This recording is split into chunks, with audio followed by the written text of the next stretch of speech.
don't like the meters look different now in OBS. I don't like it. I don't like change. I haven't updated my OBS in so long because I don't want it to fuck anything up.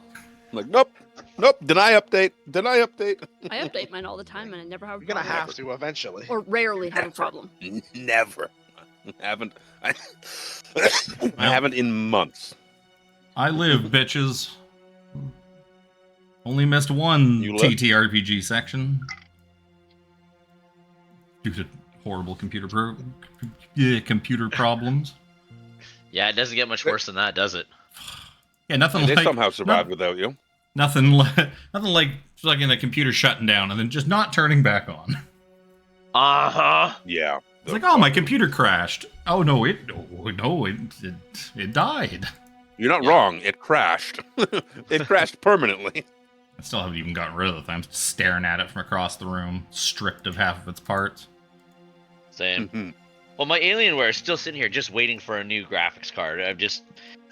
To find that specific size is a pain in the butt, and I was kind of thinking I should just pull it all out and put it into a proper ATX size case, and then that's a daunting task in and of itself. I've got no use for that thing. I don't know now exactly what's dead since it wasn't the power supply. So it's I don't know. I took the hard drives out. I took the power supplies out because it was already out, but I took the graphics card out just in case because it's old, but it's still half decent. But the rest of it's going to recycling. I encountered my first struggle with my computer yesterday in the graphics. I was playing a little bit of No Man's Sky and watching a YouTube video, and it was not having it. You were playing No Man's Sky? Yeah, I downloaded it a while. I haven't. I say played. I've played it for like an hour, and then had it open on my desktop for about 5 hours while I do other things or deal with crackhead neighbors. The only person that I know plays that game is Tyler. I haven't played it since it came out. Finally. I played it when it first came out during the disappointment, and I was like, "This is kind of fun," and then I never touched it again. That's why I didn't buy it at first, because it was such a disappointment. Yeah. Oh, I bought it before we realized it was a disappointment. Mm-hmm. Yeah. Unfortunate. But now it's like got 10 times as much stuff in it than they had ever promised, so it's kind of it's a crazy value now. Yeah. The new Starship. It's still $70. It's I got it on sale. It was like 30. It's more than worth that now. Oh, there's like 10 full games worth of updates at the damn thing. Mm-hmm. The whole story behind that game was actually very interesting. Like it is. Yeah, how the company went about it. And it's like, the lead guy also had to do the marketing and everything, and they kept asking. It was like, oh, it's gonna do this, this, and this. Oh yeah, Sean Murray became a villain when that game was not very good, which was not. Internet Historian has a long video about it, which is really good. Kind of highlighting how a lot of the promises were kind of his fault, but also not really his fault, because he's not the type of person that should have been shoved in front of the public and all these interviews and stuff like that anyways. He's just a game dev trying to make a game. It's not really his forte, like public speaking and being like the face of a company. He's just a dude trying to make a game. And they kind of shoved him into the spotlight. So, today we're back with Call of Cthulhu. On this channel, or at least on this set of sessions, D&D is long and dead. Fuck you, wizards. Back with Dungeons & Dragons next Saturday night. And still fuck you, wizard. No. For the foreseeable future, this is going to be Call of Cthulhu time. Something new and interesting. Finally, the time and room to actually explore some longer stuff. The next several sessions or so is going to be a few different longer scenarios, stuff a bit longer than a one-shot. That's going to take like 2 or 3 sessions to get through each. Stuff with a little more time to breathe. Before eventually getting into Horror on the Orient Express, a long-form Cthulhu campaign. AKA meeting our demise. Got it. Over. He said, yup, to horrors. There's It's There's whores on the Orient Express. There could be. There could be. You'll have to see when you get there. Hold on, I need to make a new character. It's going to be a whore, just to make that sentence proper. Well, when I was picking profession for my character, I'm like, oh yeah, you can choose to be a prostitute. Oh my god! Remember when the very first time we ever played Cthulhu, I had a man horse set up. Yep. You want Henshaw? I didn't end up playing it, but I had a man horse set up, ready to go. I Henshaw. forgot it was a thing. He could have tried to seduce all those fishermen. Mm-hmm. Yeah. Want to know what else is slippery and wet? Let's find out. Next time on Call of Cthulhu. Lads, have I had a Portuguese? That's a very different side of Innsmouth. Jesus, Alex. Thank you that two of you got that reference. So, There's some weird colors on this shirt. The green screen's making it fucking trip out. Yep, a little bit. so we might as well get into it. I'm going to run my intro. As soon as I find Pocket Bar. At least now I can get a third monitor now that my computer's not ass. I need to do that sooner rather than later. I need the real estate. Yes. Okay. I kind of remember Chris's setup, and that honestly seems like a very ideal setup. Luke is a close second. Yeah, but I mean, again, More I had the monitors. space to go and build an 11.5-foot long desk. So, Fair enough. big difference. Sorry, Kev, go.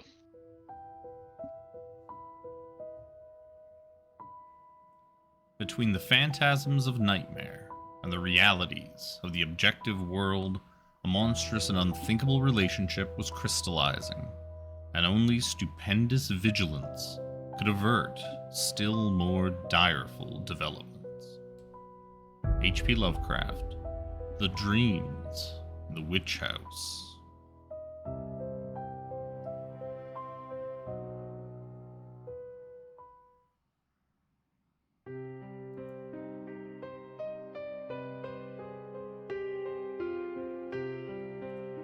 Polyhedral Pub proudly presents Crimson Letters, a 7th edition Call of Cthulhu scenario written by Alan Bly, starring Luke as Professor Atef Farid Al-Tajir, Tiffany as Lexi Cassin, Jimmy as Jack Ferguson, Alex as Walter Henshaw, and Chris as Seymore Waterson. Your Keeper of Arcane Lore is Kevin Zepic. Part 1: Death and Other Academic Pursuits.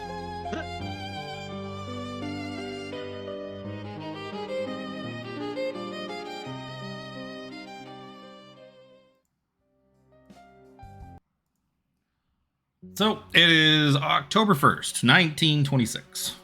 The four of you, what are your goddamn names again? The four of you. You just said them. No, past me. 5 of us? Past me said that. Past Kevin said them. I'm gonna I don't want to run the intro every time we do Crimson Letters. I'm gonna pre-record it. Yeah. So Professor Al-Tajir, Lexi Cassin, Jack Ferguson, and Walter Henshaw. I'm looking at a teeny tiny screen that I can't read properly. Yeah. So the four of you have been asked to come to the dean's office, Dean Bryce Fallon. It's 11 a.m. on October 1st, 1926. It's a relatively mild day in October here on the east coast of the United States in Arkham, Massachusetts, here in the hallowed halls of Miskatonic University. So the four of you come to the dean's office, and you're kind of sitting in sort of the little waiting area he's got kind of at the end of the hall. It's got a few portraits up of various kinds. You're kind of sitting there at the bench. A young man who you know to be the dean's assistant kind of comes out. Young kid named Seymore, who's probably second year, not quite a freshman, but like second or third year in university there. And he comes out and tells you that the dean will be with you in a moment. So while you've got a few minutes here, why don't you introduce your characters? Well, you guys just kind of introduced me, so I'll start.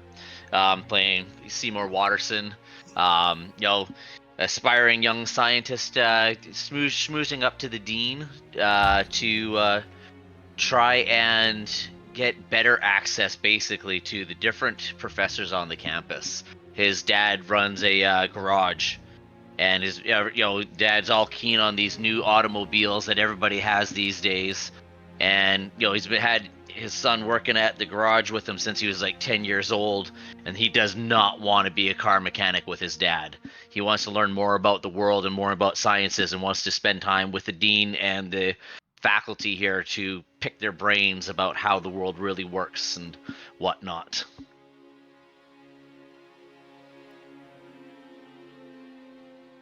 I guess I'll go. Yeah. So Jack Ferguson was never supposed to end up at a place like Miskatonic University. Born to a working-class family in Boston, Mass., his way out came not through books, but through a powerful right hook and quick feet. His athletic scholarship got him through the gates, but it was the dusty halls of the archaeology department where Jack found his true passion. Idolizing the brilliant Professor Leiter?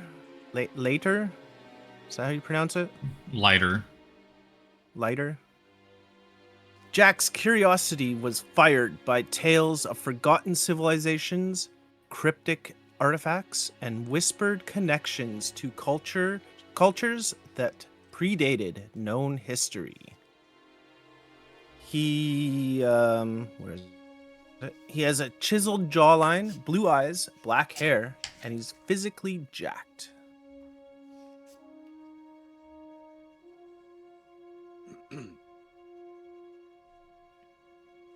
It's real tempting to keep the Nero voice going. My name is Professor Atef Farid Al-Tajir. I am I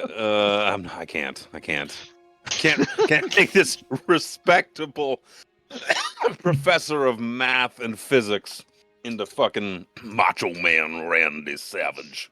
Have you heard about these new things called Slim Jims? I am Professor Atef. He is a gifted scholar born in the city of Aleppo, the ancient city of the Ottoman Empire. His family made their wealth as merchants, thanks to Aleppo's location at the end of the Silk Road. But that's not Professor Atef. He's not down with that kind of stuff. He is more interested in the sciences, more learning. So he had the opportunity to take on a position at Miskatonic University here in Boston instead of the fledgling calling of engineering in Baghdad. He decided to come to the States and make a new life for himself here and do what he can to pass on great amounts of knowledge, even though the Americans do things a little more hands-on. It makes me very uncomfortable. He adjusts his little farbouche on the top of his head. Farouche? Fucking called again? Fez? That's a fez. Tarbouche. Tarbouche, excuse me. You could just call it a fez. No, you wouldn't call it a fez. Call it a tarbouche. He sat out the Great War and avoided it at all costs to take on a life of academia instead. Still tempting. If you wanted to use the Brother Nero voice, you could have just picked fucking Jack, the grizzled PI, who I can't remember if he's got Cthulhu mythos or not. That was my when I ran Alone Against the Flames, the solo adventure thing where you kind of create a character, the kind of Call of Cthulhu tutorial. That's the character I created. So I was like, I'll throw him in as a pre-made. He has 0 Cthulhu mythos. Oh, okay. Yeah, he didn't go crazy. He is a little paranoid of fire now, though, because he was almost burned to death by crazy people. The hound. The Blackwater's on fire. That would be traumatic. Who's left? I am Lexi Cassin. I am a lab tech within the university. I don't really have much more of a backstory, but I'm 32. And let's just say I kind of bounce around between departments doing lab techy stuff. You can always make She up doesn't your like to own talk about her backstory. past. I've been so busy, I haven't had a chance to actually do a backstory, so that's about it. Lexi Lexi doesn't is like to talk about her past. Lexi's probably she's probably a little more closed off and keeps to herself a bit more ever since the incident that happened Yep, a definitely. few miles out of town a couple of years back. The incident on the road to where were you guys going? We were going to Boston. I can't remember now. Somewhere in Boston. Wherever I sent you. She definitely looks really good for a 32-year-old.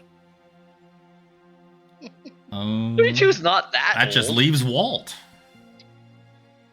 Well, now, I guess I'm going to be the only person here trying to attempt to stick to an accent, as was required of me by our dear DM.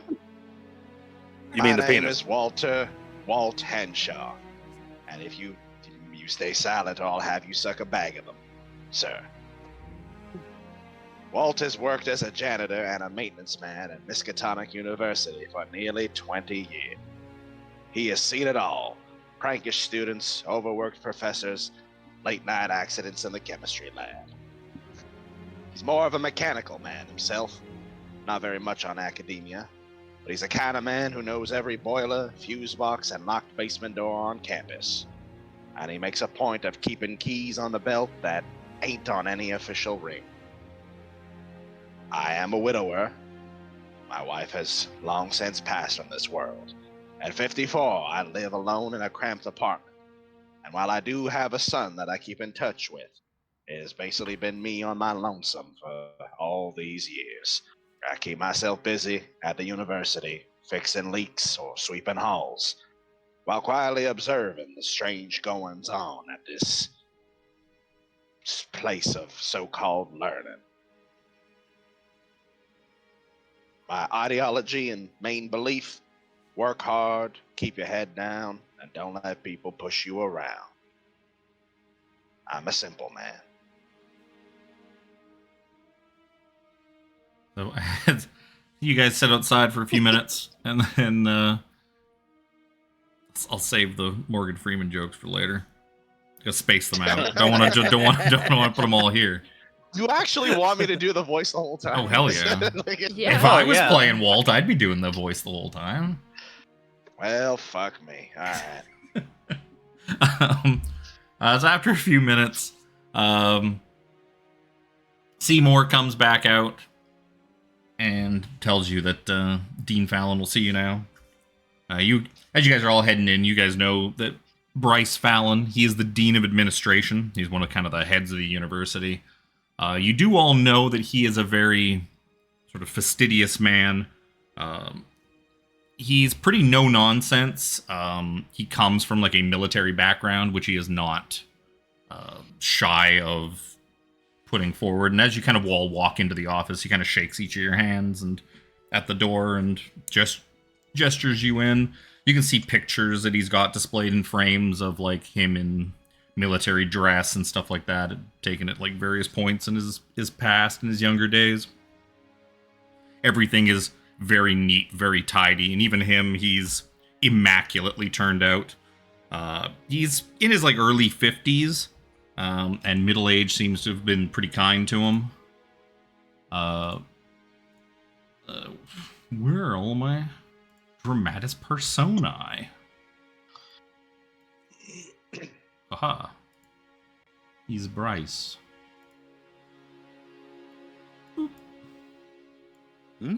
Oh, you know what? I shouldn't put it here. I should put it here.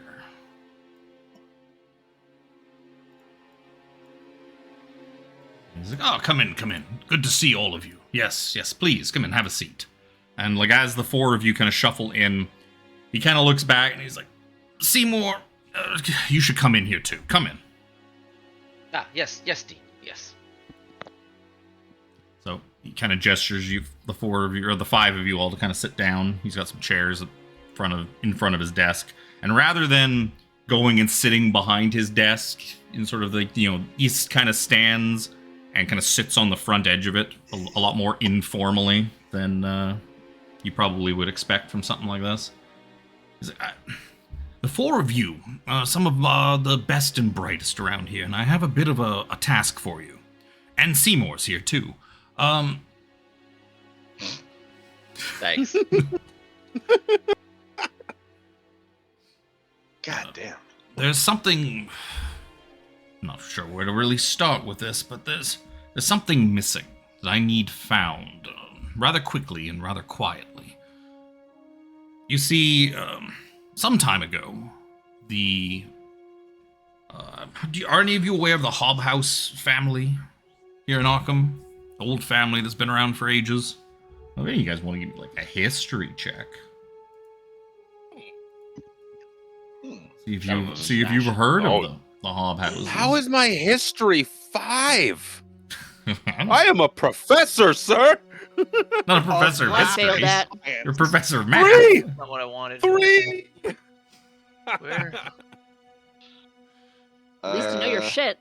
To be fair, you would... you wouldn't probably know much about Arkham's history anyways, because you kind of just got here. But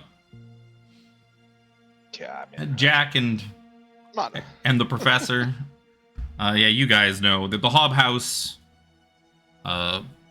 family, they've been around since the beginning of Arkham. They've been around for hundreds and hundreds of years. And they're one of the more prominent families that have just kind of always existed through since the founding of the town. He's like, yes, well, and you kind of like nod. He's kind of the dean's kind of explaining this to the other people who didn't really know, and he's like, yes, and the end of the line was Joshua Hobhouse. He was an octogenarian bachelor, so he passed on back at the beginning of the year, January, February.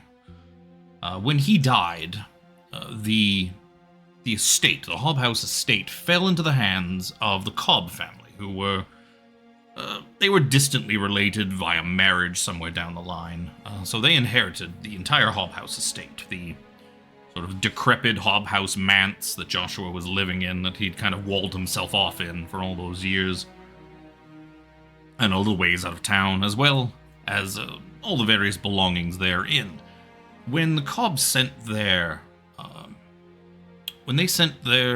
legal team in to sort through the estate, they found a treasure trove of paperwork, of historical documents, of paintings, artworks, all sorts of things pertaining to the history of New England and the town of Arkham itself. It was just a veritable treasure trove of historical documents. The Cobb family came to Miskatonic and asked us if we could catalog it, if we could verify a lot of its contents, if we could ascertain, what's important, what's not, make sure that all these things were real and not just, forgeries or whatnot. And that was quite a boon for the university. To take on such a treasure trove of historical documents and information was a real hit with our reputation, so we gladly took it on. I put a couple of history professors put in bids to be in charge of the project. Professor Charles Leiter and Professor Roach. I inevitably went with Charles Leiter. He's a bit more, he's a bit younger of a man. He's a bit more dedicated, had a bit more drive. Really loved the work. With the name... He knows his studies. With the mention of Charles Leiter, since all 5 of you are from the university, you would all know, because rumor travels real fast in Miskatonic University. Like, there are rumors and weird things that go on. Everybody finds out about them eventually, pretty quick. You would know that Charles Leiter supposedly was found dead in his office about a week ago. So, like, at the mention of that name, it's like, oh, the dead guy. Oh, that guy. And Seymour especially would definitely know, because he's probably seen information on Charles's death passed through him to get to the dean and stuff like that, being the assistant. Yes, Charles was put in charge of that project in the midst of cataloging all this paperwork and that. They found something. He made a rather surprising discovery. A folio of documents. Documents pertaining to the Arkham witch trials. Stuff we believe dates back to the 1690s. And these witch trial papers they were quite the find. I'm sure all of you know, word travels fast around here. You all probably know that poor Charles Leiter died a week ago. Very sad. Was found in his office, presumably a heart attack. And when myself and Mr. Roach went to sort of sort through things after Charles died, we found that these witch trial papers that he'd been studying have vanished. We can't find them anywhere. Now, the Cobb family, they're starting to get a little bit, they're starting to pester me a bit for when are we going to get word of the value of these special papers that were found, and we want to, I think they're looking to price them out and who knows what. But they're starting to get a little anxious. And I don't think I need to tell you what a hit to the university's reputation it would be if we were to say, oh, oops, we lost them. This precious, one-of-a-kind historical documents. Oops, butterfingers, they're gone. All gone. I cannot have an embarrassment like that for Miskatonic. So I need to conduct this investigation internally, quietly, which is why I do not want to involve the police. I'm sure Charles hopefully has stashed them somewhere safe. I don't know. Once we discovered they were missing, Professor Roach and we searched his office and we searched his home. Professor Leiter had a cottage house that he was renting from the university here on campus. Many of our professors do. We searched his cottage house and we searched his office and we couldn't turn them up, so I've decided to employ some people from the university here to hopefully help find them. Like Professor Altagier, you have a very pertinent mind. You're one of our top professors here. Miss Cassin, Dr. Mitchell is quite pleased with your work, says you're very hardworking. Jack, I know you were one of Professor Leiter's youngest students. So any insight on the professor would be great. And Walt, of course. Well, I mean, you know the universe. You know the university as well as anyone, and you've got the keys to all the doors, as they say.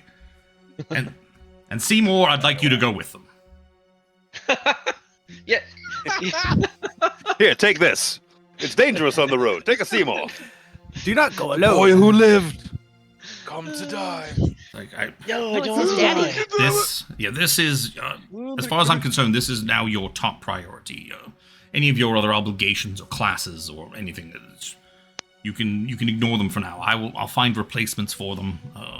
Jack, you don't have to worry about your studies. I will speak to your professors. You will have properly excused absence. I need this done as quickly and as quietly as you can. There will be, I'm willing to give you $250 apiece once you find the papers and return them. And if you manage to do this within the week, I'll even throw in a bonus. Again, I need this done quickly. Thank you, Sir Dean. Thank you very much. Glad to know that my other studies are going to be dismissed. I'm going to have so many papers to grade when I'm done with this. Oh, not to worry. Not to worry. $250. Could buy a new tarbouche. A new hookah. Adjust the one on my head. If there's any questions that the five of you have, by all means. Where would we start? His office? His house? Well, I mean, that's sort of up to you, I suppose.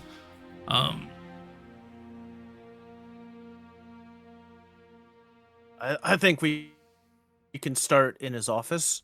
Don't see why not. Yes, certainly.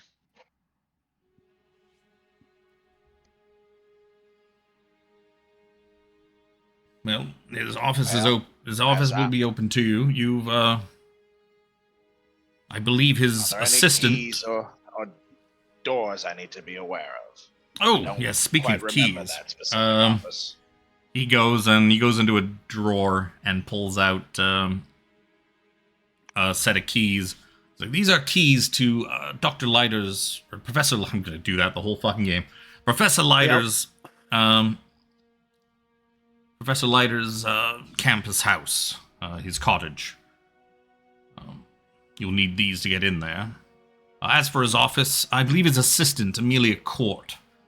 She is in the process of organizing things and moving stuff out, since she knew his work better than anyone. A slight blush comes over Ferguson as he likes her, but Jack would know Amelia. She is Professor Leiter's assistant. She's an undergraduate, has been helping him with like the Hobhouse papers and all that. Very bright, very capable. Yes, and as for Charles,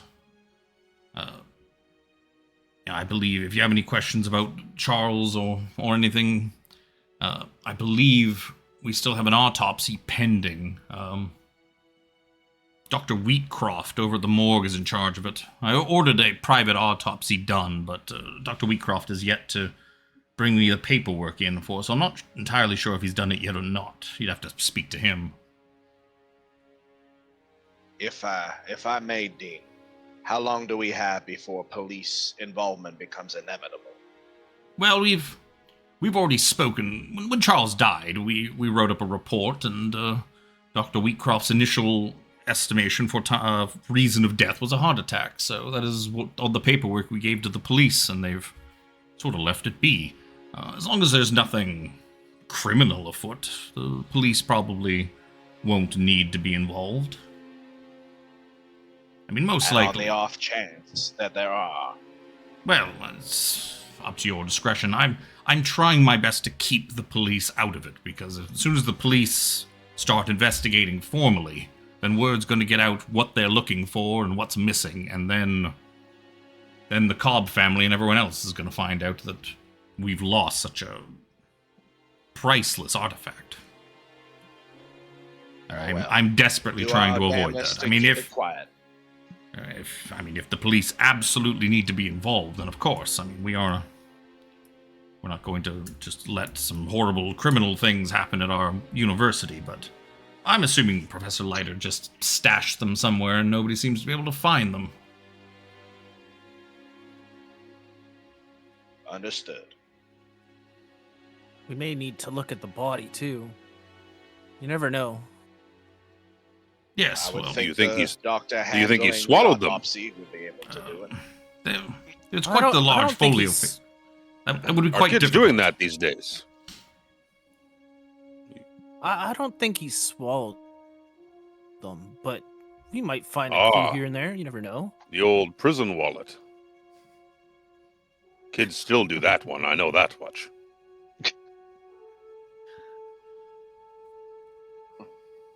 I get to be the old man. He may have been the more sensible one. Actually, I'm technically older. Yeah, I think Walt's older than you I was are. just gonna say.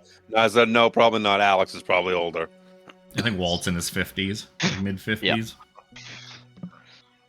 So enough of this nonsense, and let's get to it. Better get moving, or best get dying. I think there's enough of that going around. I don't plan on dying anytime soon. Well, you see, if you have any more, if you have any questions or you run into any roadblocks, like if somebody is really giving you a hard time, just drop my name. That should get you into whatever you need to get into. And if something is giving you great resistance, you can always come back and I'll see what I can do to work it out. I would like daily reports. You could probably send them through Seymore. And do not worry, Seymore, your day-to-day your day-to-day duties will be handled by Catherine. I'll get Catherine in to man the desk while you're gone. Yes, Dean Fallon. He wants As you to guys- see more reports. As you guys are like leaving his office, Catherine's already there, like at the desk, like typing away. This like, blonde girl, about the same size same age as Seymore. Size. Exact same size as Seymore. Oh my goodness. Seymore, those are clothes she's wearing. She's just got Look to this. fit her perfectly. She's got this kind of smug look on her face, like my job now, bitch. Is that your name crossed out on that name tag and her name written on it? the little placard, the little like block that said like, was it Seymore? What is your name? I can't read. Waterson. I think the little block that said Seymore Waterson is just gone, and it says Catherine Wilson. No! Like, That means I'm not Walt expected puts to that- live. Walt puts a hand on his shoulder. is there anything else I can help you, gentlemen, and Ms. Cassin with? Thank you for coming. Except for you, Seymour. Yes. The dean's very Catherine. busy. Please move. Don't you worry about nothing, boy.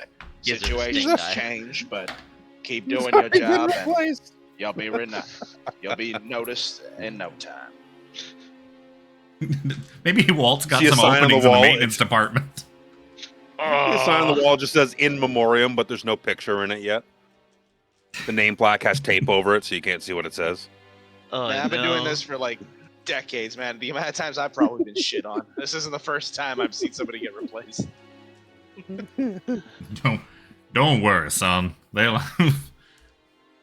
There's always room in the janitorial department.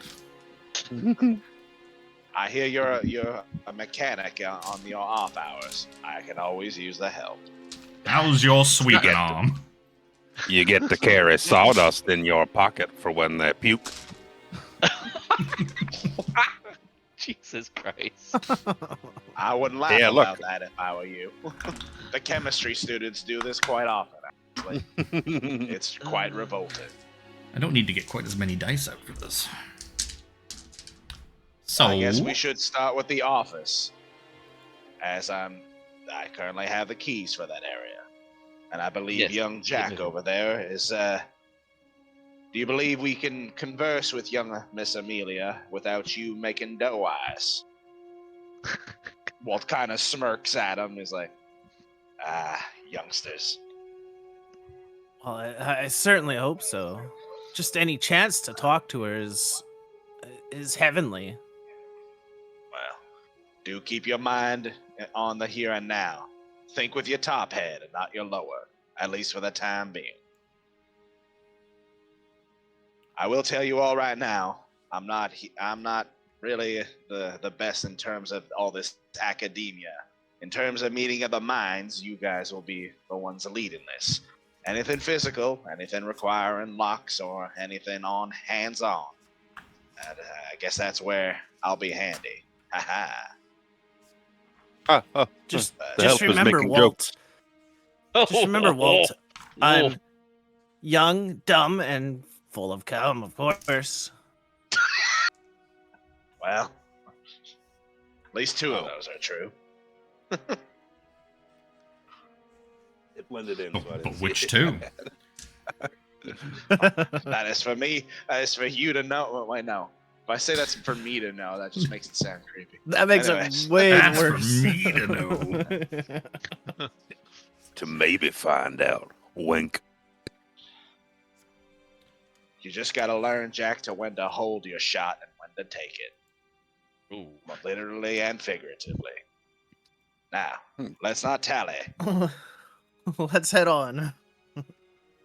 I have a great deal of work to do. I don't like leaving my stuff to other people. Let's get this dealt with. I could really use a new tarbouche. That I mean- $250 is it's a lot of money. That's a lot Sure of is. tarbouche. It's It's a lot of break for- tarbouches. A break from my How many I could studies buy? is kind of nice. But- You could do with more time studying, Jack. I've heard things. Yes, I believe he's been studying You Miss can't- Catherine quite a lot. You can't arm He's a wrestle your way snake out eye. of everything. It's about $4,700 today. Nice. Good amount of money. That's a lot of money. Yeah, I was like, when you said that, I was like, can't you buy a house for like $6,000? Yeah. It's like almost It's $5K. probably. He's almost offering you $5,000 to find this thing. That's how desperate he is. Yeah.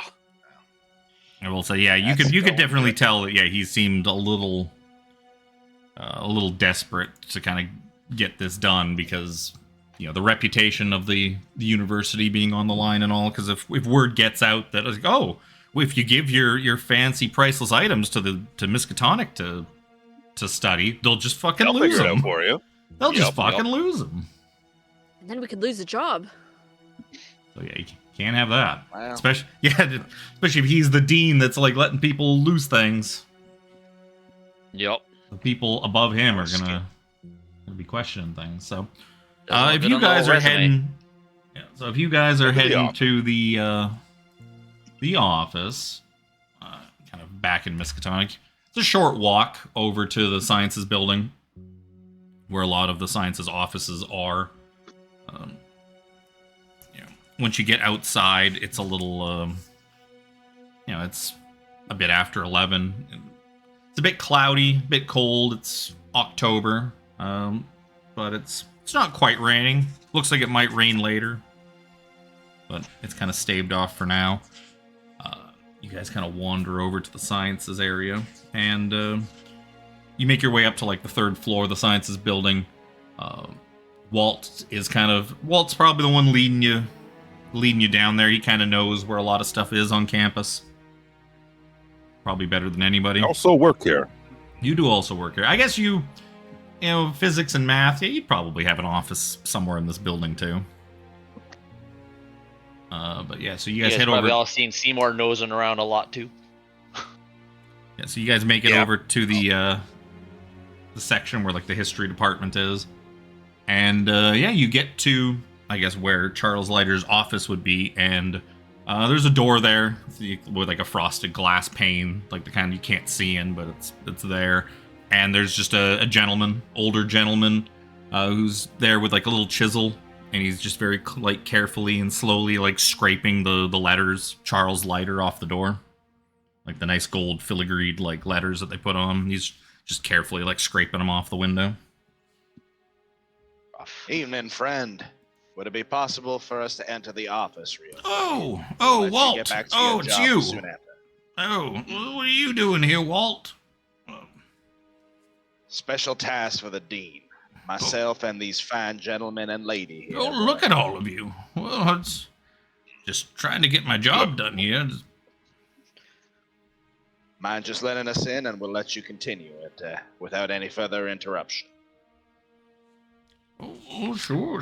Just let me. He's kind of slowly like puts his chisel away into like his little toolbox thing, and he just kind of starts slowly packing up all these little tools and things he's got, and into his toolbox and closing it up because it's all lying in front of the door, and he's like picks it up, moves it out of the way, and he picks up his little knee pad thing he's been like leaning on, little like cushion. He moves that out of the way. And, yeah, there you go, Walt. I appreciate it. And Perhaps other the next people. time around on me when next we got some time off, friend. Oh, that sounds good. Sounds good. I before I enter, I just want to check the door. The lock on his office, is it damaged at all, or is it just like it looks like a normal lock? It is damaged. It looks like it has been repaired recently. What would be a good roll? God damn it. This is the problem with this adventure being in the Keeper's book, is that I've got it open to the adventure and not to my big list of skills I usually have open. If you want to give me a...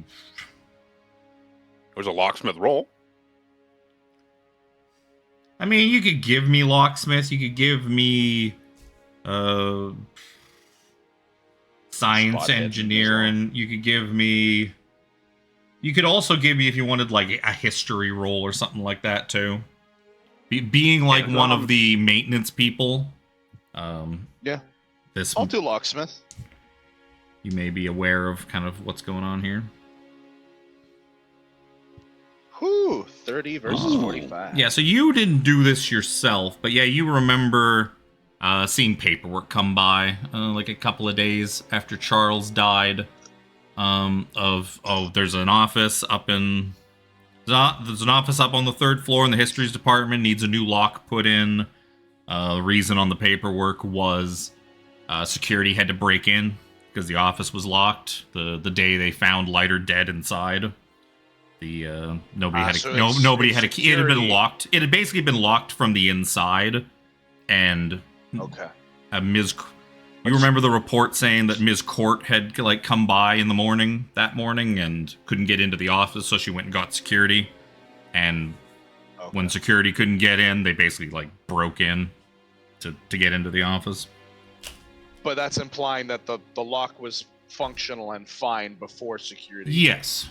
Yeah, it did seem to be fine and untampered with, and so the damage done was done by like Miskatonic security, and is well documented. Okay. That's all I needed to know. Thank you. I opened the door with the keys received from the dean. Oh yeah, door's not locked. It's because Buddy's in He there. did that good locksmithing, but doesn't know it's not locked at the moment. Well, you don't know. How do you know a door's locked until you try it? Yeah, so It's ajar. I know. Wrong joke. Yep, you go inside. Where did I have Leiter's office? It's a small office. It's not particularly big. It is a windowless office. Inside, there's a bunch of filing cabinets. There's a fireplace. There's a single desk. As I stall, looking for where the fucking...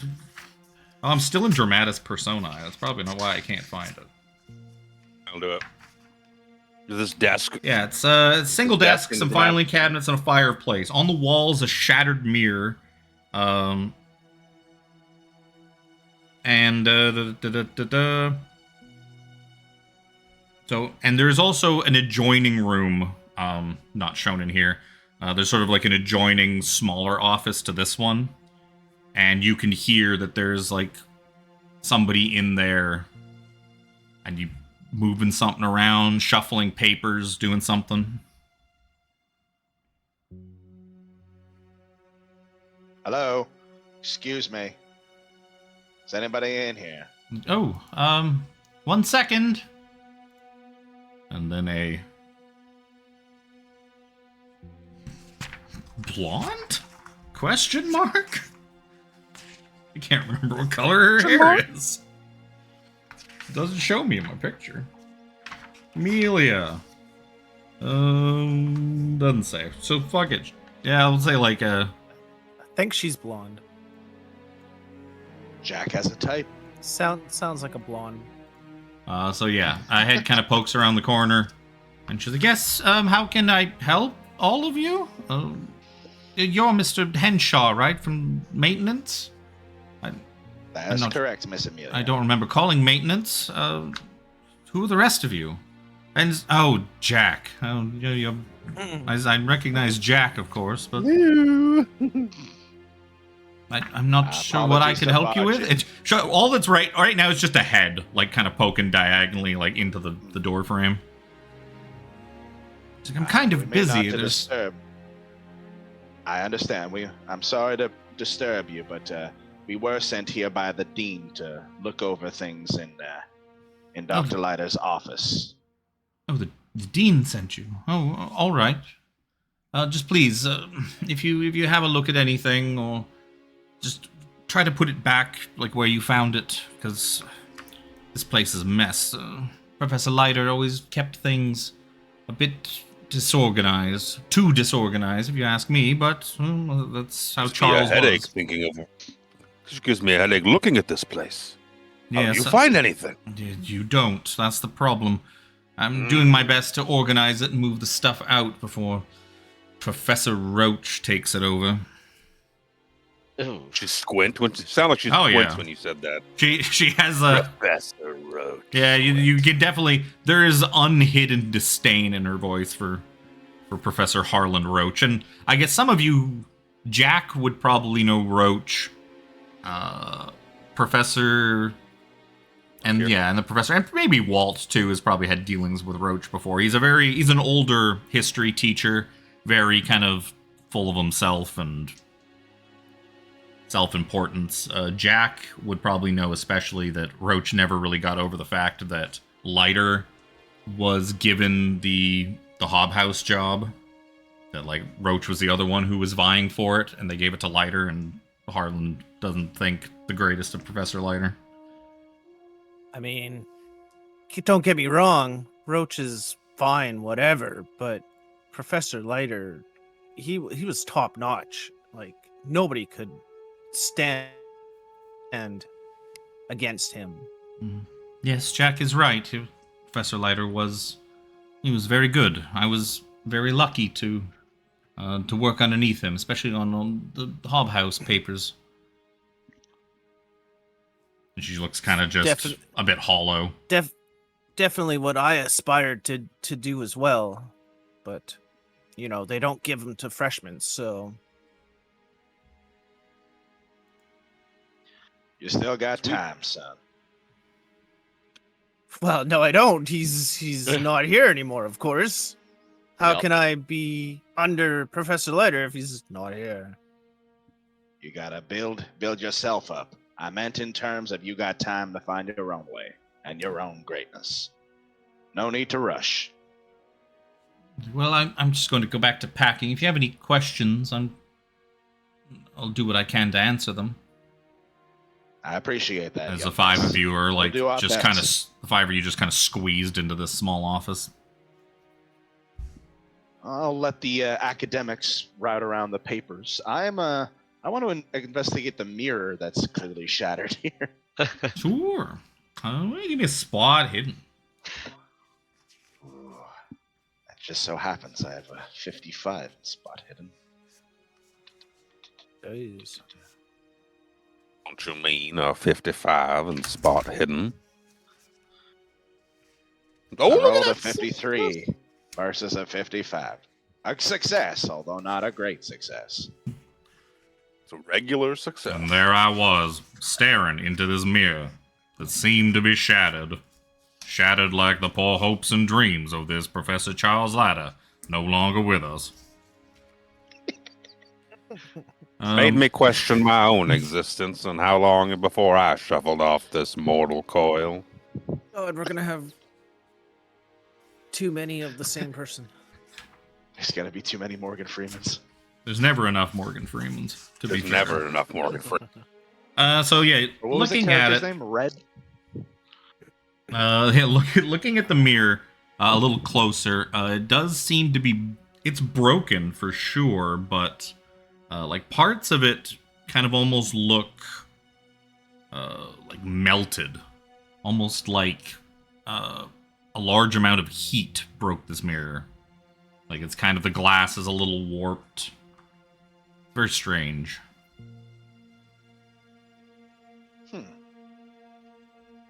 Is there a smell at all to it, or like an no, definitely not a smell. Kind of burning smell or a chemical smell, or Doesn't seem to be. It smells like mirror to you. So just not here. and the pieces have been cleaned off the floor. I'm guessing like this. It's been a like however. Why don't you give me another spot hidden as you're kind of like looking around in the carpet, like the big rug he's got there. I'm going to look even harder. Oh. You can Would it push be that. possible to push Yeah, push you that? could spend Very luck. well. You can always spend luck. You can always push a roll.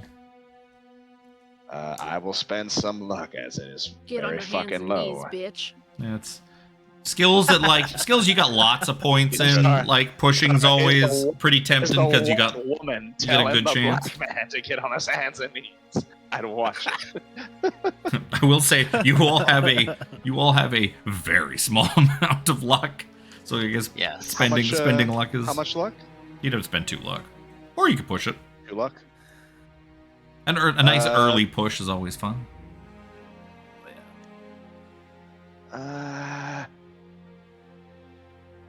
Push is just I roll again, and if it's still Yeah, fails, well, yeah, something you're worse kind happens, of right?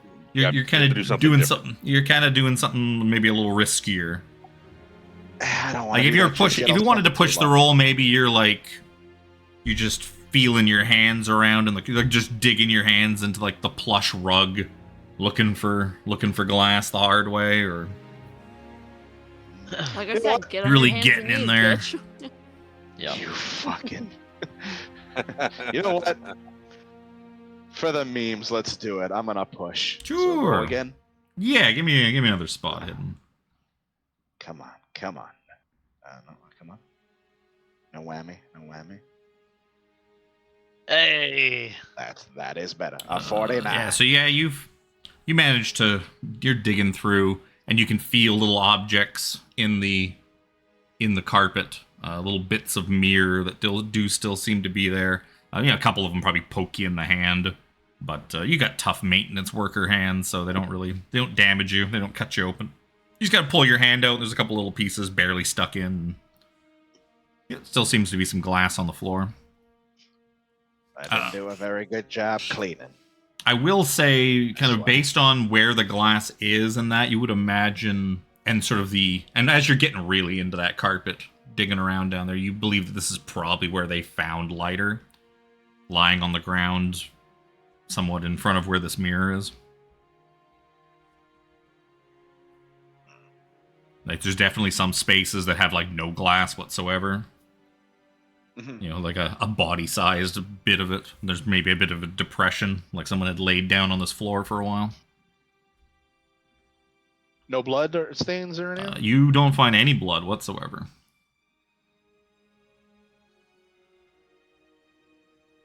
Well, that's my limit for playing detective currently. Why don't the rest of you mind-focused folk use your, minds? See Yeah. what you can find. Yeah, I was I'd gonna say like I would to- like to have, because like having been familiar with some of the documents passing back and forth, I would like to have checked the files and stuff on the desk, like for what was remaining, what's, lack of better terms, absent. Well, yeah, on the desk there's not too much. There is a drawer. There is a locked drawer in Professor Leiter's desk, on top of which there's not probably a lot. There's probably a couple of empty file boxes that Amelia just hasn't gotten to. Most of the files and stuff would be kept like in the big filing cabinets that he's got kind of all over the place. Yeah, I would try to check his personal drawer kind of thing. Yeah, seems you pull on it, and there's one drawer that opens, and then like the drawer below that is locked. Yeah, The I'd drawer that check opens, the there's locker nothing one. in it. Maybe just Yeah. like some pencils and some paper. Yeah, odds and ends. Yeah, I'd like to Go try. right for the file cabinet when the time. Yeah, I'd try and get into that locked drawer on the desk. Sure, how you doing that? I could use my pocket knife to pick it open. Doesn't really, how did? No, he just did a check. He didn't actually like try and pick it open. That's why I was. How did it? Yeah, derp. Hey, Mr. Maintenance Man, do you have any keys to this desk? Yeah, I think that'd be Probably his not. It'd be in like a Yeah. personal drawer. I have the keys to the main doors. Anything personal would either A, be possibly with an assistant or so, or on his body, which is currently being examined. We can ask Miss Amelia if you'd like. She's just in the other room. Yes, actually, that'd be a good idea. Excuse me, Miss Allow Amelia, me. do you have Allow me. I'm going. Jack? Shut up. I go over and go to So he's help after Catherine. He's after Miss Amelia. Like, what the heck is with this guy? As Jack's walking over, I just hum, "Jack be nimble, Jack be quick," and walks, and I just turn and walk away. Miss Amelia, do you Oh. happen to have the keys to Professor Leiter's desk? No. I do not. I don't think they found the keys on him with what he was wearing that morning. Curious. I was going to get what are you it. I was going to packing get it on? opened one of these days when probably have to call maintenance to get it pried open. Well, we got maintenance here, so all good there. What is it you're packing away? All these files, moving them to some of them to storage, some of them are belong to the Hob House family, or to the Cobbs. They're various bits of the Hob House collection of papers and stuff. Some of it's going to archives, some of it's going back to the Cobbs. Could you use a hand? It looks like it's overwhelming. It is very delicate work. It is, unfortunately, the closest thing to Dr. Leiter, or Professor Leiter's, I know his organizational or disorganizational skills the best, so anyone else would just make a mess of this place, which is why I insisted that I be the one to clean it out before Professor Roach comes and takes over this office. So as she's saying that, I'm gonna actually attempt to just look around to see what some of the files are named and what's on them. So you see that she's, it's a bunch of paperwork that, for the most part, it seems to be student records and stuff like that she's like going through and packing up. It's normal professor clerical stuff. There's some stuff. There's like one box that's labeled return to Cobb family. It's RE Hob House collection or something like that. Okay. I'll look back at everybody else and be like, no keys here, guys. Miss Amelia here, she's gonna call maintenance, but since we have one here, I'm assuming that we can pop it open and see what's in. If there's files, maybe hand them to Miss Amelia. She can file them away. Jack, do you plan on talking the whole time when we're trying to get this open? Mr. Walt, what do you typically do when we don't have the ability to get into something like this desk drawer? Well, you ever cracked a nut open, son? It's pretty much like that. Yes, I try to nut as often as I can, but... I think Professor Altajir you were looking at the filing cabinets? Oh, yep. Why don't you... Just little glasses. Go over, start thumbing through some stuff. You want to give me like a library use roll? Yeah. I can certainly do that. Can I do it well? Yes. Very well indeed. You're going through this, and there's a number of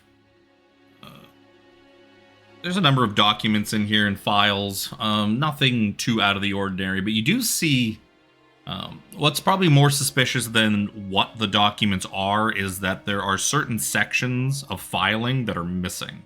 Like almost like there was a whole bunch of stuff, and then someone just took a chunk out, and just it's just missing, and then it continues on, and then there's another section that's just been pulled out entirely, and it's missing. And it seems very odd that just certain chunks are just been that just aren't there. Is the surrounding files that aren't taken relevant, or is it just like, hey, Apple is here? There's a big gap, and then the next one says a lot of it is cat. like tests. A lot of it's student records, and like more of the like you recognize the documents from being like you probably have similar documents for your own classes and studies and stuff like that. But it just seems like clerical stuff for teacher work. Yeah, and but there seems to just be you can very clearly tell with that hard success that there's stuff has been taken out of here. Specific things have just been removed. What those things are, you're not entirely sure, but you can definitely tell that someone's come and pulled certain specific things out of here and done something with them. There are large sections missing in this filing cabinet. Miss Amelia, I wonder if you know anything Professor. about this. Well, it doesn't surprise me, I guess. Professor Leiter did... I haven't really gotten to those cabinets yet. The professor used to do a lot of work from home, and so if some things he may have taken home and was working on them. Those cabinets there, though, I'm not entirely sure why. Something would be missing.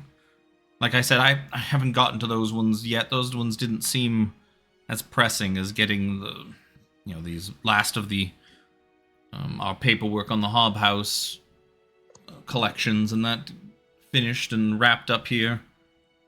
A lot of his more boring scholastic stuff I've left to last because it seems less important. What's his new task of researching this Hob House and their artifacts and papers and whatnot? You say he was working from home quite a bit as well. I think there's... Oh, yes, Professor Leiter, once he dug into something, yes, he would sometimes he'd work here ungodly hours. Him and I spent many very late nights working on, especially the... And she kind of looks, it's like, what exactly is it that all of you seem to be here for? What has the Dean asked you to find specifically? I'm still kind of unsure what you're actually doing here. Some missing documents of great importance. We are looking for them. He's trying to be coy, because she's a fucking student. Why don't you give me a fast talk, or you give me a charm roll of some kind? So sure, I'll charm. It's not going to go well because he's an awkward. Let's see what the roll is. Oh yeah, that's really bad. It's an awkward older. He's adjusting foreigner. his fez. Yes, we're looking for something. Adjust. You're looking. The Dean has sent you after the witch trial papers, hasn't he? Yes. I thought it a bit suspicious that a huge group of university staff and academics, and these two, as she points to Jack and Seymore, and these two kids. I thought it was a bit strange that he would just send them to the office all of a sudden. So yes, much of our work did concern these papers. They were incredible. It was such an incredible find, and some of the best academic time of my tenure here at Miskatonic was working with Professor Leiter on those papers. We spent many really fawns over him, eh? Kind of. You can tell. You know what? Give me a psychology roll. Any of you can give me a psychology roll. Picking up. There's adoration, and then there's this is a lot. My psychology is quite good. My rolls are fucking doo-doo. Oh! Yes. I want to see what I have. I just want to. I'm gonna push it. I'm gonna push it, and I'm gonna ask an awkward question, you spend a lot of late nights working with the professor. You're just gonna kind of creepily get into her personal space. We're not gonna get close, but he's gonna. Oh no. More bluntly ask a question that a lot of people would normally dance around. He's just gonna be not were you fucking him, but you spend a lot of late nights alone with the professor, are you? With the response, Sure. It's even worse. That's so bad. Why are you fucking him? So, were you intimate with the professor? Is that... He pulls up one hand and he's got his thumb and forefinger in a circle, and he holds up his index finger, his other hand, just starts putting it in and out of the circle. And he fucking playing hide the sausage. We called it hide the kebab back home. Hide the tabbouleh.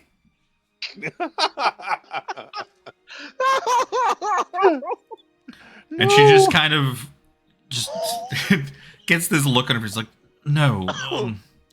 I'm sure when I first came to work for Professor Leiter, I'm sure that I'm well aware that I am not unattractive, but I quickly shut that down. Say that again. I was very interested in the work. Professor Leiter had my respect from even before I worked for him. When I was given the opportunity, when he approached me with the position as his assistant, I jumped at it because even before we got the Hobhouse collection, and then just he was a brilliant mind. He was very good at what he did, and it is. And you can see you can also see she is kind of shook from probably not just the fact that he died recently, but you do also know that she's the one who found him. From what the dean told you. Right. So that's a little it's only been a week. And she's here clearing out the office that she found his corpse in. Yeah. Every time you look at that spot on the floor, you're gonna know that's where he was. Yeah. He's like, yes, but what we were doing was so important. Especially the witch trial. Forgive me, papers. I meant no offense, forgive me. And as you kind of like look away in shame, probably, from as you do, my god, my cheeks are bright red. Like, I've fucked up. I would imagine, like, you, Professor Altair. Teacher asking. Oh my god. Professor Altair, you're kind of like looking at yourself in that broken mirror and be like, oh, you really stepped in that one, Atef. And when you do look in that mirror, you see this is a crowded room. There's all of you just crammed into the small office. The 6 of you right now. But when you're kind of looking in that mirror, you look at. There seems to be more than 6 people in the reflection in the glass. There seems to be a 7th person there. A head kind of behind like Walt and Jack. It looks like Professor Leiter. And his mouth is just agape in like a silent scream. And you kind of glance back over your shoulder towards Walt and be like, whoa, what the... And there's nothing there. Can you give me a sanity roll? I already had my cursor hovered over it, waiting for it. As soon as... Fuck!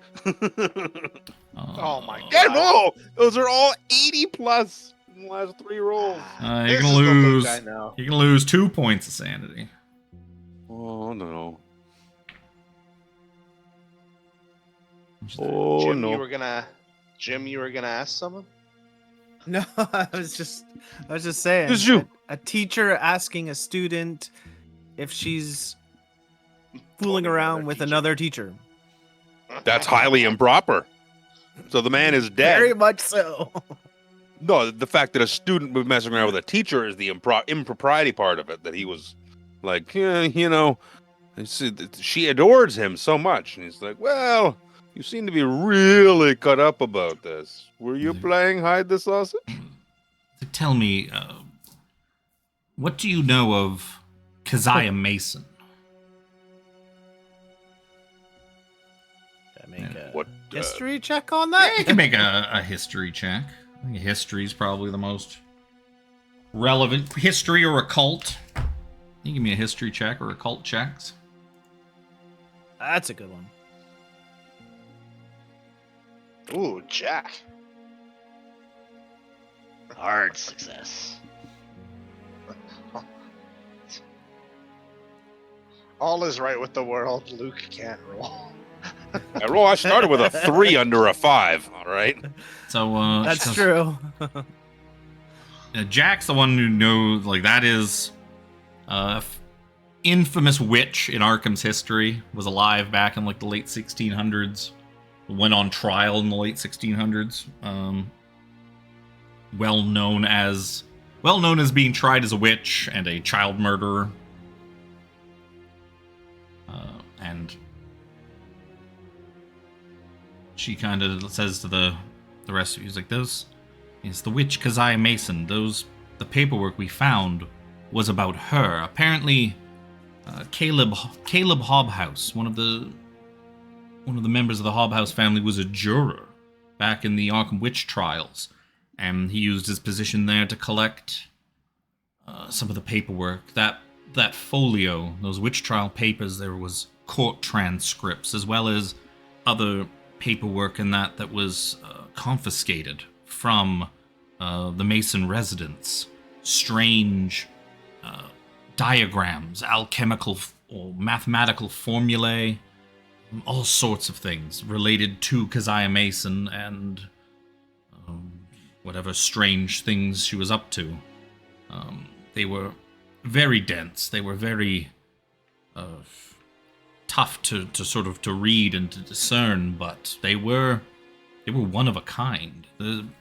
These papers are they are one of one. There is no other copy of these things anywhere. So they were very valuable and very just historically priceless. The fact that I got to work on those, that Professor Leiter had, trusted me to help him study these and verify that their veracity for the Cobb family it was an honor. And the fact that Leiter's dead and he died so tragically and that the papers are missing and now I don't really know what's going to come of me. I mean, I'm an undergraduate. My tenure at this university is my thesis will be done soon, hopefully, and I'll be out of here within another year or so, but this has kind of thrown a whole wrench into my future plans. I'm just trying to sort of pick up the pieces. You're brilliant and bright and strong. You'll have your pickings. I guarantee it. And you guys hear all of a sudden a voice outside. You hear like a muffled, just one second, out of your way. Like, what? Like, what? Get out of my way. Let me in. And the door opens up, and another gentleman steps in. There he is. Oop. Cool boy. No, not his. Whatever. Fine. His token walks in. His token walks in. His token? Oh, I know why. It's because I did it from. I opened him up as an NPC, not from my notes. That's why I don't have the proper portrait. The unmistakable, as some of you are already aware, Harland Roach. Professor Harland Roach walks in. Like, what are all of you doing in my new office? Miss Court, I gave you time to collect your belongings and clean this stuff out. I didn't say you were allowed to have a party in here. And what is the maintenance staff doing here? What else is broken now? Somebody explain what's going on. Well, Professor, on top of the mirror being broken, the dean specifically asked us to check a little bit more into the office. If you have any issues, you may take it up with him. What are you going to do, glue the mirror back together, Walt? Is that what you do now? No need to be so rude. That's what's required. I don't even know who you are. As he kind of like looks at Lexi because he doesn't know you. He's Professor Altigia. What's a Professor math? Roach, you really must calm down. What is a math professor? What is going on? Somebody explain this to me. Why is there a mathematics professor, a lab technician, a couple of students, and a maintenance worker doing crammed in here? Miss Court! Is this a joke? I haven't heard this one. I thought you said I didn't know who I was. If it's a joke, it's not funny. Oh, I don't want to hear it then. Unless you're here to move the furniture out and move my furniture in, I'm not really sure why you're here. As I said, we're here by request of the dean. We'll only take another few minutes and then we'll leave. The dean? What does the dean want with the five of you? That you may bring up with him, sir. Oh, don't you worry, I will. I'm not going anywhere until someone explains to me what's going on. What part have I just This man don't take a hint. He doesn't listen to you. You're a fucking janitor. He's not quite tenured, but he's a professor here at the university. Professor Mr. Henshaw Leiter. here has the right of it. The dean needed a task done, and asked for assistance. We were happy to help, to say the least. The list. Come, Professor Roach. You say this is your new office. Yes. It will be as soon as Ms. Court here is done cleaning it out. Have a heart, man. Her mentor has just died. Yes, and what a tragedy. But time waits for no one. Yeah. As Mr. Henshaw here has said, we have but a few minutes to do a task, and then we will be on our way. He's like, Amelia, what is the meaning of all this? And he's going to basically make an intimidate roll against Amelia. See if he can push her around. You guys are not being super forthcoming with wire here. It's like, the dean is... And she kind of cowers a little bit. He's like, the dean has them trying to find the witch trial papers. He's like, it's what I thought. Yes, that... Well, good luck. I'm sure Charles lost them in some drunken hovel or sold them away for a few dollars so he could keep gambling at the casino. How dare you talk about Professor Leiter that way? You piece of garbage. He was a brilliant professor. Jack, now that's no way to speak to a professor. Yes, please, you must contain your temper. Professor Leiter was an obstinate gambler, probably a drunk, and who knows what other luciferous acts he was up to. I suppose Mr. you are Roach. but an angel in your free time. Professor Roach, with your disdain towards Mr. Leiter, do you know anything about his demise? They told me it was a heart attack.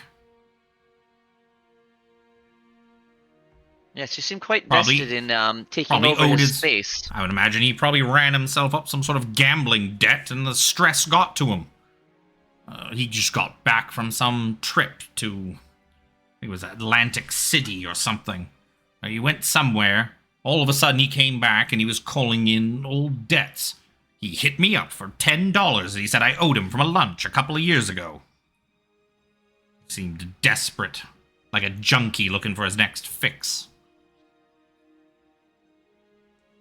All right, that's enough.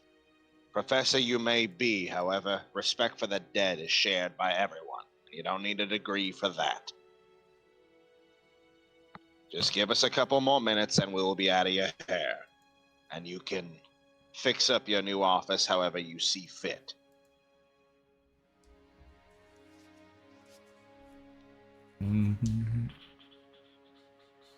I can also roll and intimidate if need be. I'm just trying to decide whether he's what Harlan Roach wants to. He's gonna at this point too, because there's so many of you crammed into this little office. He's probably pressed up Barely like at the doorway. well, yeah, he's kind of like jammed into a wall of meat. He's like fine. I'm going to go talk to the dean about this. And he goes and storms out. Please. You can hear, as he opens the door, you hear what sounds like that guy's toolbox, and that just kind of got knocked over and stuff like Scatter's like, oh. Get out of the way. Just don't put it in front of the door if you don't want that to happen. What are you, stupid? And he goes and storms off down the hallway. That man is a penis. I believe he I was do have a aptly problem. named. I do have a problem punching out professors. But in his name, I might make an exception. Yes. You see- Amelia Court you just see, kind of takes Jack, a long for exhale. And just a roach, you need a boot. yes, well, unfortunately, he is, with Dr. Leiter gone, that is what's likely to be head of the history department now. Professor Roach is... he is quite qualified. He's a very ordinary professor. There was not most of what he studies or tries to attach himself to is to raise his own stock, not so much for the love of the actual histories and of the profession. Miss Amelia, do you know why Professor Leiter had gone to Atlanta? Yes. I've heard these rumors before. If Professor Leiter did have some sort of gambling addiction or something like he claims, I didn't know anything about it. He did go somewhere. What was the date? Got a timeline here somewhere. Like he did go on a short trip. A man does in his free time is no reflection of who he is as a professional. To slander him for how he chooses to live his life is just god awful. Yes, I can't even. He did I can't go even to. come up with an insult Yes, for it. Professor Leiter did he took a short trip. In late August. But there was so much work to be done with the Hob House papers and stuff like that. I almost barely noticed he was gone. He's only gone for a couple of days. And, when he came back, just didn't seem important to talk about. I didn't really ask much about his personal life. It was not why I'm here. I was here for the work and for the things we were studying. Exactly. He was a man of great professionalism. Shames me to think of how I spoke before. I humbly apologize to you, Miss Court. That's all right, Professor. It's been a hard week. Did you notice did he seem different or anything after his trip? Or you just busy with the work? The last couple weeks he did seem... the last few weeks he did seem a bit frantic, a bit more frazzled, I think. But we were putting in so many late hours, especially him. Like, I would go home for the day, and I believe he would just keep working all sorts of ridiculous hours. And when he wasn't working here, he was working from home, and it's just... it was a lot. I thought the long hours were just getting to him, beginning to tire him out. But maybe that's what did his heart in. I don't know. And she kind of like she kind of like looks. She kind of like looks to the side a little bit when she mentions the heart attack. If anybody wants to give me a psychology roll, you probably could.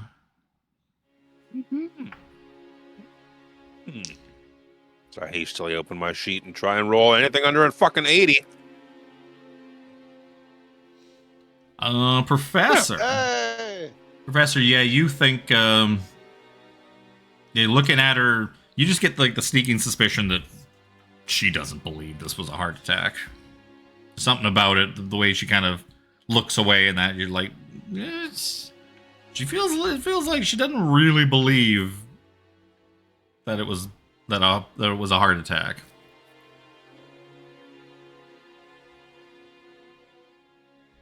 Well, I hate to be the one to move this all along, but as stern as the dean is, I don't know how long he can actually hold Professor Roach at bay. Would you like some help, Miss Court, with gathering what you need to gather?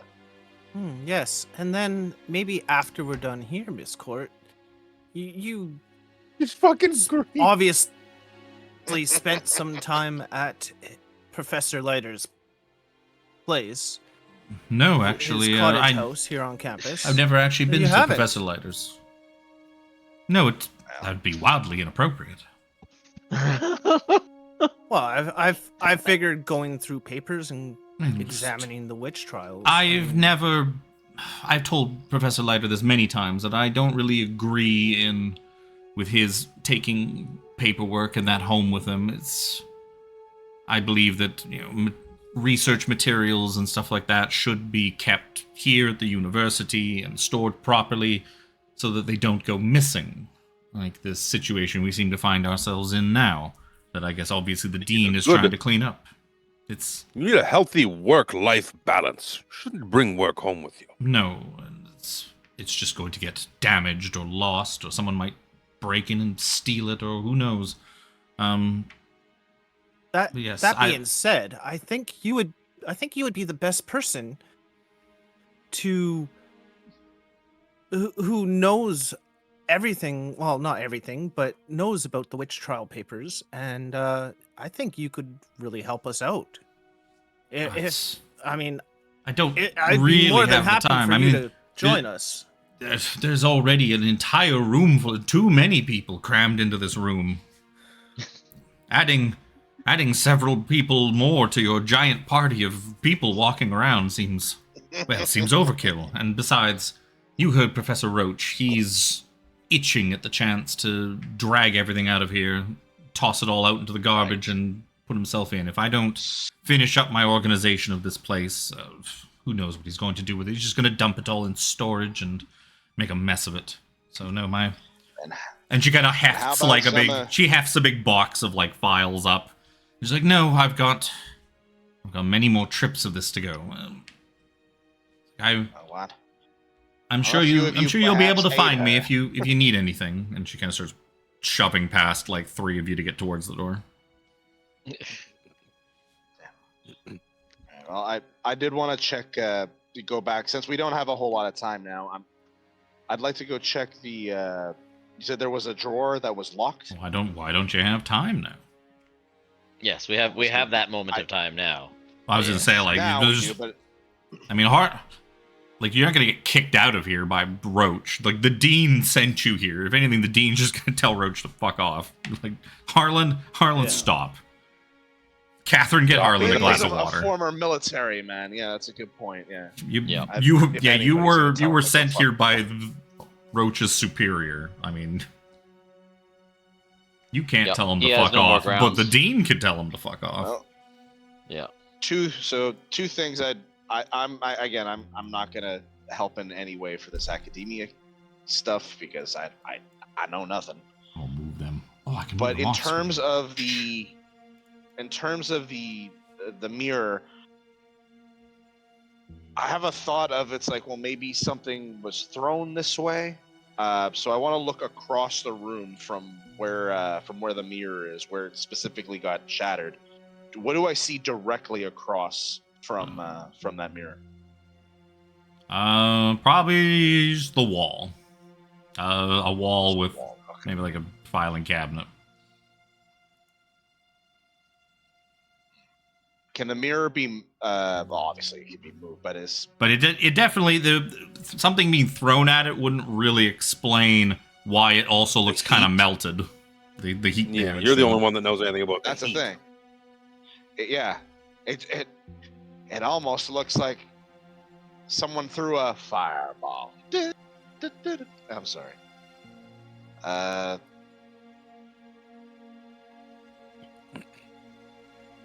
You know it's melty, and I saw the man as a ghost in the mirror with a mouth agape, shrieking. You haven't said anything about that. There was too much going on, so he was just like, Yeah. Is this place haunted? Well, I'll tell you what.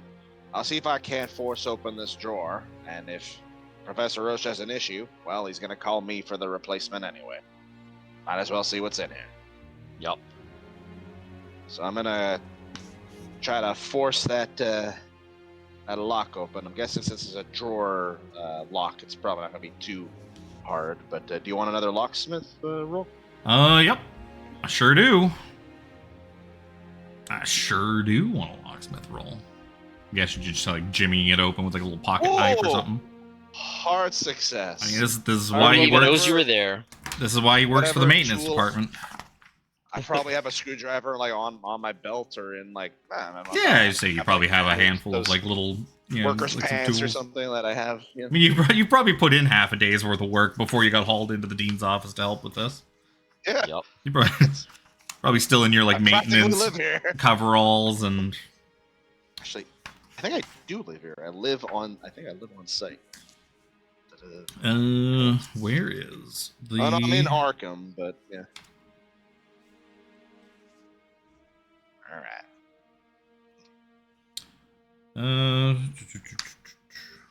I remember seeing it somewhere. Not that. maybe it wasn't. So inside, there it is. It's just in a. You find a inside. You find a flask, like a small metal flask with some sort of dark liquor-smelling liquid inside. That's half full. You find what else would you have found in there? You'd find a flask. You find a receipt for what looks to be like a hotel stay in Atlantic City at the end of August for a couple of days. So it does seem like maybe Harlan Roach was right. Maybe he did go to Atlantic City back in August. You find a matchbook. There's a little matchbook in there that says Hibbs Roadhouse. And like kind of on the back of it, there's like a little like lipstick. Like written in lipstick is Lucy.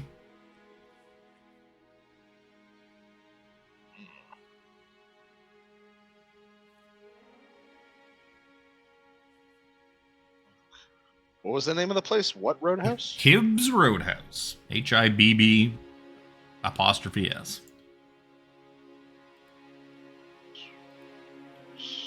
Are there any matches in like, there's still some matches in there. I will take that. I will give the receipt to, I'll say, Professor. What's his nuts? What's your name? Professor Farid Al-Tajir. Close. It's okay. It is a lot on the tongue. But other than that, you do see the only other things you kind of notice around here are the mirror. There's the fireplace. Above the fireplace is a large piece of art. I've been around here for years. I've seen quite a lot. Jack, you mind doing me a favor? Can you move that painting? I have a hunch. Sure. Where would you want me to move it? Just take it off the wall if you can. Yeah, or I'll move it to the side. See what's underneath. I'll go up to the painting and lift it off the wall. Yep. It's a pretty big, heavy framed thing. Why don't you give me a strength check, Jack?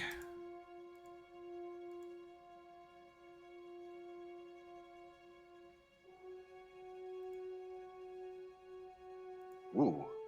Oh yeah, big strong Jack. Just you can unhook it from its hook on the wall, and you're just kind of standing there holding this big old painting off to the side, and revealing the bare wall from in behind it. Well, shit. I guess Leiter wasn't one of those people that keep a vault behind his painting. You'd be surprised how often people do I that. should have known that, because he probably would have asked me to put it in for him. Yep. Well, that's a good point. I I opened remember the putting one flask in this to take office. I am. I open the flask and take a whiff, see if it's like. I put the painting back. Yeah, it takes you a moment to kind of to get the hook to like catch properly. But I ain't holding this thing forever. No. Now it's crooked. To the left. No, Little more. Tell you what, leave it. I know it'll piss Roach off to no end. Well, I mean, Roach would probably get rid of it, and you would know that the painting would be part of. It's not part of the university property. It would belong to. It would belong to Professor Leiter. What liquor is in this? It seems to be whiskey, and like a good whiskey. Ooh. And considering we're like I right in the gotta height of give a- prohibition, like that's a bit of a no-no to. Well, Yup. this is not good to have. I best confiscate this, and I like, slip it under my vest. Is like, I'll say Jack too. You're kind of looking at this thing.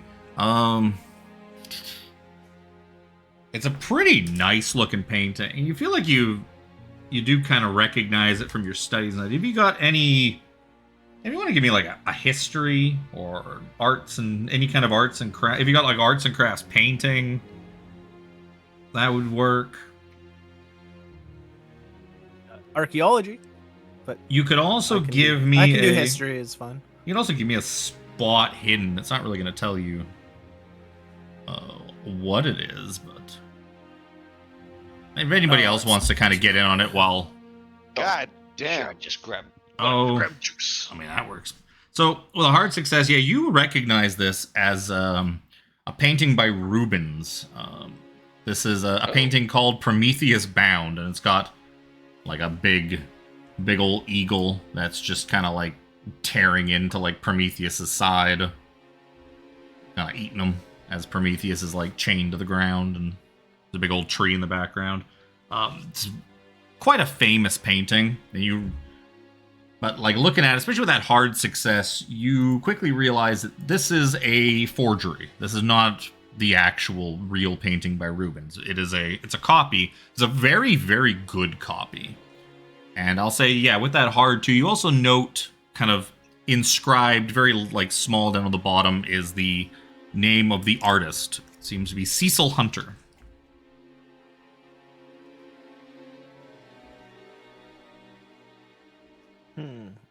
This painting, it's a very good reproduction, but it's not real. I expected Professor Leiter to have the utmost best taste in paintings, not fakes like this. It's signed here by Cecil.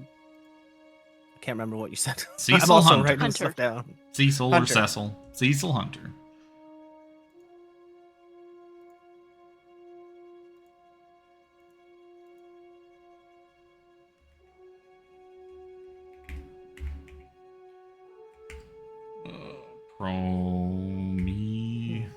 Prometheus Bound. It's hard to type when you have a book in front of you. Posted a picture of it in Discord. I put the picture of it in Quinn, man. That's exactly what it is. Nope. Ooh. I've seen Ruben was a great artist too.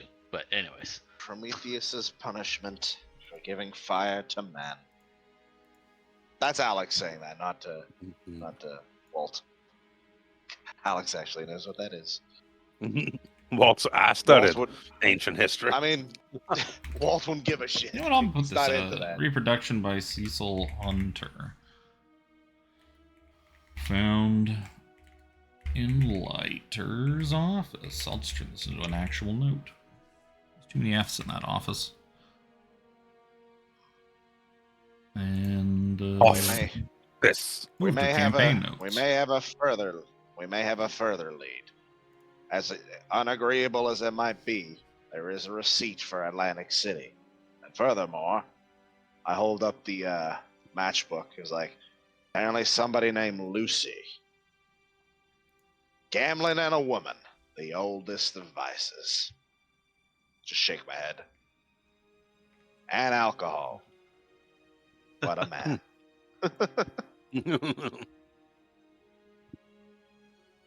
Professor he may have been, he was still, in fact, a man. There is hope for you, Jack.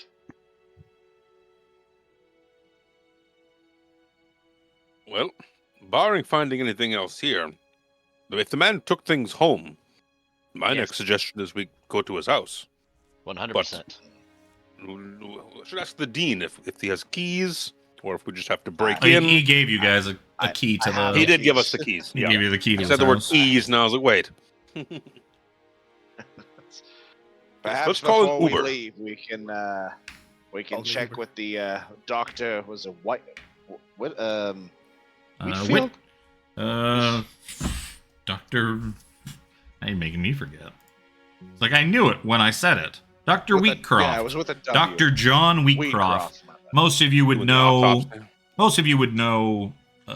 Actually, you probably, since you're all university people, you probably all know that Dr. Wheatcroft he's a former coroner in that he's runs the morgue at Miskatonic, and he's also like a professor. So he teaches like stuff about bodies and other people that are learning to be coroners and whatnot. Teaches classes. The morgue is over. It's in a small sort of detached building behind St. Mary's Teaching Hospital. Is it on the way or off to the other side? It's in a different direction than the cottages, but both these things are on campus. They're not. Yes. Yeah, it's not horribly far. I mean, you could even send some people to the morgue, send some people to the house. Well, You could divide and like I said, conquer. I'm not. Because splitting I'm the not party good with is this. always a good thing in any TTRPG. No, it is in this one, Cthulhu, it is. because then not everybody's getting hit by Talk the about same this every time. sanity rolls. Yeah, I've always tried to impart that. Yeah, it's not always a bad thing to send people doing, because then you get more done in the same amount of time. I highly doubt we're gonna be ambushed by kobolds. I think we'll be okay. Yeah. I don't.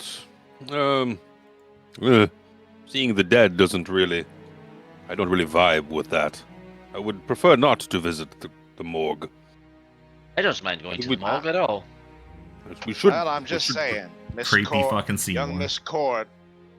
Actually, you're the one that did the psychology thing, right? And succeeded. Yeah. So you would know that she didn't believe it was a heart attack. Wouldn't that give you more? He wouldn't. What's the- Still not. What's the Still word? not super down with the dead. Fair enough. But okay, let's take a step back here. I saw while we were all in that office there before the regrettable appearance of Professor Roach. I gazed upon the mirror on the wall. We all stood there, but there was another figure in the room with us. It was Professor Leiter, and his mouth was as wide as it could possibly be, like he was shrieking in terror or pain. It actually gave me a bit of a headache for a minute there. It's just something troubles me about young Amelia as well. She gazed so longingly, and her attachment to this man makes me. I don't think she believes that he died of a heart attack.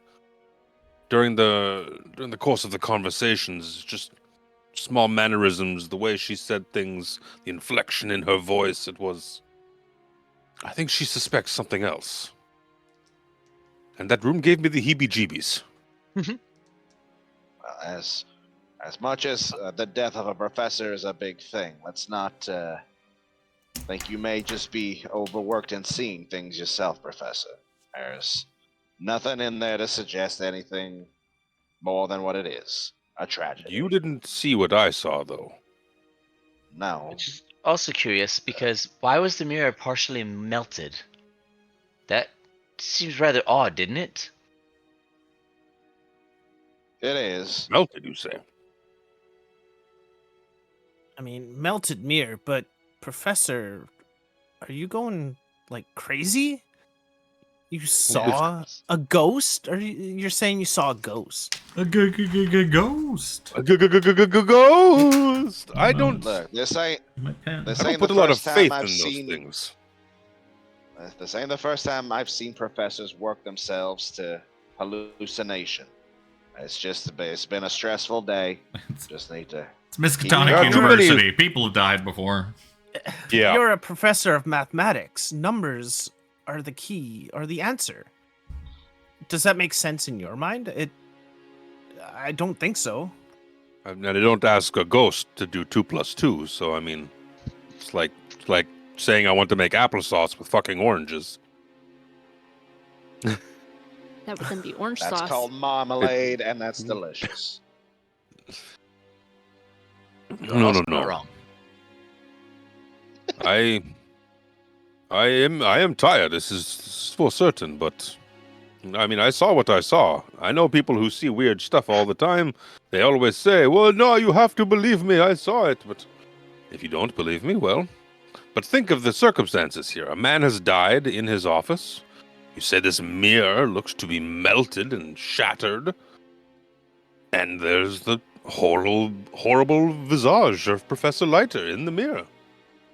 There's too many things for it just to be circumstance of exhaustion on my part.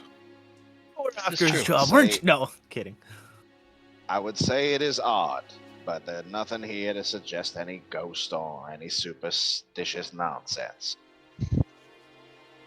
We have the physical proof of the man going to Atlantic City, gambling perhaps, meeting up with a woman, and even partaking in the I shake the flask a little. I pull it out slightly and shake the flask a little bit before putting it back. It's like, these are things that are tangible and will drive a man to some terrible means. Walt, I wouldn't be producing that too often. What are you talking Especially about, in this, Jack? especially in I've this day and confiscated. age. I've confiscated it. What are you talking about? I slip it right back into my vest. Looking Jack right in the eye. It's like, what are you talking about? Exactly. Anywho, I'm gonna head over to his abode. Who wants to go where? I will head to the abode as I have his keys, and rather focus on the physical evidence. Yeah, I don't mind Escort going did to say the that morgue he while had, you guys do that. He had his papers at home, perhaps. Maybe they're still there. Much as I am... Do you mind some company, Mr. Seymore? Ah, certainly. I'd rather Professor? stay away from the dead. Lexi has spent more than her share of time around the dead people. Much maligned I am to deny the academia side of things. I can't shake this feeling of something strange happening. I will accompany the young gentleman to the morgue. Very well. Miss Cassin. Because it'll just be you and me searching through the professor's things. Are you alright with this? Yes, of course. Very well. When you boys are done, you can meet us at his abode. I trust you know where it is. Certainly. I've had to run Yes. documents there for the professor many times. Well, excellent. Alright, let's head over before Roach blows another gasket. Lexi and Walt head on over to the cottages. It's a little bit of, are you guys gonna walk there? Or are you gonna do either of you guys on a car? It's on campus. It's a bit of a walk. I mean, you can also walk it. It's not the middle of the day. If it's on but- campus, then walking would be... Okay, it'll take you a little bit to get there. The rest of you are heading off to basically where St. Mary's Morgue. Teaching Hospital is, to the I guess morgue. they didn't have golf carts back then. No, they did not. So we'll stick with the professor and his two boys, and you guys head on over to the morgue. Let's use this one. The morgue. We'll use the one that says graveyard. That seems appropriate. Oh no. Well, it's got to be creepy. It's a fucking morgue in Arkham, Massachusetts. Yeah. So you guys reach the morgue building. It's a short, single-story building that's just it's detached, kind of just in behind St. Mary's. You do know that there's probably some underground passages for the stuff back and forth between it and the main hospital building, but the building itself, and I guess where the classes would be held and some stuff, is all on the ground floor. You walk in, there's a little reception area, and a young student about the same age as the two of you. He's like, hello, how may I help you? Professor Altajir. And Afternoon. and you, I don't know who you are, but aren't you the dean's assistant? Yes. Seymore Waterson. We're here at the request of the dean. Well, indirectly, looking into some of the matters with, oh, for goodness, my Professor Leiter. getting my professors mixed up for a second. Charles Leiter. Charles Leiter. Yes. Do you know if Mr. was it Whedon? Dr. Wheatcroft. Wheatcroft? Dr. Dr. John? Wheatcroft. Dr. Wheatcroft has performed the autopsy yet? I don't know. I mean, I could find Dr. Wheatcroft for you. I think he's just finishing up a class. Just give me a moment. And he goes through goes through the double doors.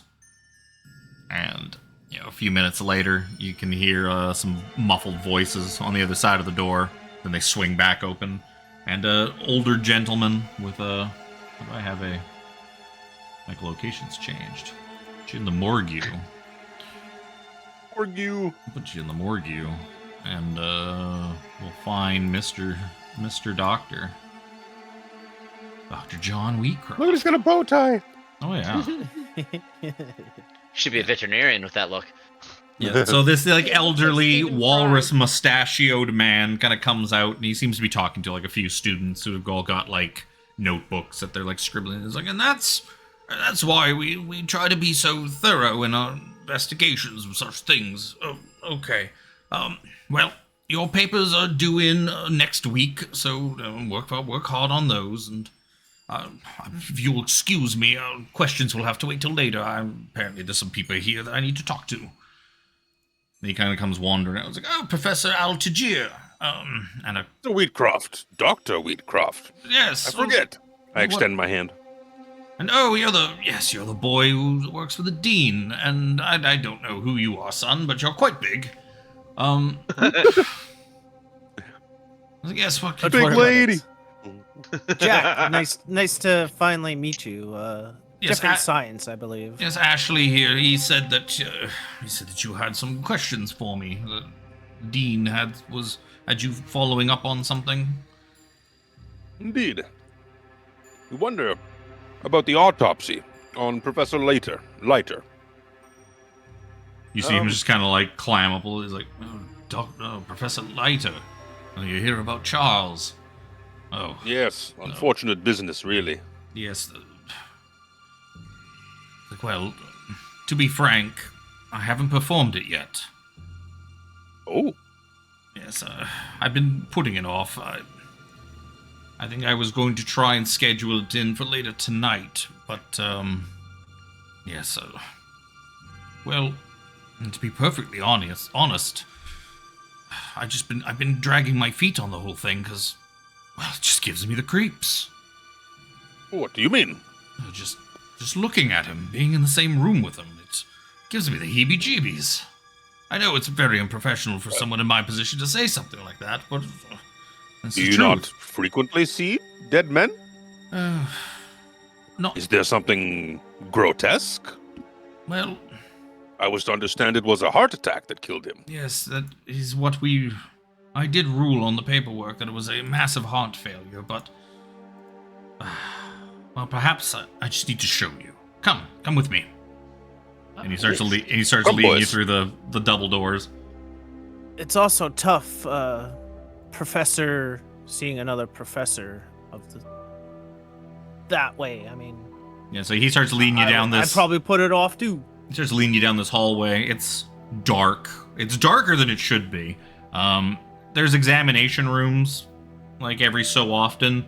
And there's a big light kind of outside the door to each examination room. But in between lights, the lights are spaced a little too far apart. So as you're kind of going down this loud, long, echoey hallway, you end up in patches of not quite complete darkness, but darker than you really feel comfortable being in.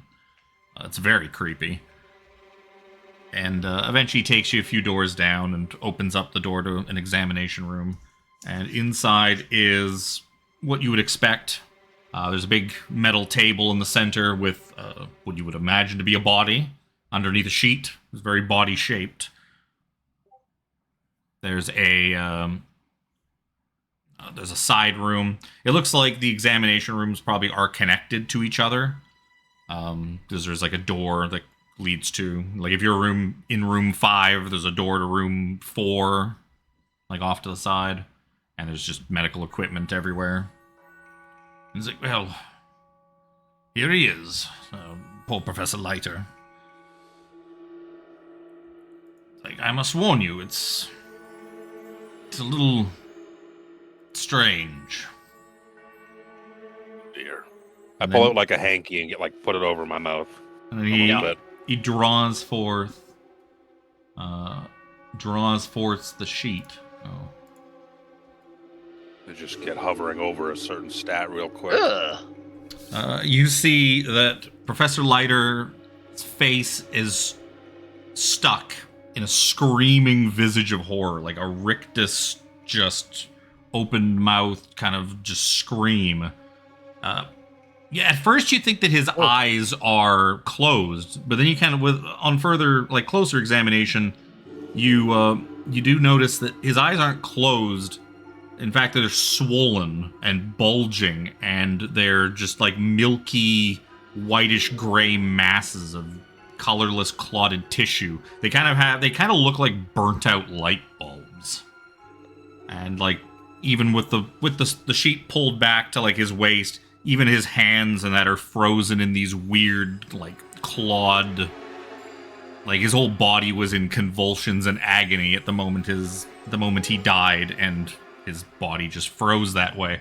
I would like some sanity rolls from the three of you for looking at. Sorry, I just no! rescued my Does it dog look- from my brother's bathroom again. Does it look exactly like he looked in the mirror? The mouth does, yes.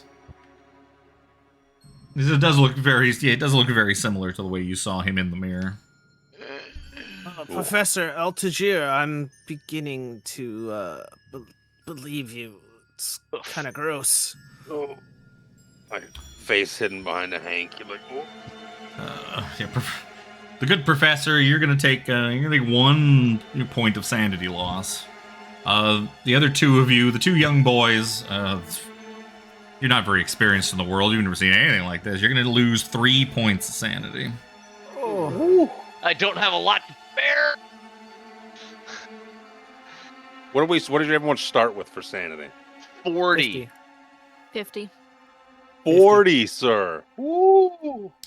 I You know have what? 55. 35 for me. That's actually what I forgot No. to write down. But that's Alex, you have 50 as well. Sanity, not luck. Oh, I'm sorry. At least that's what the sheet great. generated. I don't know if that's what. I forget how that was. How that gets determined. It goes by your Oh, power. I got 50. It is by your I got power. 50 Yeah. sanity. Yeah, as your well. power stats, your sanity, your starting sanity. I just made that correlation as I looked at the sheet that I had printed up, or not printed up. But I'm very excited to make a character for Horror on the Orient Express. I'm so excited to make a Same. character that. No, I'm gonna make it I'm gonna delve fully into the very involving process that making Yeah. a Cthulhu character is. Well, this Only for him this to go character- insane in 3 sessions. This character was my kind of test to see if I remember how to make one for Orient Express. So you're looking at Dr. Dr. Wheatcroft is like, he kind of sees you all. I would imagine as sort of involuntary actions, especially from the two young guys. Like Jack probably just Kinda jump back. kind of like almost freezes, steps back a little, and just kind of like goes a little wide-eyed at the sight. And then it's his professor too. yeah, and he idolized Seymore, him, so- young Seymore just probably like lets out some sort of little like yelp when he like sees just in this involuntary just yelp. He's like, yes. Oh, well, perhaps I shouldn't have shown it to the young men here, but yes, as you can see, Professor and boys, that's well, it's Horrifying. not like any heart attack I've ever seen. No, not me neither. I'm no medical expert, but That don't look right. This is not. There's something strange is about here. You Faces can. aren't supposed to look that way. I'll say as part of those sanity rolls too, like you just looking at the body, like just gives you this feeling of unease, and you almost have this unnerving effect, like you're being watched. There's that feeling, like the hairs on the back of your neck standing up, like you're being watched. And then Dr. Wheatcroft kind of puts the sheet back over and is like, yes, well, as you can see, this is why I've been kind of putting it off, but the dean has been insisting on the autopsy. So, my plans are right now to try and have it tonight, at maybe 8 o'clock. 8 o'clock, I mean... If you're looking for more information, you can find me, or if you wish to attend. Oh, no, I'm quite good, thank you. No, I think I must attend. I must know what has caused this. Dr. Wheatcroft, forgive me for saying so, but this is not the first time I've seen the man in this kind of state. We were just in his office now before coming to see you, and there's a mirror in his room. It looks... Tell me, on your initial inspection, is there any sign of heat injuries upon his personage? No, I know you haven't. I mean, I made a cursory investigation when we brought him in, and I could not. That is why I ruled it a heart attack, because there was no. I mean, obviously he's strange. He clearly was in a massive amount of pain when he died, just by the way the rigor mortis set in. But there's no cuts or scrapes, no wounds, no bullet holes, no stab wounds. If he had been poisoned or something, I would have expected foaming of the mouth or something like that. Discoloration, anything. Yes, so the only thing I could rule it was a heart attack. Seemed like just a massive coronary failure.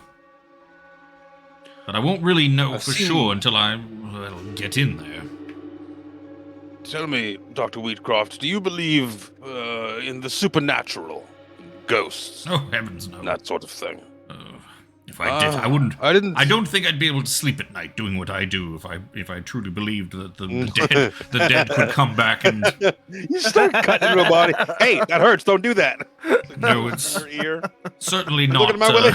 In my profession, it's sort of a professional mandatory to not believe in such things, or else you'd have no peace.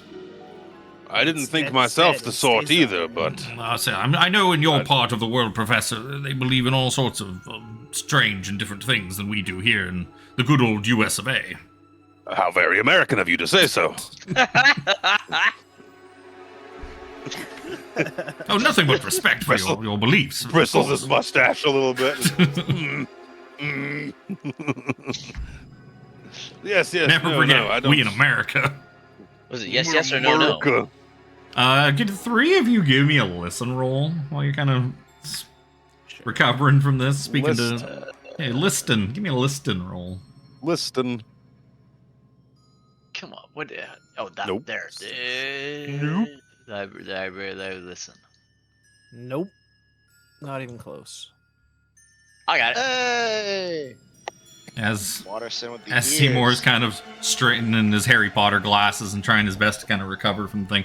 You hear... So did you hear that? Ron, over here.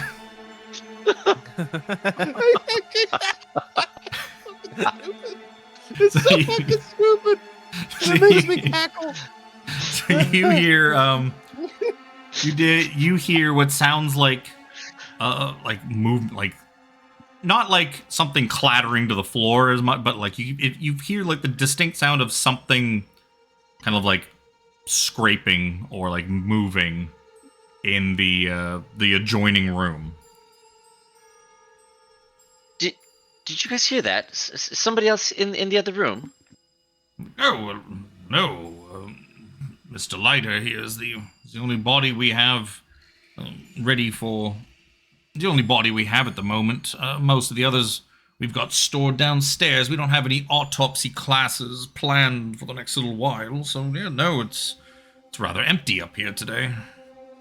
Oh, it sounded like something's moving in the other room. No, Any of your students planning a prank or something? no, my students will not do such a thing. We highly Kind of a morbid topic. We highly respect the dead here. Anyone caught fooling around with bodies or something like that would be expelled immediately. Oh, Yes, Jack, stay out of the morgue, please. I wouldn't. Wow. This is the only time I've been here. I wouldn't even dream of it. But if give me a moment, you're probably just hearing things. I mean, that was a very unsettling thing you just viewed. I was quite unsettled when I looked at it the first time. I don't remember if I passed my sanity roll or not, but I Is he being cagey or weird? Like he's That's- trying to. You can give me a psychology check, but like on the surface, doesn't seem to. You could definitely tell he did It seem did just a little. see some, yeah. Yeah. Oh, extreme success. No, Not you even could roll. definitely tell an extreme success that he did seem visibly uncomfortable around this body. That like, Well, no. What about like the response to the other room sound kind of thing? oh, you think that it's like, oh, you're just hearing things. Yeah, you're just hearing didn't- things. He's not he trying to like. didn't- No, he- you didn't hear anything. Steps in front of the door. You didn't hear anything in there. No, you take it as he's just dismissing because he clearly didn't hear anything, so he's just imagining that the kid's just is just freaked out. Hmm. Especially failing that sanity roll. The two younger guys here were probably very obviously like freaked out by the look of the body, so he's probably just like, oh yeah, you're just very mild like hallucinations, hearing things, seeing things. Oh, that's normal after a shock of seeing something like this. Even just seeing a normal body without the strangeness of this one, it could cause that too. Let me go verify that is when we're going to, especially Professor, if you're wishing to come to the autopsy this evening, let me go verify with Ashley that is when we're going to be having it. I'll be back in a few minutes. And then he just leaves, and you can hear him. You hear these loud, echoey footsteps clunk, clunk, clunk, clunk, clunk down the creepy hallway until they eventually fade out and go away. After seeing this body and what you were describing, Professor, do you mind if we just take a quick peek in the other room, just to ease my nerves a little bit? I don't think it'll help ease our nerves, but by all means. I'll accompany you. So Seymore will go over to where he thought he heard that noise coming from, just a little eerie. Yep. There's a door to an adjoining room, like I guess an examination room, similar examination room to this one. Yep. I try the door. It seems to be unlocked. Open the door. You open the door to just pitch blackness. There are no lights on in this room. These are all windowless rooms. Yeah. These typically tend to be the second floor down kind of thing, so that there's typically no outside access windows. You don't want people pressed up against the window. What you doing in there? What you got there? Oh, there's got to be a light switch around here. I'll steal I'll fuck look the for a light corpses. switch.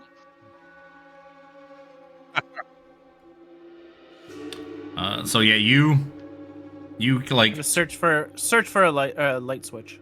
yeah. So I guess who's one of you two, whichever one of you two is sort of in the lead. You kind of reach around, feel around on the walls near the door. Eventually, you do find a light switch, and you flick it, and it's like does the whole wow, boom, boom, boom, boom, starts like the lighting overhead kind of starts flickering to life. Flicker to life. Yeah. And in the brief flickers of this light coming on, you can see that it does seem to be, some other kind of examination room. Also more of a storage room. There's like big lockers and like that on like one of the walls across from you. Like this one's more like, if that's the examination room, this might be more of like a prep area or storage area for the stuff for the examination room. Okay. And then all of a sudden, pop! The light just kind of bursts and goes out.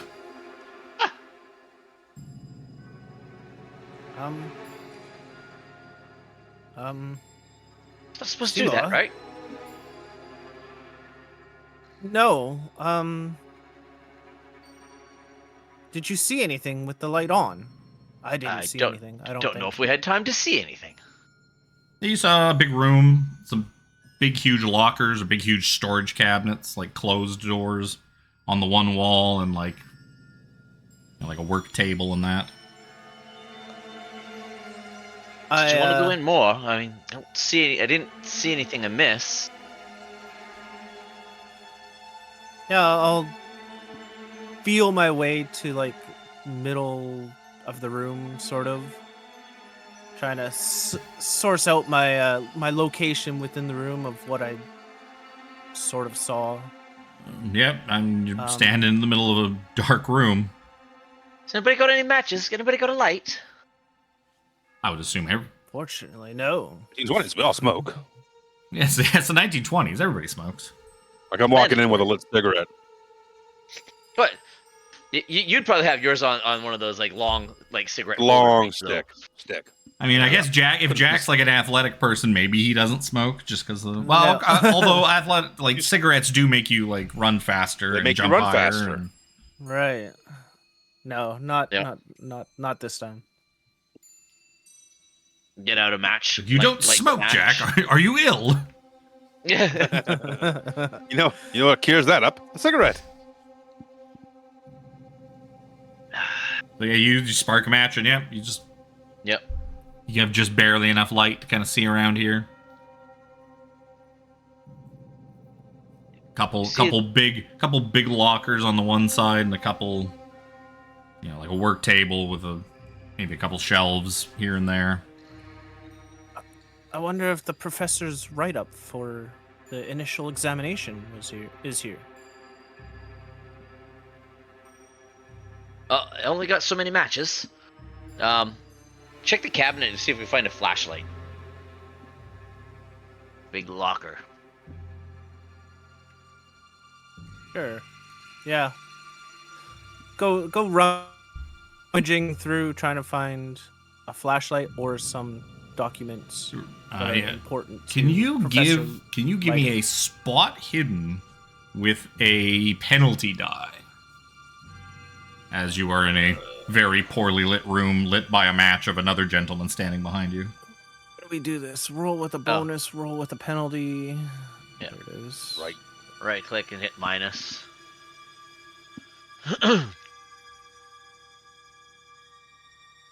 I'd like to push that and be like, That was a normal roll. oh, it was. Yeah, so just roll another. Well, it doesn't matter. Well, you know what? Roll it any. Oh no, because you would roll a 95, and 95 is not a fumble. So yeah, because it's a penalty die, it's just going to get worse than a 38. So Yeah. if you're looking to push, how are you going to push it? I'm gonna. Seymore, can I see your matches? I think I might find something here. Sure. And I grab the matches and hold the light really close to like documents or the, You also now to have the- the light, right? Yes. Okay. just to shine some more light as opposed to not being Somebody able to else see. holding it. I'm still going to ask for it at the disadvantage because it's a push is supposed to be a little riskier. Give me the same thing. Spot hidden with a disadvantage.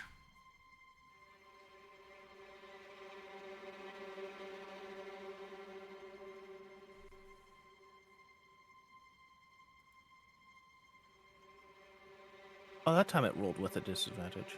That Oh time it wow, did. way off. Yeah, so you have, like, as you kind of bring in the light close, and you're kind of squinting at this locker as you're going to, like, open it, through, like, the slits, those slits that are at about, like, head height, with the light held right in front of you, you have just enough time to spot a pair of eyes staring back at you from the inside of this locker, as all of a sudden the locker just smashes into you. The locker doors, it's thrown open. You're going to take 2 points of damage as the door just goes crashing into your nose, possibly breaking your nose. Blood kind of starts pouring out of the front of it. And this, what you can barely tell, it seems to be like a student, a large athletic-looking student, just bursts out of the locker and just tries to bull past Seymore and out the room, and he's taken off, and he's gonna make a maneuver to try to get past Seymore. Wait, can I trick him? You could give me, if you want to make some sort of maneuver like that, you could give me a fighting brawl against his fighting brawl. That's just my normal unarmed then, right? Yeah. Fighting brawl. Yeah. Oh, baby! You got a success. Unfortunately, he got a hard success. So you try to, as you just see this thing, you can't even really tell what it is. You just see a form burst out of the locker, smashing the locker into Jack's face. The matches kind of go flying across the room, and you just see this humanoid-shaped form fly at you. You try to kind of trip it, and it just hops over your leg and crashes into the door, and starts running down the hall. What are you guys doing? The hell was that? Chase him! What?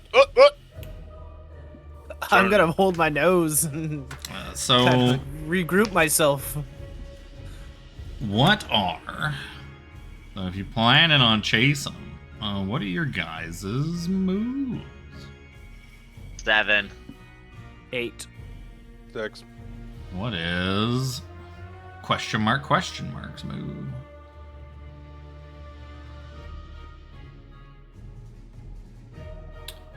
Why can't I find him?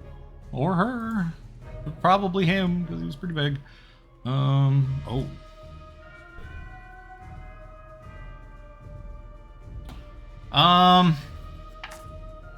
I believe I haven't had to look up the chase rules in a long ass time. Vehicular collisions. That's the one. Yes, that's what we need. Well, that's the end of a chase. Because I believe there's a establishing the chase speed roll. Okay. So all three of you, if you're gonna make chase for this guy, are gonna give me all Constitution rolls. He is going to also make. Jeez. Oh my god. Oh my god. Wow. Jack's too concerned about his nose at the moment. Yep. I mean, to be fair, That was almost a hard You or slam a- extreme fail. slam a cabin in your face, see how easily you recover. Yeah. So you are all going to, on a failure, you're all going to lose -1 to your move rating for the duration of this chase. So this guy, Poopy. so Not a fast man to begin with. you hear footsteps just dunk, dunk, dunk, dunk, dunk down the hallway. I think what? Oh no, spam. Go away, spam. Spam. Jack had what, an 8? Well, Jack now has a Yep. 7. I think you were like Yep. 7, 6, 5 or something like that. I had 6 to begin with. Yeah, so yeah, you're Now be 5. okay. Yeah. So now it's 765, yeah. Okie dokie. So I guess you just hear footsteps going down the hall. Jack, what do you want to do? You kind of pick yourself up, holding your nose. Blood's kind of like pouring out of it. Judging by how hard this thing leaped out of the cabinet, it's probably close to his size, if not bigger. Yeah, you would imagine so it was probably he's- about your size. I mean, he's an athlete. He's gonna try and give chase. Yep, so you burst out. You start running down the hall. You see at the end of the hall, or like a little bit further ahead of you, because he's got a nice good head start. What looks to be a student. He seems to be. Hey! You there? Stop! He's probably about your age, maybe a couple of years older. He's in a. It's kind of tough to see. He's got his back to you, so you can't really see him too well or see if you recognize who it is. But he's tall and ass. He looks pretty athletic. He's got like a athletic, like Miskatonic sweater on, and he's just beating feet towards the main doors that like lead out to the front. And you kind of start charging after him. That's gonna take us to Seymore. Oh, Chasey. So you follow suit. You're running down this hall a little bit behind Jack. What does the professor do? Damn! My good suit! I hold on to my tarbouche and start running. Okay. So the professor comes trotting behind you guys, one hand on his fez. One hand on his fez, the other hand still holding his cigarette. Of course. He's just trying to taking puffs as he's charging down the hallway. So this guy's gonna get to the end of the hall. He's gonna be met with these pair of double doors, which he's gonna try to make a strength check. Gonna go bursting through. And he does. He's going to burst through the double doors at the end of the hallway.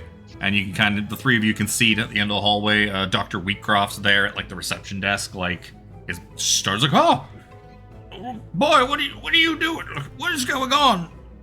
And then you see him start heading towards the front door. He kind of bowls over Wheatcroft. Wheatcroft kind of tries to like step in front a little bit to be like, what is going on here? What is the and he kind of gets bowled over, which slows him down a little bit, but he's heading towards the front doors. Jack, I guess you're continuing to give chase. Can you give me a dexterity roll, or dexterity, or you could give me dodge, but your dodge is probably going to be lower. You can just give me straight dex if you want to try to hop over. If you're trying to keep up with this guy, you could just pop over the prone Wheatcroft. You could also stop and help poor Professor up if you wanted to. Or I guess Doctor. He's technically a doctor. Nope, I'm straight giving chase. Yep, so give me a dex roll to see if you can just kind of just hop. You just catch a foot on Dr. Wheatcroft and just go like rolling around. You don't take any damage from it, but yeah, you kind of just and just eat it on the other side of him, rolling on the floor. Sorry, Professor. No, we Seymore. can't let him get away. Yep. What's the meaning of it? Oh, you kicked me in the side. What's going on? And I guess same thing. If you're stopping to help him up, you could help him up, Seymore, or you could just keep giving chase. Do I get a feeling this guy's pulling ahead pretty much? He's definitely faster than you, but Go! Yeah, I'll jump. Yeah, give me a dex roll. Oh, Just into the. Oh God! Into the pot. You can use. not much. I don't. But yeah, let's burn a little bit of luck to jump over this guy. Oh, okay. You burn some luck, turn it into a success. You almost catch your foot. Because you're not just jumping over Wheatcroft, now you're also jumping over Jack, who's just like lying there beside him. Yeah. And you just kind of barely manage to get over Jack. Jack's pretty big too. And you just kind of stumble forward, kind of do the whole like stumble run, and then kind of catch your balance. You're starting to catch up. The professor, he comes trotting out. What do you want to do, Professor? It's a young man's game. I'm gonna stop to help up Dr. Wheatcroft. Just go! My dex is actually okay, but I feel he would be more... hold the cigarette with your mouth, and then be like, let me help you up, Doctor. Yeah. I don't need to hold the fez anymore. Puts it in the doctor's mouth and helps him up. Here, hold. Yes, you hold this for me real quick. That's a good lad. Professor. What is going on? Who is that? You just blew me over. Whatever that man was in a locker in the other room next to your examination room. What is the meaning of this? Looked like a student. He was wearing a Miskatonic varsity sweater, but I didn't recognize. He's not one of my students. Someone was in the other room. Oh, how very disturbing. Must be a very disturbed individual. I guess. Meanwhile, outside are at this point, the assailant bursts the doors open, ends up like outside. Rain is starting to, and since you've been in here, the rain has started to come down. It's getting a little slippery out. This guy like just takes off, and he's just starting to run across like one of the courtyards, like off past the hospital building. He's just running across campus. He's gonna make a dexterity roll, and just kind of, you could see as you're kind of reach the door, Seymore, that like this guy starts slipping, and he like looks back, and you can tell from when he looks back that he is like maybe he's like an undergraduate student, about that age. Like maybe about same age as Amelia Court, that kind of a couple years older than you are. Yeah. And he just kind of just like runs into like a garbage can, and just kind of that kind of slows him up, and he's gonna stumbles around it, and he's scrambling to get back to his feet. Why don't you, as you head outside Seymore, why don't you give me a dexterity roll? Come on, baby. Chris. As you kind of hit the pavement. Yeah. You just kind of you hop down the few steps in front of like the morgue building, just hit the ground running, the slick pavement, and then the slick grass once you're off that. But just nothing. You just start tearing through it, and you catch up to this guy. I guess, Jack, would you be continuing to try to help and catch up and give chase? Or are you helping? Yep. The No, process? 100%. Okay, so yeah, you're... He doesn't want this guy to get away. Seymore, yeah, you catch up to this guy as he's kind of stumbled to him, and Jack's kind of starting to come out the door. What do you want to do?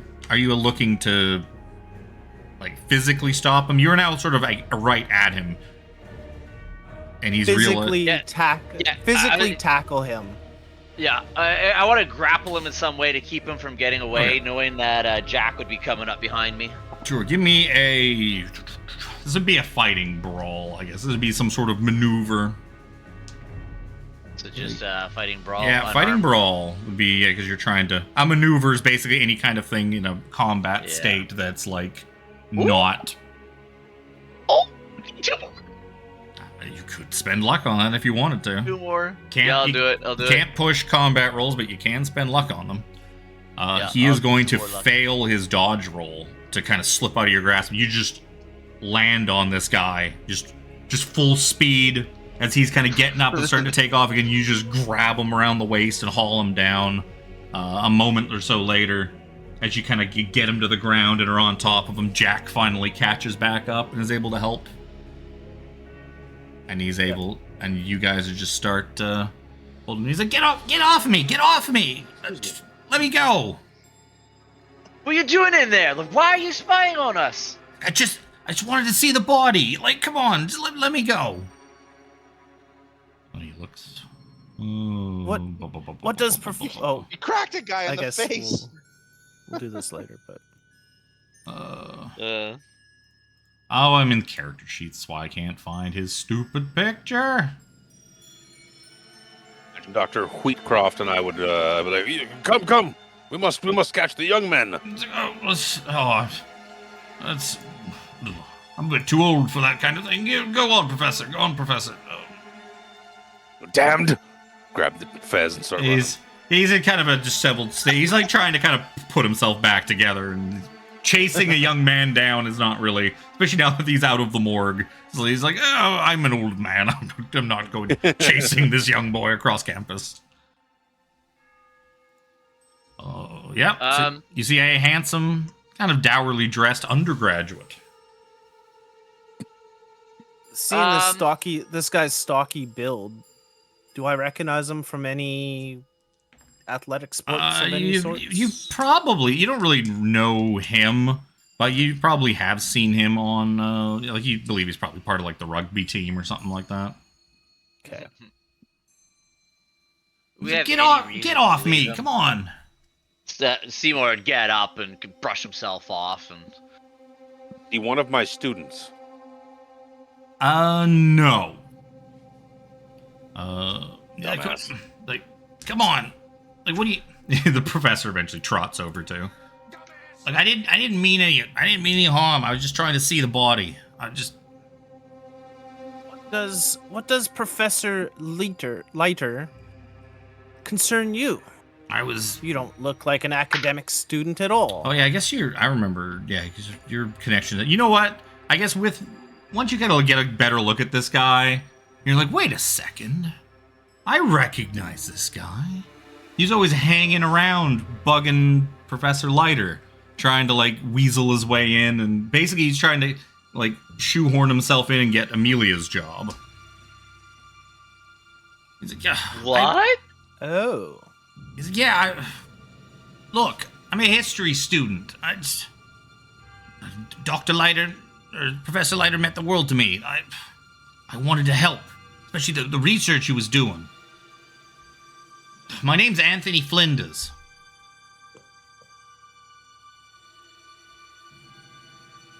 I was, you know, I don't know. I had my suspicions. They said that they said that Charles. I'm just gonna have everyone call him Charles from now on. Fuck it. Yep. Everyone said that Charles died of a heart attack, but man, he wasn't that old. He's like in his 30s. Who dies of a heart attack in their 30s? No, there's Weird people. And he kind of like tries brushing himself off. As I imagine, like now that he's like not physically running, you kind of let him at least like get to his feet and kind of brush himself off. Yeah. He's like, look, I know there's something weird going on, and I bet I know who's responsible. I needed to see the body with my own eyes to confirm it. You know. I know. It was Dean Fallon. Yeah, Bryce Fallon and Harlan Roach. The two of them, they're lovers. They're secret lovers, and this was some sort of like black sex magic, and they wanted the papers so they could do some sort of like black sex magic rituals and kill whoever they wanted. And the professor got in the way. What the fuck? Are you mad? What the fuck? I'm sorry. Are you on drugs? This is gonna go. The impropriety of things going on in this school is astounding. I know I'm right. I know there's something going on. Look, What proof do you have, Anthony? Well, I was hoping my proof was in there. And then I was about to sneak in there and take a look at the body myself. And then you guys came in with Dr. Wheatcroft. And then you found me in the locker. And, well, I thought I could outrun you.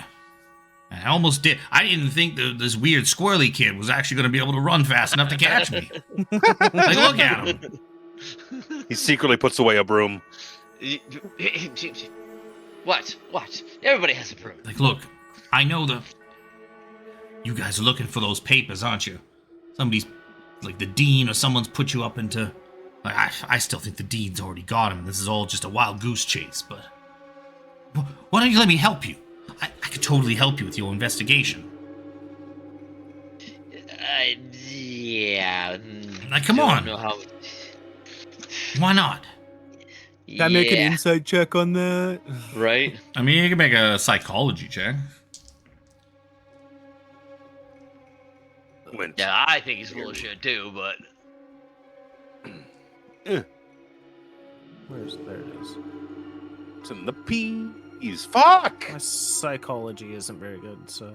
I'm just doubled over, like, heavy breathing from the round of running. Light a new cigarette. He seems pretty eager, kind of almost obsessed. But I will say that Jack, even with a fail, Jack, you do, with the mention of the name Anthony Flinders, you do remember that name. Like you maybe heard it in passing, not in a positive light from like maybe Amelia. And as like one of Dr. Leiter's students, you remember that like, oh yeah, there was like an Anthony Flinders guy that always kind of kept hanging around and bugging Professor Leiter and be like, hey, let me on the team. I want to help. I want to do the Hob House papers. This is really cool. He kept insisting that, especially like the witch trial papers that they found, that he was doing his thesis was on the Arkham witch trials, and that like getting in to see the papers and like getting to help on them would like be huge for his thesis. And Dr. Leiter was like, nah, go away. Didn't really... No, he was never, like, too much to take action against, but Professor Leiter kind of just pushed him away. He's like, come on, I can help you find him.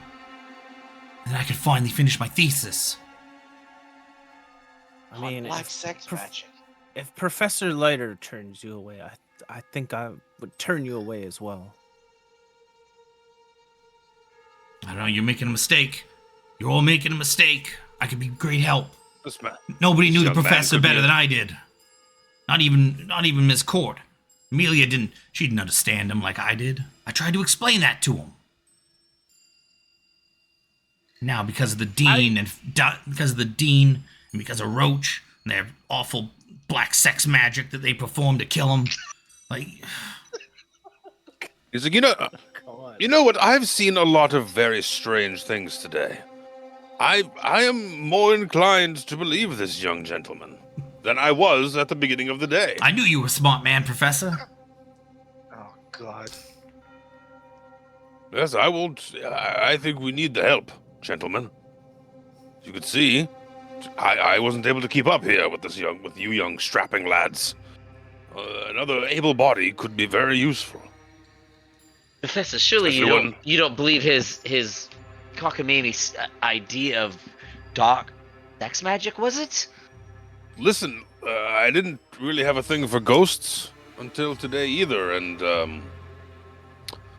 whatever's happened to poor Charles, it's something strange is going on around here. Isn't dark sex magic cult pact weirdness a little easier to stomach with what you've seen today? I don't. It doesn't make lick sense to me. Of course, it sounds far-fetched. Look, I even have a leak here. Far-fetched. Fuck you. Flinders Flinders offers his hand to you, Professor. Oh, excellent, Professor. This is going to be a very, very lucrative and good partnership. I mean, Amelia was top student, which is why Professor Leiter chose her. And I don't see how this guy knows any more than what she would. Amelia Shamelia. About knowledge. It's about willingness to uncover that knowledge, young man. You have much to learn. It's okay. We all do.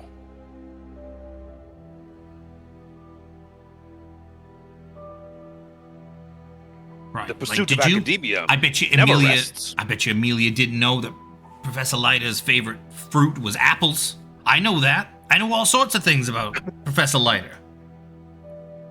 Look, I can read a character sheet too. Fuck.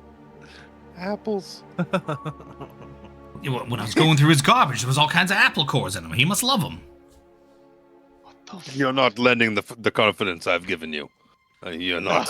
Let's be on our way, gentlemen. So, as you guys walk off with your new friend Anthony Flinders. Great. Look, I failed a roll. Okay, I'm gonna play along with it regardless of what the fuck I think. Meanwhile, my actual palm face. The argument that did. I was shaking my head the whole time, but I not actually have. I don't Fail actually the roll. have a Fuck thing you.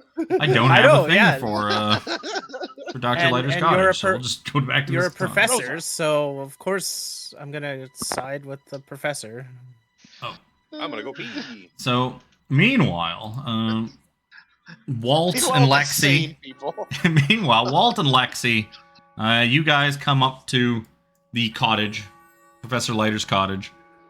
It is a fairly modest, like 2-story building.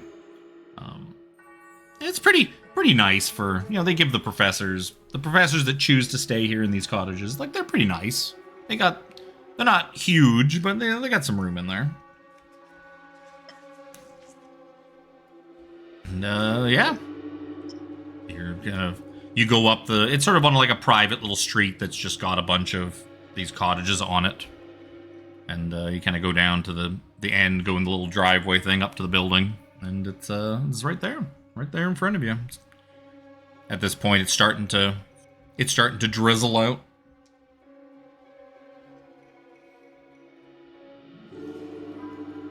Well, we best get inside quickly before the sky opens up. Yes. Last most thing we definitely. want to be doing is searching wet. I don't want Quit. the hair to get messed up. Are you able to open the door? Just give me 1 sec, Missy. Pull out the key for his private abode. His door look fine? Does it look smashed in, or does it look normal? Yeah, the door seems to be fine. Before I open the door, though, just out of curiosity, I don't even do a roll for it. Can I listen to hear if I hear anything on the other side of the door? Very D&D-esque. Sure, give me a listen roll. I'm gonna listen in with him. Okay. the two of you, like just side by side, put your ears to the door. Yeah. You don't hear anything. Seems perfectly quiet. I'm actually gonna go pee quickly too before we get in there. I don't think there's anybody inside. My 7 can also tell that pretty easily, but thank you for helping. I just didn't want any surprises with all the weird cockamania stuff that seems to be happening today. Surely nothing else can go wrong. I'm pretty sure the other 3 are doing just fine, and everything's sane and logical. Oh, most definitely. Did everybody go to pee? No, I did last time. Oh, okay. I know Luke. and I'm Kevin sure. did. I'm sure they're having no problems whatsoever. My headset makes it all the way to the bathroom, so. Nice. Mine does too, but I have to hang it on the back of the door, Yeah. or else it sometimes cuts in and out. Yeah. You can hear us talk shit while you take a shit. I'm just full of bad ones today. Fuck. Not like the one I put in Discord for you, though. Was it the fucking the Jerkatron or what? I No, think it was- That's what I put in Crimson Discord Letters. for you. Yeah. Anyways, yep. You don't hear anything. You're just kind of standing. The front of the house has there's like a little front porch where the front door is. You're kind of like up on that front porch.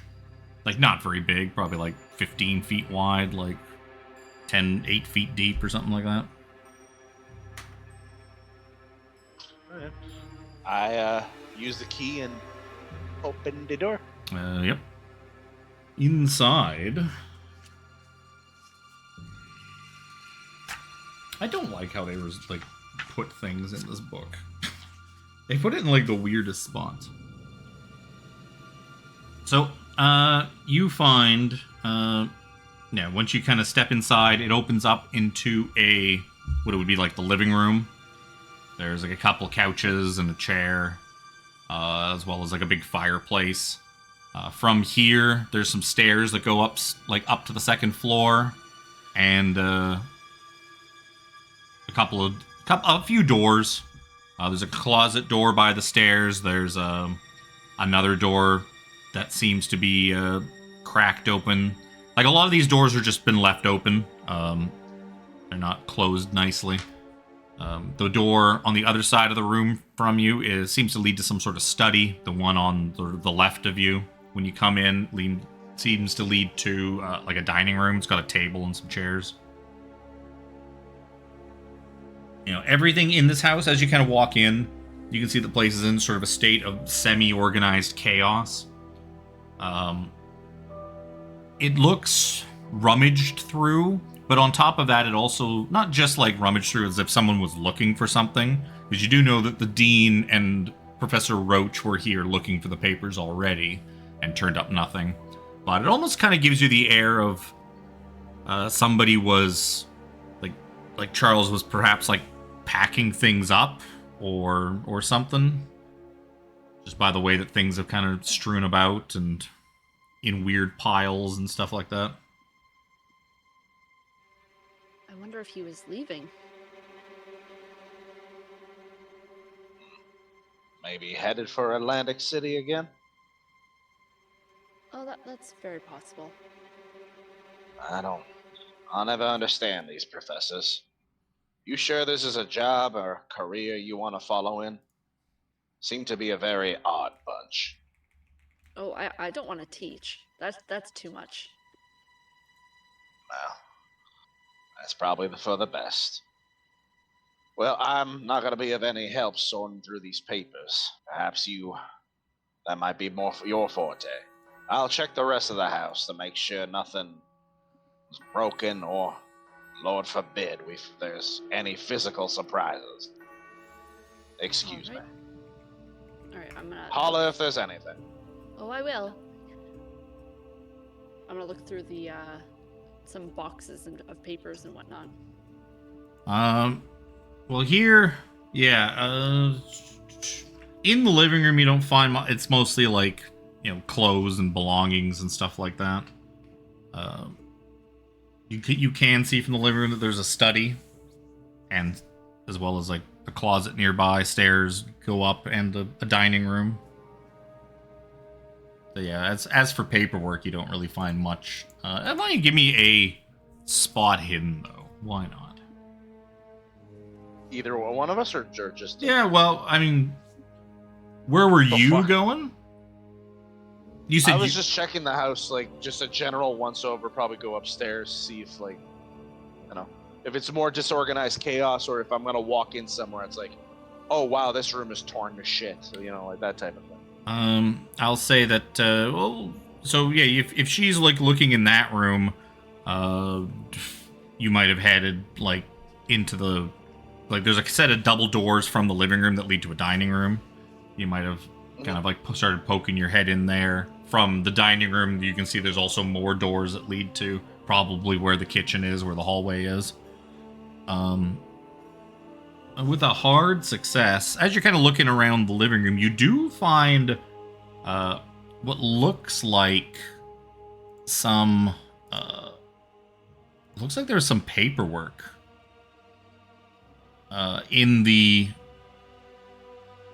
there's some paperwork in the fireplace.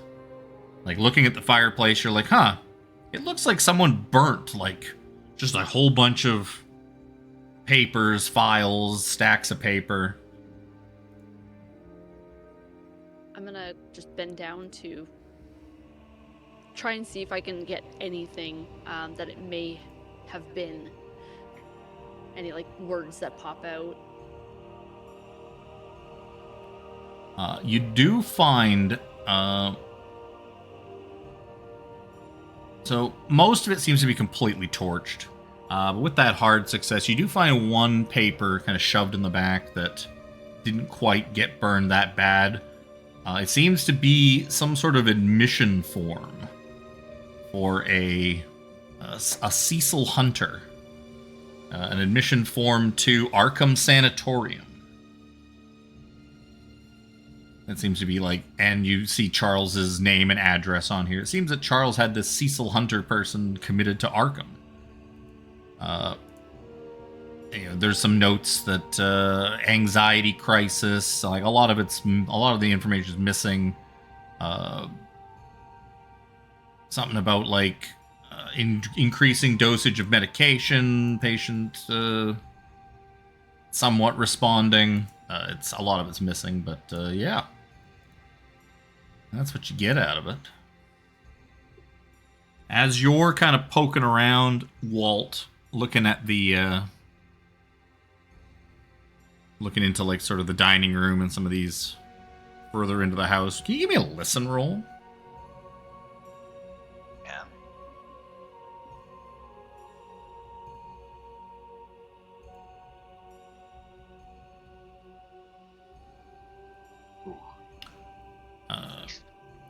So yeah, as you're kind of like looking around and Lexi's shuffling she's got a fire poker out. She's poking at the big stack of charcoal that used to be some paperwork.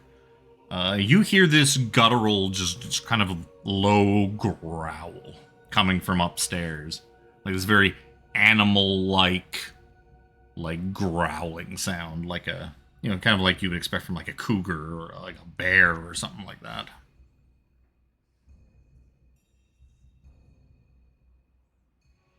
I slowly walk back into the living room, say,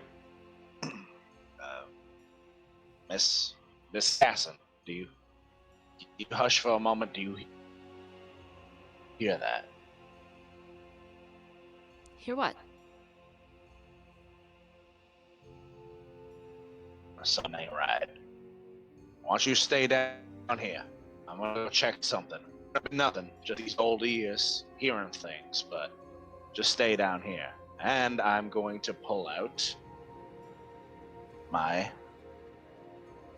So it says it's either a .32 or a 7.65 revolver. Yeah, it's like a 30. It's a 32. Is, well, it's a 32 caliber revolver. I pull out the revolver and I slowly peek up the stairs. It seems to be dark up there. Not like pitch black, but it seems to lead up to a landing. There's no lights on or anything up there. And I guess probably there must not be any windows up there either, because there's no light getting in. Is there any... looking around, is there any lantern?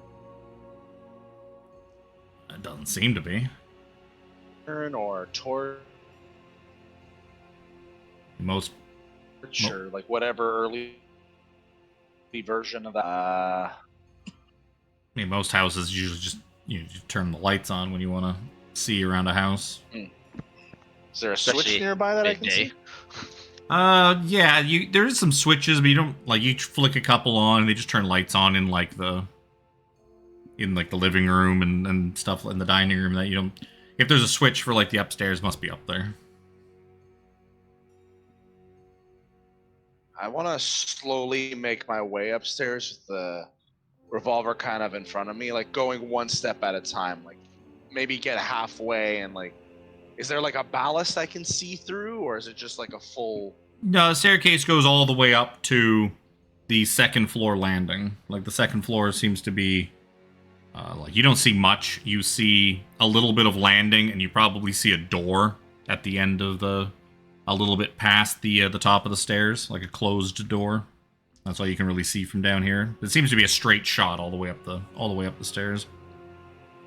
Oh, okay, to a door.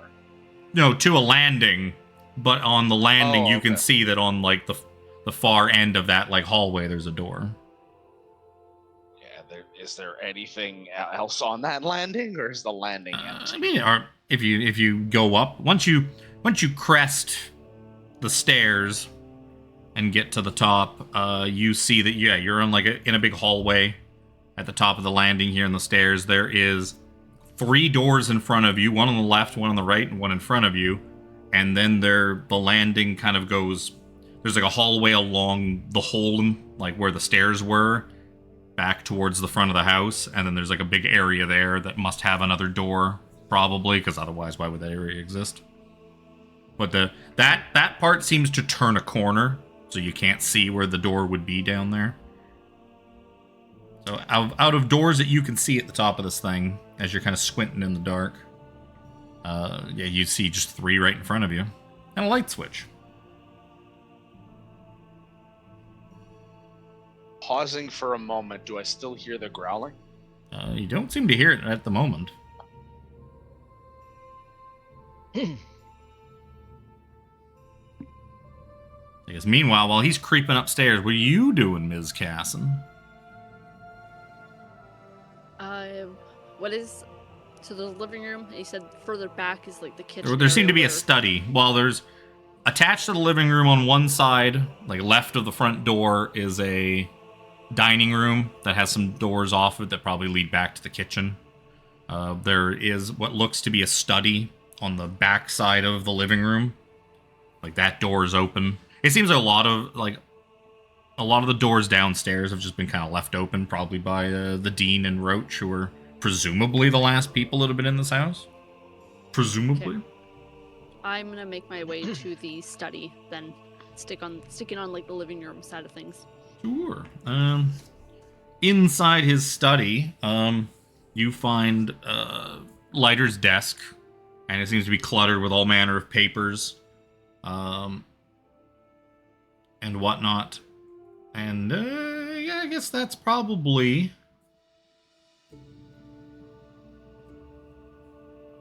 Yeah. So yeah, you see just inside of his study is just like a big desk just covered in paperwork that you could look at and sort through if you wanted to. Yes, please. Should I make you roll for that? Like a library use, maybe? Scrummaging. You can give me library use. You could give me spot hidden. Let's take spot hidden too. Why not? Okay, excellent, because that one's way better. So, yeah, you're taking your time going through this stuff. Most of the paperwork here is not very important. But you do find... if you do find a desk that seems to be... Or if you do find on his desk that there is paperwork for financial dealings, and you find like sort of a little notebook where he was kind of tracking his accounts and stuff like that. And there seems to be repeated influxes of cash in the thousands of dollars, and then a rapid removal of the said funds. And just this sort of like influx of cash and then removal of cash that seems to be repeated over time, over the last, going back quite a long time. These are sums of money sort of far beyond what a university professor would make. It seems he was taking in large sums of money and then getting rid of them, losing them perhaps very quickly afterwards. You also find travel tickets and receipts for numerous trips to Atlantic City. The last couple you find like the last two trips, one in August and one in earlier than August. One in August, one in before August. The before time, the long ago. I don't think I have his earlier one in my thing. These last couple, the tickets are in pairs, so clearly somebody went with him. But there's no names on the tickets. You see his last two trips to Atlantic City, he took somebody with him. You also find, in here, you find a receipt for the replacement of some locks. It looks like he had paid a locksmithing company to, according to the invoice, replace the locks and stuff like that on the back door of the cottage. This receipt is dated September 12th. So a little over 3 weeks ago. Looks like it was just mentioned there was like repair and replacement of locks and bolts, added bolts to windows and improved locks on front door, etc. So it sounds like his house had been broken into before the 12th, and he got all the locks fixed and repaired. And I would say the one other thing you probably find just buried in, maybe like in one of his drawers underneath a big stack of paperworks, is a business card for a place called Unconsidered Trifles. That seems to be, and the name on the card is a Mr. Abner Wick.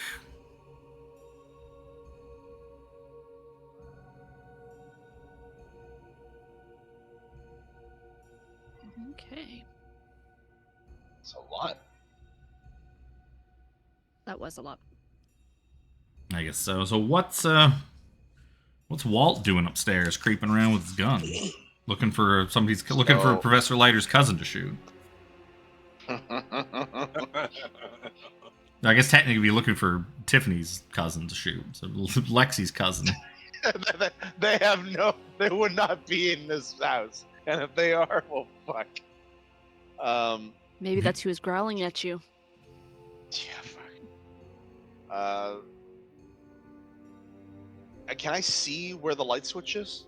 Yeah, feeling around, you eventually find a light switch, and the lights kind of flicker on in this hallway. Okay, pretty much, yeah. With the revolver pointed in front of me, I kind of like slap my hand across the wall, turn the lights on.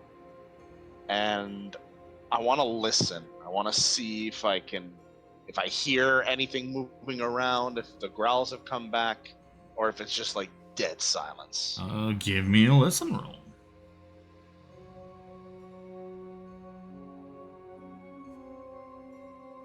Ugh. You don't seem to hear anything. Oop. It's very quiet up here, especially with all the doors closed. Alright, I get up onto the landing, and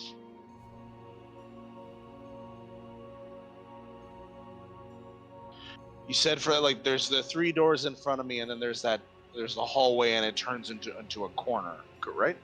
Yeah, there's 3 doors, and then if you go back, basically back the way you came, like you basically went kind of like north up the stairs. So if you go back south towards the front of the house, the hallway turns a corner, and you would imagine there's probably at least another door down there, because otherwise, why would this fucking hallway exist? Right. Since the other 3 doors are closed and I don't hear anything, I'm gonna inch down the hallway and kind of peek around the corner. And when you get to the corner and kind of peek around, you find a door. A closed door.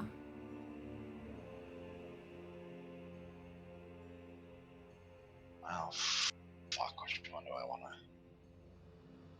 If I open this door, this will technically give me more room to run should shit go down. I'm gonna approach that door around the corner. Sure. And press my ear to it and see if I can listen again. Sure, give me another listen roll.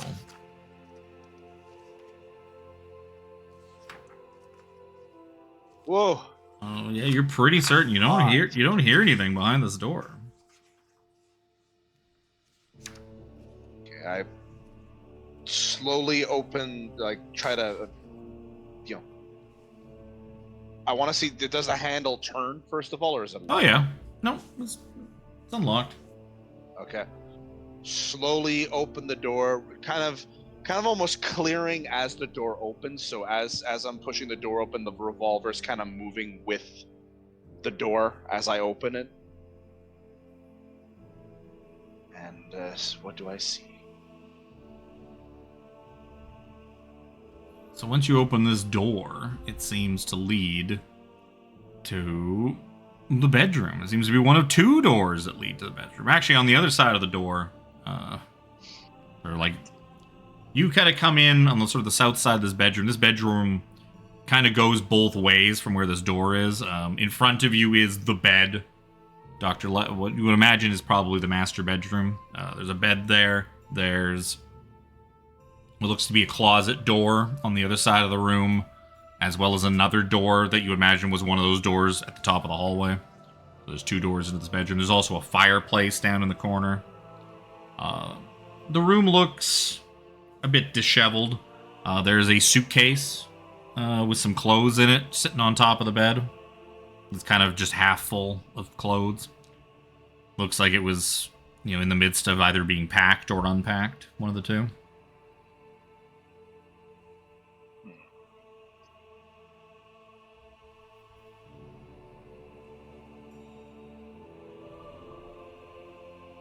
While you're sort of upstairs, sneaking around the bedroom, looking for growling, Lexi, you're kind of sorting out these papers, finishing up there, and you hear the front door open. And two gentlemen walk in. They're wearing long coats. One of them's a little shorter. One's kind of shorter and older. The other one is taller and younger. They've got long, big, wide-brimmed fedoras and, long coats and sort of not particularly nice suits on underneath.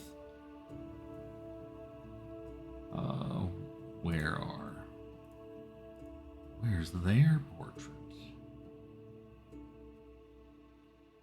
Ah, there we go.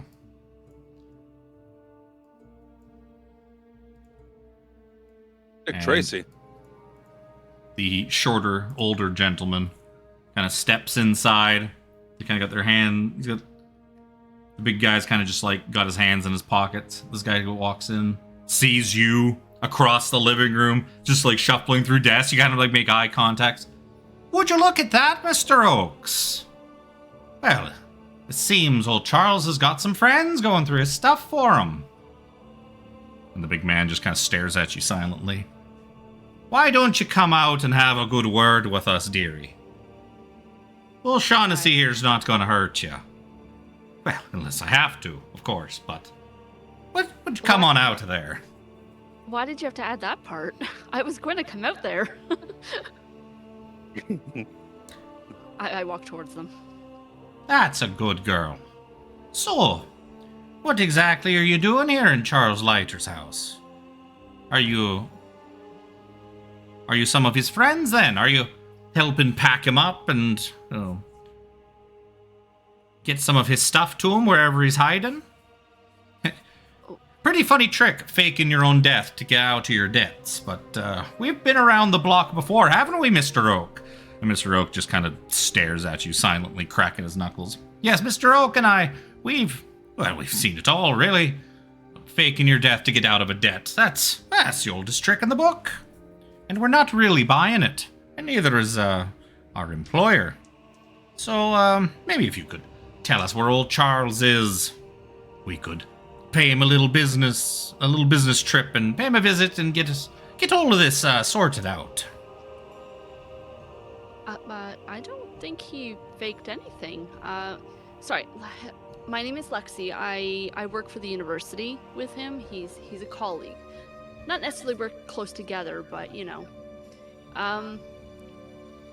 Based on my colleagues, they actually saw his body.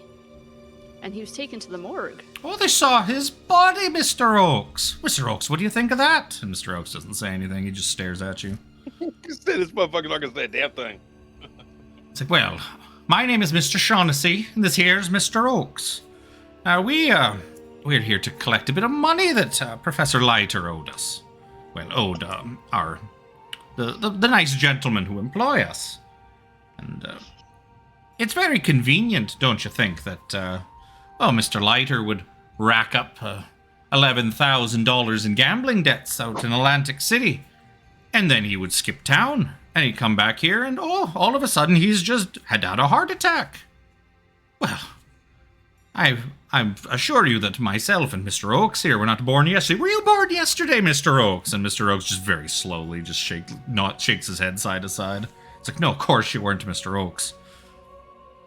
So we have a very classic skip town, fake your own death, and have your friends go and collect your stuff. Are you, do you happen to be the only one here?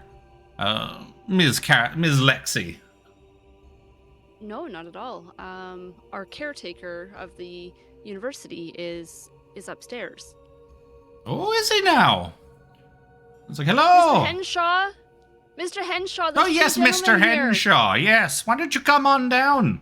Speak with me and Mr. Oakes. So Walt, you hear... I hear that. Yeah, you hear this. Like, you hear very Irish-sounding gentleman calling up to you from downstairs. Would my old ears detect any panic in Lexi's voice at all? Give me a psychology roll.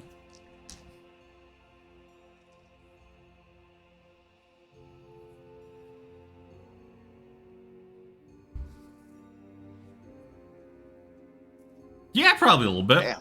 Yeah, she's probably got a little bit of an intimidated waver to her voice. Well, as these I did two just tell her if anything went wrong to yell. So I started heading back, but I still have the revolver out. Like maybe not like directly pointed in front of me, but kind of like, you know, elbow bent, and I have it out and I'm coming down the stairs. As you sort of reach the top of the stairs and become visible with a gun in your hand, you see these two gentlemen, and you see the big guy instantly start reaching for something to his jacket. And he's like, "Whoa, Mr. Henshaw, I don't believe there's any reason for something like that. I suggest you put it away. Guns make Mr. Oak nervous. He's not a big fan of them. Neither am I. I have the gun pointed right now. I'm guessing I'm a little quicker, and it's like, well, I can see why that'd be an issue. I can see why that'd be an issue. But when two odd gentlemen come into a former... I'm even doing the wrong accent. When two gentlemen come into a former professor's place of unknown origin and frighten one of his former colleagues, well, I don't take kindly to that, good sirs. No, I don't. Nobody's frightening anything. Nobody's frightening anyone. We're being very cordial with Miss Lexi here. Aren't we, Mr. Oakes? And Mr. Oakes just nods his head slowly. It's like, I suggest we put all the weapons away. There's no need for something like that. We're having a beautifully constructive conversation here. Very polite. We're not looking to bust any heads here, so why don't you put that away? I would hate to make Mr. Oakes uncomfortable. Move away from this. You very well. However, considering you walked in on us, why don't you two move away from the stairwell? Give me and Miss Lexi here. As this conversation is going on, you see Mr. Oak has very slowly drawn a much bigger gun than the one you have. Mr. Henshaw, please, just put the gun down. I'm sure we can talk this out. I feel like there's a giant misunderstanding about who we are and how we know Mr. Leiter, or Professor Leiter. We don't need to... I look over at this... Alright. I look over at this Mr. Oakes and it says, I'll put it away, you put yours away. Same time. You hear me, boy? Mr. Oakes just makes eye contact and just very silently gives you like one single nod. I slowly put the revolver back into this was a holster on my side. And as you do that, he kind of starts slowly putting his... What do they have? Oh, I guess I probably have I have a sheet for these guys, probably. Pretty sure he's not gonna pull out a Tommy gun from his fucking vest. Mr. Oakes. Yes, he's got a large caliber handgun that he... I mean, they do kind of look like the types that might have a Tommy gun. He just doesn't happen to have one on him at the moment. Something like that, he'd have to be difficult to hide in his jacket. Like, see, Mr. Oakes, we're all just having a nice, friendly conversation now. Why don't you come on in and join your friend here, and we can discuss where you're hiding old Charles Leiter. I assure you, we are not hiding anybody. We were sent here to find something that he had misplaced before his death. Oh, something he'd misplaced. Something of value, is it? Well, Mr. Oakes, they're looking for something valuable that old Charles had. It's not his. It's the university's. Well, the university has all kinds of valuable things. I'm sure something missing. They wouldn't miss it that much. Well, I think they would. That's kind of why we're looking for it. Well, perhaps. I'm slowly coming down the stairs. Well, perhaps we'll help you look for it. And maybe we'll take it with us. And we can call this whole debt off. And we wipe the whole slate clean. And your friend Charles, he can come back out. And as long as he stays out of Atlantic City and keeps away from us and our employers, we don't have to have any of these messy confrontations ever again. So what is this valuable thing that he's got hiding around here you're looking so hastily for? If you describe it for us, perhaps Mr. Oak and I can help you look for it. Mr. Oak's very good at finding things that are hidden, aren't you, Mr. Oakes? And Mr. Oakes just nods slowly. I don't actually know what it looks like.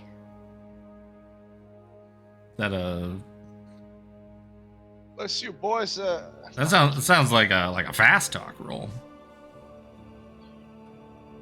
That's not good. Oh, that's not really good. That's bad.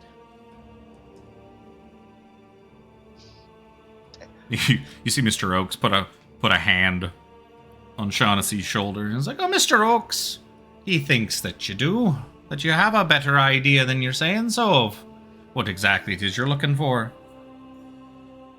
Look, we don't have any squabbles with you fine people.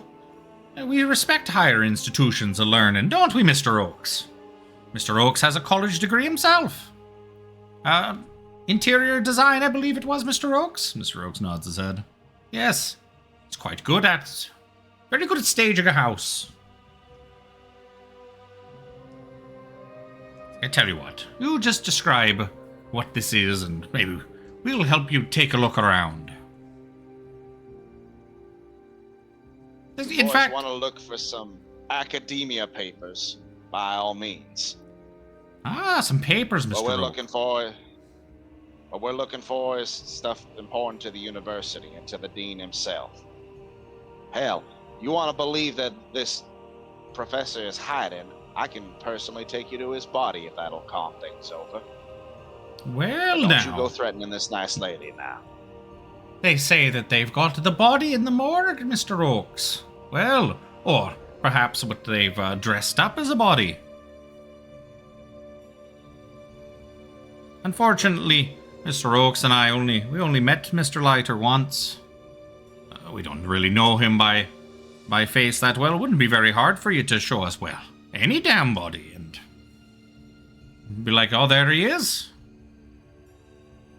I tell you what. Pictures around the house with his picture in it. You know what? I guess there probably would be a few pictures. Not many, but there might be a couple of pictures of himself. We could take a look. Actually, Mr. Oakes, what about that sweetheart of his, the one he went to Atlantic City with? Maybe perhaps we should ask her. She may know where Mr. Leiter is. So, I did see that there was travel tickets for somebody, but I don't know who this other person is. Oh, don't you worry. We know just where to find her. Come, Mr. Oakes. Let us go pay Ms. Lucy a visit. And they kind of turn around and just back out of the front door and close it behind them. Mr. Oakes is the one who closes it. He closes it very slowly and just gives both of you a very, menacing glare as he does so. And as you kind of wait a sec after he closes the door, you hear what sounds like a couple people getting into a vehicle. It's starting up and driving off.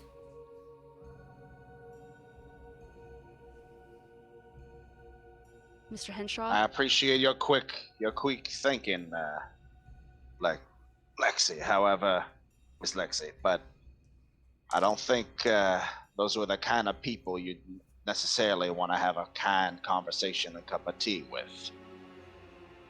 I don't know about you, but I do not like getting shot at. Brings back bad memories. I don't remember I don't know if you remember a time where I wasn't at the university. I spent some time, It's not cool. Fortunately, the mind's kind of going a bit. I've seen many students come in and out. Professors too. But gentlemen like that, they leave an impression. Seems that as vulgar as Professor Roach was, he may have hit the nail on the head. Racking up debts with folk like that in Atlantic City, no less. Well, this may have to be reported to the dean. Don't think it does anything that changes death, but, well, may want to know. Hell, the police may need to get involved at this rate. Damn it. Oh, I wonder who they worked for. They did talk about the boss. And then also, did they say the name Lucy? They did. It just so happens, I pull out the matchbook that I found in his desk earlier, and I show the lipstick and the Lucy on it. I highly doubt that's a coincidence. I wonder if that's where they're going. Hibbs Roadhouse? Like, what is that place? No idea. But sounds like both he and this Miss Lucy were made deals with the wrong sort of people, or got favors from the wrong sort of people. As Arkham residents, you guys could both give me like a history check. See if you know what and the where Hibbs Roadhouse is isn't hard because there'd be an address on the book of matches, but Not the kind of place I'd be going. never heard of that place before. I basically live at this university. It does sound like it's barely get by. It sounds like it's kind of like a milk bar or a residence or something like that, because you can't have a bar. Like, it has the name of kind of like a bar, but alcohol is illegal. Mm-hmm. But there's still like juice bars and milk bars kicking around, which like regular bars kind of got turned into. Bar. Yeah, the place you go get like milkshakes and stuff. And a speakeasy wouldn't be too far away from that. You know. Prohibition was rough, man. Prohibition was rough. Yeah, well, it was illegal. It wasn't. It didn't go away. But perhaps, you would know that, some milk bars, if they didn't lead to a speakeasy or were near a speakeasy, they might sometimes serve a little more than milk, or some real spicy milk. If you knew like what to ask for and who to talk to. Hit the wrong button. Ignore that. Hit the wrong button. How the fuck did I roll off? I'm pretty. From my time on the inside, I know that that's against the law. My friend Andy went to a milk bar once. He never came back. I can tell you, Miss Cassin, as for who they were, you don't need to be around too often to know a couple of patties when you see them. Those are the kind of patties that are in a bit of a rough area. You know that they did mention Atlantic City, and they seem to be looking to collect a debt, so it wouldn't be too far to surmise there's some kind of leg breakers from Atlantic City. Irish mob and all that. At least by the accent you were doing. That and they're like they're just big Shaughnessy. Yeah, Oaks and Shaughnessy. Couple of green bloods came in to collect. Something we should let the dean know about, just in case they come back looking for more stuff. Yes, they can put campus security on alert. Well, should probably do a little bit more than that. To highly doubt a couple of security are going to do much against these kind of folk. Perhaps it'd be best if we rejoin with the others before continuing our search. I don't know if those guys may come back at all. And while I do have a piece myself, I doubt I can take on 4 or 5 of them. Lexi pulls out hers. Oh, so do I. I don't travel without it. Travel anywhere without protection. Color me impressed. What were the 3 of you guys, after you were done at the morgue, were you planning on going to the house to meet them? Is that what your plan was? I was going to say, Walt had said to come to the house, so I was going to say, yeah. Well, we shouldn't actually leave because you told them to come here, and we don't have cell phones to call them to let them know that we're walking that way. What's a cell phone? I will say, like, you guys, the tarnation is a cell phone. Yeah, the 3 of you kind of head over to Charles's residence. As you're kind of like walking up, you see like a car pull out from in front of the residence and drive off. Wouldn't it be the 4 of us? 4 of us, because you got Anthony Flinders. Funny. You see a car with like a couple of guys kind of pull out and speed off. Not so much speed, they just drove off. Not gonna call attention to themselves unnecessarily. Fly casual. And don't look like your phone. You guys, as you kind of get there, as you kind of like start approaching, like, Anthony Flinders is kind of like, all right, yeah, let's get helping, let's find this stuff, and he just runs, he just bursts in through the front door. Walt, shoot him. Wait. What an eager beaver. It's a Walt, this big guy just bursts in through the front door. But Like, what's ah! coming back?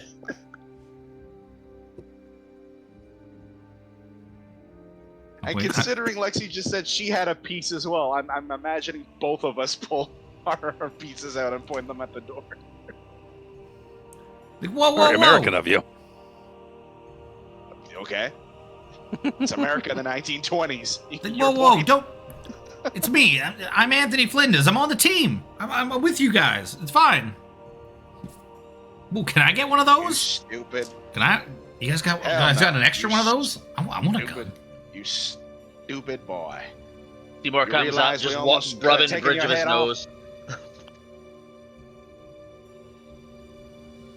He's like, Who oh, taught yeah. you to just burst into a place? I've only seen this place from the Stupid boy. outside, and he kind of goes running like off into like he goes running off into the study, starts like sorting through, like looking through stuff. I come up, just my shirt's got dribbles of blood all down it. And, I've cleaned up my face a little bit, but nose looks still a little crooked. A little worse for wear. Jack, Not like this what the hell happened to you? Well, that Nimrod who just burst in kind of got the jump on us a little bit in a dark room in the morgue. The what? The morgue. Oh, Morgue. Morgue. You're not making a valid case for me not to shoot him. Do I recognize him having been on campus a while? I Do mean, he looks know like a who this student. kid I is? mean, you see a lot of students, so you wouldn't really probably know a lot of them yeah, particularly. but stupid ones I think would fucking stick in my memory. Yeah, ones that A have lot of issues. stupid ones. There's probably a lot he's of a stupid history ones. student. Probably. History student who, same as me, idolized Professor Leiter. Oh, so he's here to help us with the investigation. Yes, all hands on deck and that kind of thing. Yeah, he's a Wow. little rough around the edges, but You don't say. Speaking of rough, boys just missed a bit of action.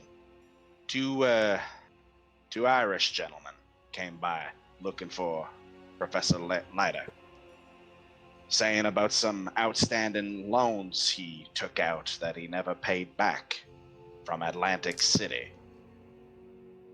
I looked directly at Dr. What's pronouncing your name? Luke? Are you speaking to me? Atef Farid, yeah. Professor. I never Professor. could pronounce your name, Professor. Al-Tajir. I prefer to just call you Professor Fez I find that That would highly be fair. offensive. because of the fez that you would always wear. That is wildly offensive. Look who you're talking to. I'm gonna not get canceled on stream. Keep my full mouth shut with the nonsense that 1920s would spew.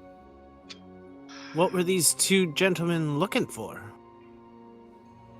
Apparently, they seem to believe that Professor Leiter was in fact alive and hiding and faking his death to get out of his payments.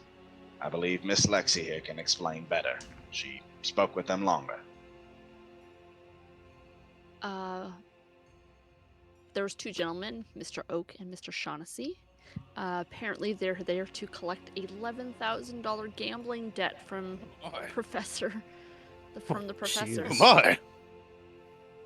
That's a lot of Skrilla. A lot of cheddar, yo. A lot of scrimshaw. That's even A lot of so much, scrimshaw. so much scrimshaw. That is an extremely large amount of money. Yes, but it was also weird because on his desk I found a journal of his financials. he was tracking like a bunch of money that was coming in and out, but it was weird because there was a whole bunch of money coming in like periodically, and then all of a sudden just a whole bunch of money that went out. He was getting paid and spending his paychecks at the casino. It was way more than you would think a professor would be making, though. He was bringing in. Did it have locations? Was that bastard getting paid more than me? If those numbers are any indication, a lot more. But speak to the dean about this. In weird bursts, not like every 2 weeks or like it wasn't like a monthly paycheck. It was. Oh yeah. It was like various amounts at like seemingly random intervals, and then the money go in, and then very quickly the money would go back out again. Yeah. See, is it gambling? Is this $11,000 is almost $200,000 today. Jeez. Huh? It's a good day at the blackjack tables. No wonder Oaks and Shaughnessy are here looking for him. Right. Yeah, no shit. I also saw some tickets. So he went to Atlantic City quite often, and he took this woman with him apparently, whose name is Lucy. They mentioned a Lucy before they left, that they were gonna go see her. Pay her a visit, more specifically, which I shudder to think about what that could mean. I think we all know, though. Oh, I also remember. I think his house was broken into recently. He had a locksmith come in and like fix all his locks, and like repairs and some replacements. This story gets stranger and stranger at all corners. We saw Charles's body in the morgue. Unfortunately, I told you I told everyone about the ghost thing. His body is strange, horrifying to look upon. It looked much similar to that visage I saw in the mirror, that ghostly apparition in his office. But his eyes were bulging, his arms contorted in flexion. It was just very, very hard to look at. I am leaning further and further into that this man did not die of a heart attack. But any sign of the missing paperwork? Mr. Oak and Mr. Shaughnessy, actually, Mr. Shaughnessy definitely thought that Professor Leiter was still alive, and the body that you saw is apparently not his, according to what they say. Looking back at the grotesque body, maybe I'm not the best one to surmise this, but it was him. Oh yeah, that was definitely Charles Leiter. Okay. Even like all three of you knew Charles well enough to be like recognize him instantly.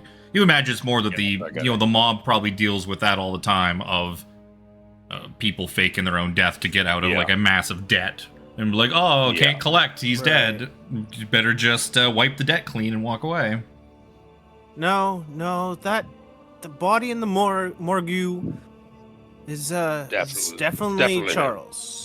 Definitely him. Professor Charles. Yeah, Anthony Flinders comes running out. He's got a big handful of paperwork they're just kind of like spilling all over the floor as he's running. He's like, yep, she's right. Look, receipt for the locks. Somebody definitely broke into his house. That's weird. Who would do that? And then I also found this thing, this Abner Wick. I don't know who that is. Like some sort of like antique shop, like business card. That's a weird thing for Professor Leiter to have. I don't see any fancy antiques around here. It's really weird, isn't it? Walt, I'm gonna go look. You're right, Anthony. Walt, I don't see any. Walt's that is strange. Walt's remembering the growling upstairs that he was checking before this went down. Has a really weird but morbid idea, and he says, "What was your name again, boy?" I'm Anthony Flinders. We don't call people boy anymore. That term went out of fashion. or is going out of fashion. Can I have that business card? I snatched it out of his hand. Yep. He snatched the business card out of his hand. Uh, And he's like, yeah, hey, probably don't well, need this. young He just Anthony, crumples I up the receipt for like the broken locks and just kind of throws it behind him. perhaps all his antiques were upstairs. I haven't gone to check just yet. You seem eager. Do you want to go and check for me? Sure. He runs upstairs. Right, go on up. I turn to Professor Altagier. Well played. Sir, This young man. what if he sold the antique to this Abner Wick person? Possible. The man is. We are learning. I don't want to say the word degenerate, but a heavy gambler. So maybe he needed money. And Sold things, bought things, sold things. Somebody Maybe owes he- Mr. Roach an apology. maybe he put He could still. What he does doesn't take away from his academia. maybe he You put can't leave the, that the poor young witch man to run papers. Maybe he put the witch papers in said art antique. Wouldn't think he would get rid of something so important that he was working on for an outside contracted company through his paid place of work. If I mean, he needed the didn't need- money and He wouldn't sold need the them, money, but how do you Is he staged? Maybe he staged someone breaking into his house? That they would steal these papers and that he could say, oh, I took them home to work on them and then someone broke in and stole them while he pawned them off? So Where's you humanity hear coming something. to? You hear what's like sounds like a vase or like something like just kind of smash on the ground, and the Flinder's voice is like, "Oops, sorry, my bad. I haven't found anything cool All yet, good, though." lad. That poor young man Good is very luck, eager.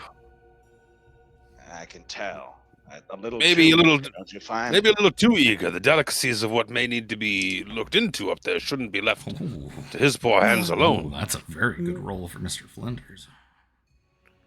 Should I go up and check on him?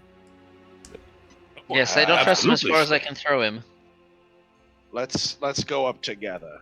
It may have been nothing, but I could have swore I heard some type of growl from coming upstairs. I was checking it before those two I guess we can call them mobsters now. We all know what they are.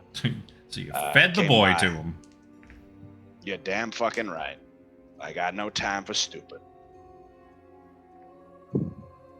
Well, this party's out If then. he's still going, and he's and if he's still going, that means it's all good. So let's go upstairs in force. I pull out my knuckles and put them on. See no You reason to too? all go upstairs. Well, Yes, then Miss tell Lexi, you did what. you find something else while you were here? Have you thoroughly searched everything? Maybe I'm going to keep looking Still around. in the middle of it. Well, why don't the Good, good. academics? As you help guys them are out, and discussing, Jack and I will go upstairs. as you're discussing this, you hear like a door. You hear like a door open, and like one of the doors upstairs opens, and then you can hear it like mostly close, and then you hear like a tap running. The What fuck is he? Is he taking a sponge bath? Let's go check. I don't know what that boy's doing. Jack and I will Yep. go upstairs. Go upstairs.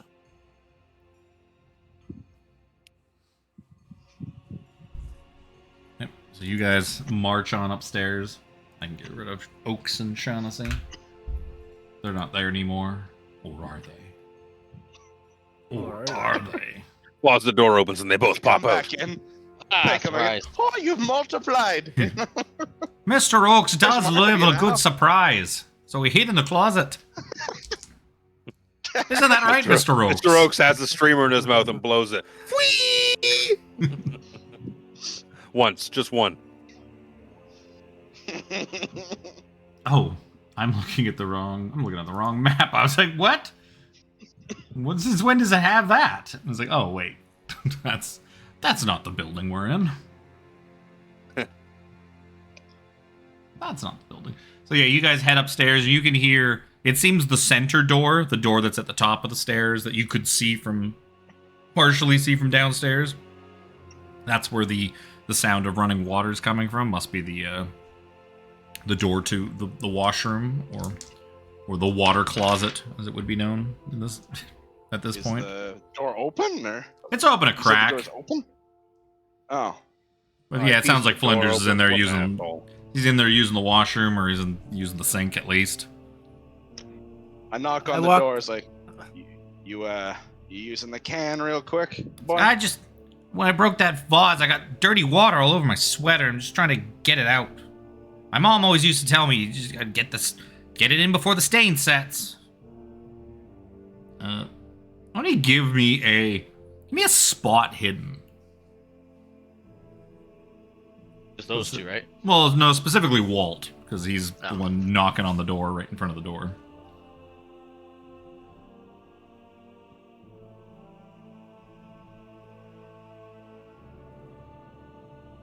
Oh, hard Ooh. success. Ooh. With a hard success, you kind of get a glimpse in when you go to like knock on the door, and the door kind of cracks open a little bit further because he hasn't closed it all the way. You can kind of catch the mirror through like the way the door opens, and you can kind of see that he's shirtless in there, or he's got his shirt off, and you can see that he is in the like reflection of the mirror. You can see that he is like kind of scrubbing some kind of stain out of like the front of his sweater. But with a hard success, you do notice he's got a strange looking like pendant around his neck. It's like a big necklace with this big pendant, and the pendant has what looks like a 5-sided star, like a pentagram, but upside down. And there seems to be like a big like goat skull like in front of the pentagram. Oh, Lord Almighty, no.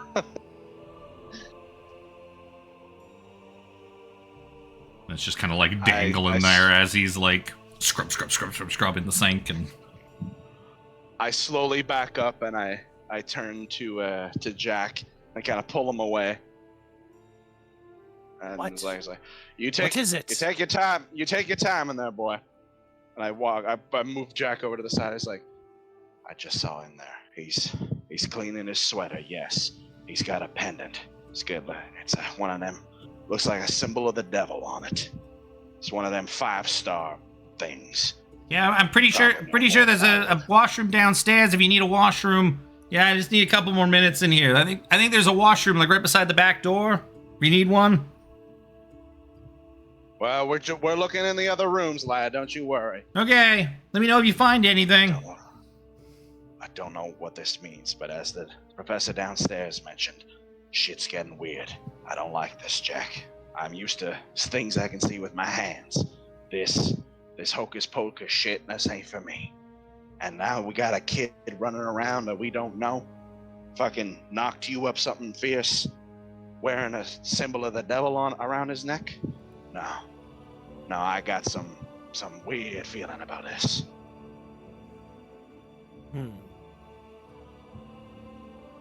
Seems very odd. Where'd you say you find him again? Well, he was in a locker in one of the staging rooms for autopsies. Fucking weird kid. He was kind of sneaking around in there. It was all dark, and then he bashed the door of the locker on my face. That's where I got this blood from. Tried to run away, Weird. but Seymore, as fast as I am, he caught up to him pretty good. As surprising as that is, one surprise at a time. A weird kid with a demonic symbol around his neck, hanging out with dead corpses. This don't feel right, Jack. I've been around too long. This don't feel right. We gotta tell somebody. Well, we will, but for now, we just keep him around. I think. We need to keep an eye on him. Very closely. As some might say, keep your friends close, but keep your enemies closer. We don't know if he's I an never enemy liked yet. that He's saying. helping us, but Never liked that saying. You put your enemies in knife distance. That ain't ever good. Never a good idea.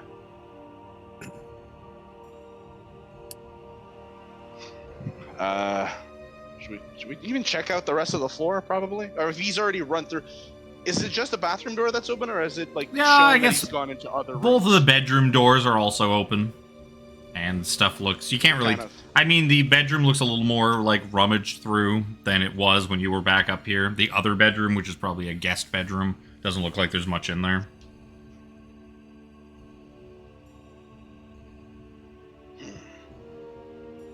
Nothing in there's even really disturbed much. Like, maybe the bedding's been kind of flipped open in case there was something hiding in the bed. But, like, there's not much in the the closet door to it is flung open, but it's empty inside. What did he like? I know it was a vase, but was it?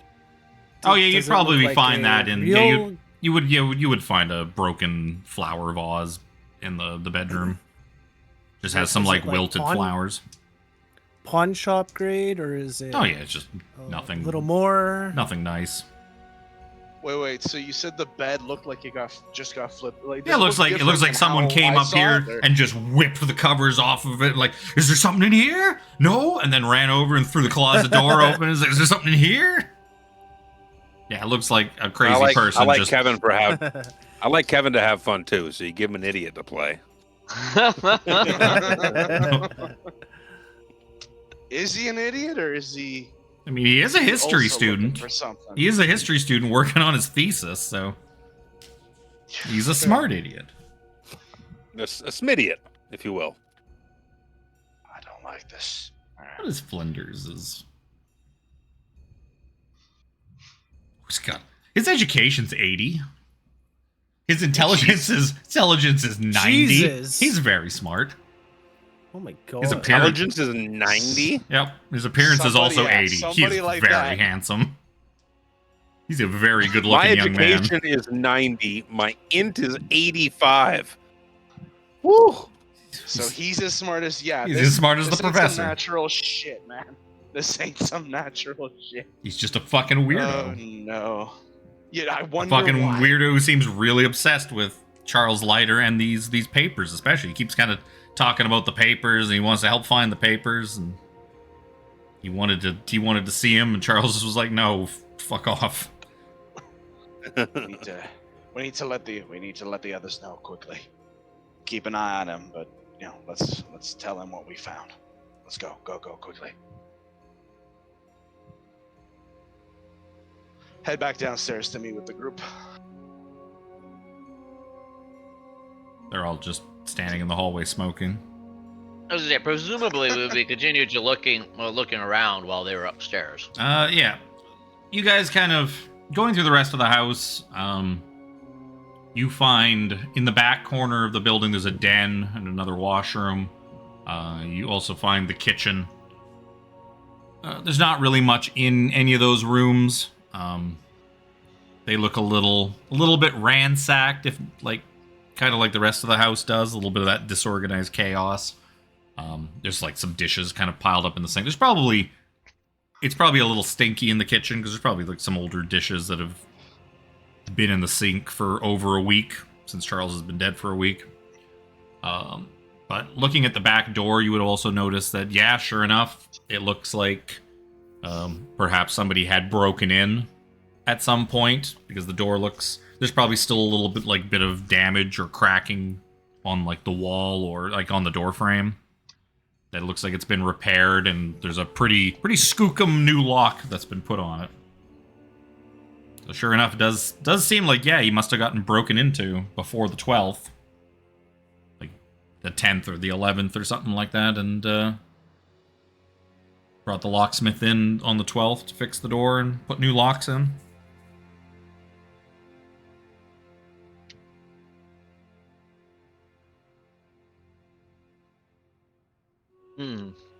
Well, there's a few more places that we might need to go investigate. You said that these thugs were going to see this Lucy person. Do we have any way to warn her? This roadhouse, would she be there? I mean, they got a pretty good head start if that's the case. Yes, but maybe they have a telephone. The college has the university has a telephone we could use, I'm sure. I mean, we don't have a phone number. He didn't exactly leave a phone number on here. That- You can check the that- matchbook. One on your book of matches? No, Kevin said. No, that it's that was probably- just an address. Call the operator. Ask Call the to put you operator. through. So we need the roadhouse in Atlantic City, please.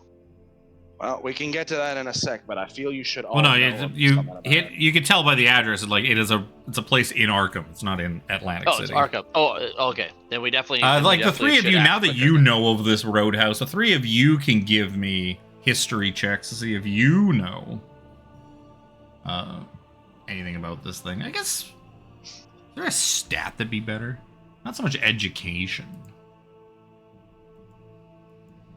Yeah, because my histories, our histories are all probably going to be garbage. So Whose fault is that?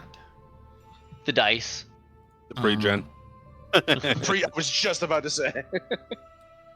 I guess I could take I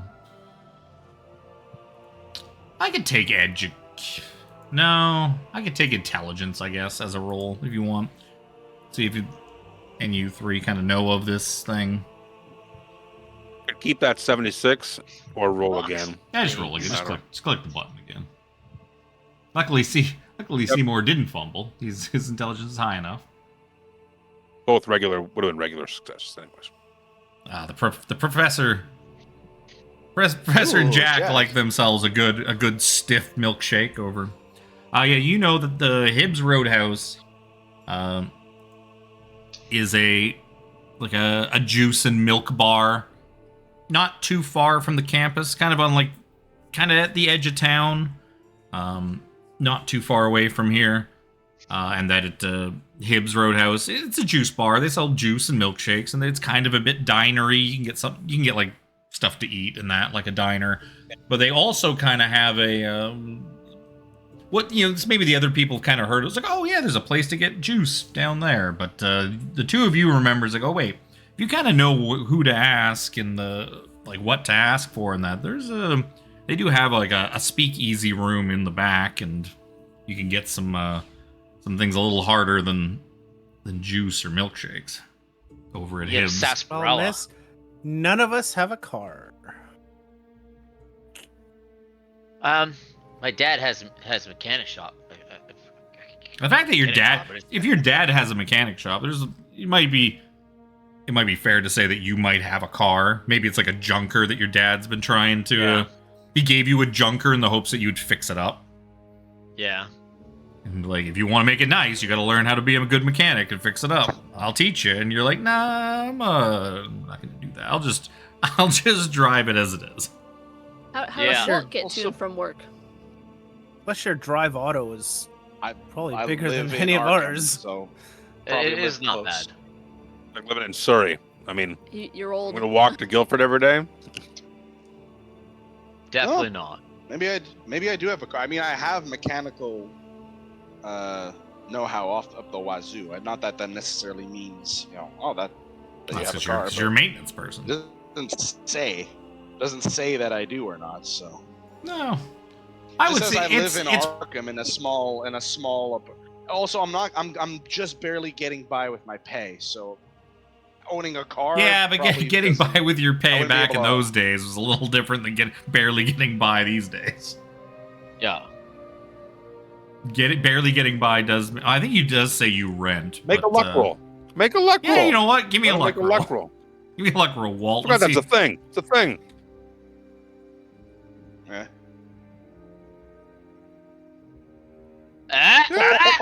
I just passed. Oh yeah, Walt's got a car.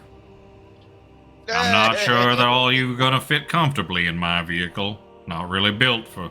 I don't usually drive 5 people around, but I suppose you could squeeze in 6 of you. I'm not so Model sure. T. I call shotgun. It's the Model T. Like I don't know about getting 6 of you in my vehicle. If we're bringing Mr. Flinders around with us. Mr. Flinders, you Speaking think of it'd be... which, can I? No, he's not back downstairs. That don't you say another word. I want to make sure I tell everybody about the pendant I just saw before his ass comes back downstairs.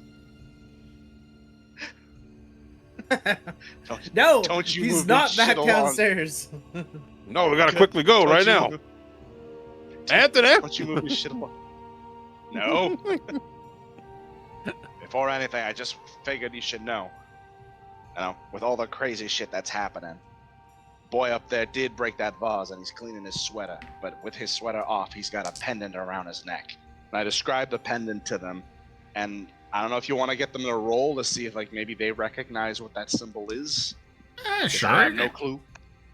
Hey, you give me an occult roll. Anybody who's kind of curious about it? God. Yeah. Yeah, I'm not that's gonna go bother. well. This is gonna go real well. Oh shit, Jimmy, you opened Lexi. Lexi! Oh. Where is a?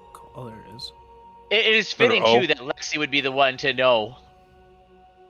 Yeah, when Lexi was doing her Oh, her Professor mandatory therapy, in quotes, over at perhaps the sanitarium. Yeah, Lexi maybe she met a few people who claimed to be Satanist and that, and she's like, yeah, that sounds like a Satanist. Sounds very much like a something that a Satanist or somebody who believes that they are a Satanist would wear, whether or not he's a true cut and dried Satan worshiper who's like planning to try and do rituals and sacrifices and stuff like that. Like, who knows? You could just be basically A wannabe? yeah, like a goth kid. Sure. Yeah. But it does sound like she would be able to recognize it. Yeah, that he at least believes in the cause, or he's a big old fan of the Satan. Oh, I'm telling you right now, I ain't want no part of that. I tell you right now, professors, I want no part of that. I guess you would also know too that like probably during the Arkham witch trials and that, like a lot of people blamed,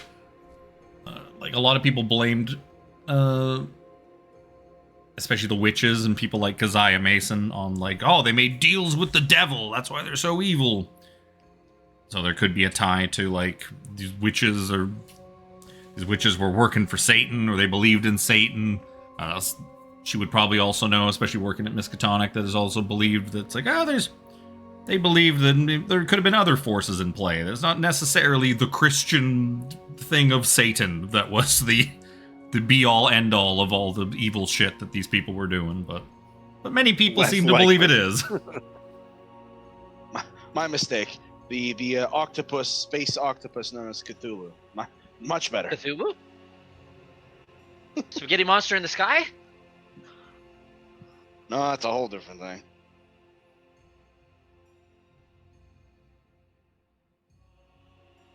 But perhaps this... Yes, I just. Yeah, but perhaps I was his figuring- fascination Actually, keep an eye on with the Arkham witch trials and wanting to get a hold of these witch trial papers and making his thesis all about it. Maybe he is a big old Satan fan and thinks that Satan's got something to do with all that stuff.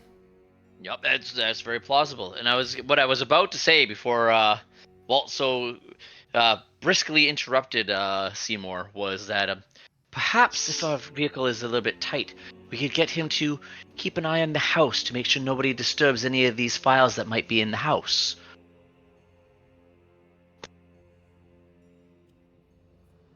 At this point, you hear the door open and you see Flinders kind of come walking down. He's like wiping at this big wet spot on the front of his shirt. It's like, tell me the truth. Can you see it? Can you see? I think I got all of it out. I mean, my shirt's all wet now, but I think I got all of it. It's rather damp.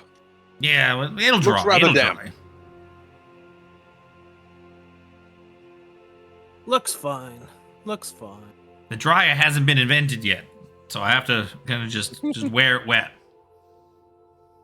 Well, the clothes dryer does exist. Well, I mean, the line exists. You hang it on the line. Air dry. So what's the plan? Everyone's standing by the door looking like we're going somewhere. Where are we going? Well, we got a couple other stops to make, but we do need somebody to stay here. And I look over at Seymore and was like, need somebody to watch the place. Make sure nobody else comes to. Oh, don't let that nerd do it. I'll do it. He puts his arm like way up in the air. You'd be okay with staying here, Sure. keeping watch. I mean, I've been dying to get in here for weeks. those I mean, like, guys- what an opportunity to help find these papers for Dr. Leiter. Are you looking for the papers too, for your own reason? Well, yeah, I want to see these papers for my thesis. I told you that. All right. Well, But do we you can't. at I least make can't. sure I can't nobody see else them if comes you. in here? If we don't find them, then I can't see them. No idea where they are, if they're even here. But can you at least watch the place, make sure no Absolutely. other mobsters come by? I tell you what, I'll even scour the place for more clues. I don't trust this guy. Is he on the up and up, or is he just like crazy? I don't know. You tell me. Yeah. Hey, yeah, Was it because Lore Keeper's psychology? totally going to tell you if the guy's a bad guy or not. I'm more asking like what he wants me to roll to be like. Press Give me, Psychology. give me a psychology roll.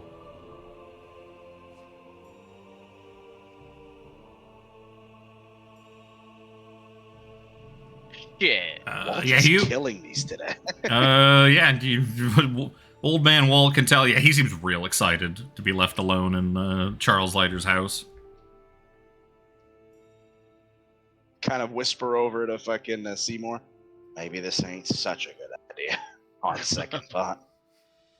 But do we have Do you another want- option? I was gonna say, do you want him tagging along with us? Hell no. He could come in Pun handy if something intended. happens. Yeah. That was my line of thinking the whole time.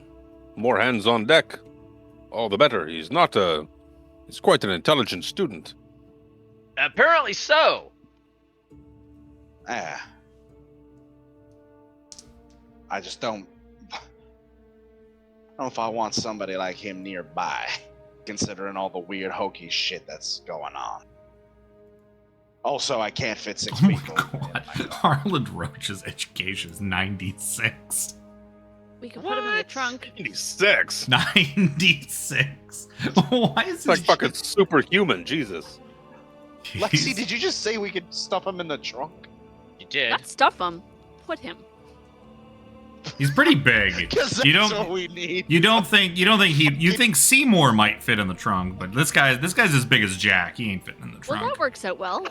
He's not fitting in the trunk comfortably. The trunk's big enough that like if you like killed him and stuffed his body in there, you could probably get it in there by folding it in all kind of uncomfortably, but Fucking this Not is liking Harry this Potter. idea We're- very much. Instead of under the stairs, it's in the trunk. I'm Goddamn. kind of See, why would you suggest something like that? Very strange. Lexi's it's also gonna be very with those two big guys, and I'm guessing the professor like jammed in the middle. It's gonna be very uncomfortable in that back seat. Because Lexi already I'm called not sitting shotgun. on- Yeah, I'm not Well, sitting on The anybody's old, those lap. old You know, vehicles, you get 3 in the front. All right, I'm gonna challenge your shotgun ruling here. You are not outside the building, and you have not seen the vehicle Everyone outside yet. just call shotgun. But the driver isn't outside. We played this game for years, motherfucker. And the vehicle's not outside either. The vehicle's probably parked where in the staff parking lot further back into the campus. Also, you're forgetting one very important thing. It's my car, motherfucker. I make the rules. Hold on, is it one of like the bench seats at the front? Because I don't think they had like individual seats back then. That's what I just said. Yeah, but I don't think so. Yeah. These are also So not. technically 3 could fit in. I don't even deal with 5. I don't even think 3 fits across these things. These are the more old timey ones with the skinny ass wheels. These are not like. Not a There's a full weight on limit. it's an early roadster.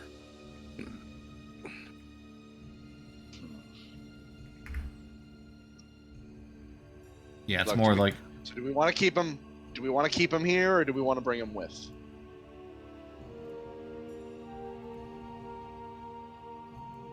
Don't worry, guys. I'll hold down the fort. No one else will break in here as long as I'm in here. I guarantee it. That sounds good, Anthony.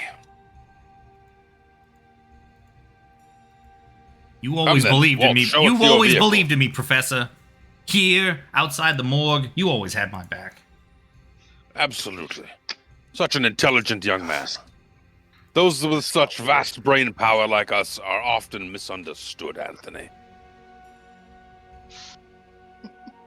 those of lesser intellect side eyes the rest of the party. I'm not 70, thank you When very did much. you become a dick? You were so nice at the beginning of this. It's all right. We're often misunderstood. You do what you can here. After he young found out lad. that Anthony was more of an intellectual peer. Is the pursuit of academia for your thesis is, I mean, it is your life's cumulative work to this point. You would do anything to get to it, and were we to deny it, the man who lived here is dead. That's what I thought. I'm not hearing a lot of fucking talk back. Good, Anthony. Yes, you stay here. Get to work. All right, Yes. everybody, follow me to the car. Yeah, as you guys are kind This of place is held down. as you guys are kind of like leaving and like closing the door behind you, you just see Anthony Flinders just like looking around and like rubbing his hands together, like, who am I gonna look through? Licking his lips. Straight to the underwear drawer. Jackpot, Anthony, Oh, yeah. jackpot. A weird thought comes up in Walt, reminding him. Oh yeah, by the way, Miss Lexi, weren't you looking in the fireplace earlier? Didn't you find something there that perhaps the party should know about? Oh, Her character. oh right. I Honestly, I was remember planning on doing it, but then everything else kept coming up, so I couldn't interject myself. No, there was a piece of paper that was pretty burnt up, but from the gist of it, it was an admissions form for Cecil Hunter to the sanatorium with Professor Leiter's name on it.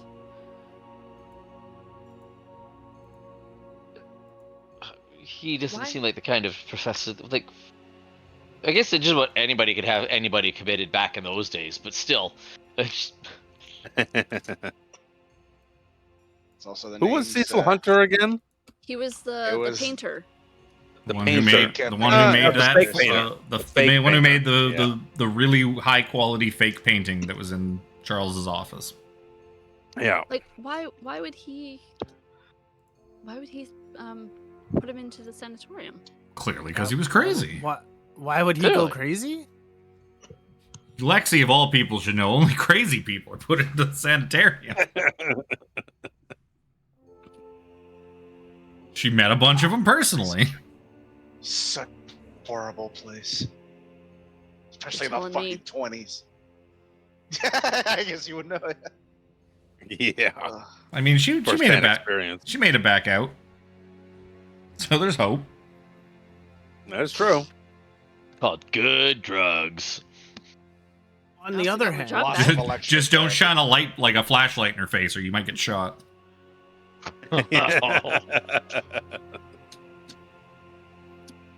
on another note, I really hope that this Anthony wasn't the one who broke into Professor Leiter's place before. I mean, I'd almost be idolizing willing to bet that. idolizing someone so strongly. I mean, I had half a mind to do it myself, but I was just going Of to ask, course, did you break in? I only went I through his respect- garbage. I respect I ate respect some of the his professor leftovers. too much to even follow through with any such act. But Anthony, on the other hand, I don't know. I'm wondering if perhaps we should also swing by the dean's office and inform him of what we've found so far. Also, I maybe think to the dean inform would him rather that- cumulative results, rather than piecemeal information. Yeah, Seymour would Yeah. probably Once- definitely know that. He's like, once yeah, a day. the dean doesn't like to be bothered with minutia. Yep. Once a day updates my- through our good friend Seymore here. Should we not My at least let apologies. him I know didn't where we're realize- going? Also, I didn't realize the idea that mobsters were on site. Looking for the supposed fake death of one of their professors would not warrant Well, they're- some form of No, warning. specifically, they're looking for $11,000. They don't really care how they get it. They just don't believe. They think it's very convenient that right after he racked up $11,000 in debt and skipped town, that all of a sudden he's dead. This 30-something-year-old man died of a heart attack. All of a sudden, right after he owed them all that money. That seems very suspicious to the mob. Yes. Now they are also looking for some valuable papers of some kind that's the Walt and Lexi told them about. That like, oh, maybe Mr. Oakes, maybe we could find these papers and maybe we could sell them, get back some of the money we're owed. The dean set the task upon us and is paying us a hefty wage to go along with it. I think we get the job done and report in when necessary. He doesn't need to know every time we fought. I think he should know where we're going in case we end up missing. What is the? Okay, we're leaving the university now. Okay, I'm going to 7-Eleven now. Oh, we're stopping at McDonald's along the way. There's no cell phones. We've gone about this. How do you just? Okay, we're going. Guys, let's leave the university and go to the police station. But first, before we leave the university, we go to the dean's office, then back to the car park, then to the police station. Yes, let's get a move on. We have a task to do. I think we do it. We inform when necessary, as we have been instructed. This, the ambition of youth is in their misplaced energies. If you applied all your energies to the task at hand, you'd all be star students, wouldn't you? Not that you aren't. This suggestion came from a man older than you, Professor. Yes, and forgive my. And I do not mean to discount what you do, but you are a janitor, sir. And I am a professor of education. We each have our specialities. And instruction, and listening to things as such is part of teaching. You know, you must get to the. If I set the students a task, I don't need them constantly asking me how to answer every single question. Teacher, he's looking at my answers. Stop it, George! Stop looking at his papers. No, I have my own work to do. Alright. Yes, should we get going? Let's get going then. I will drive. Yep. As it's my car. Shotgun. I would like to challenge your driving skills, sir. It's his car. Seymore, what the devil are you? What is wrong with the youth today? Trying to drive another man's car. I just look at Next, you want to sleep with his wife. I mean, it's the difference of 55 drive auto versus 20 drive auto. It's driving. It's not.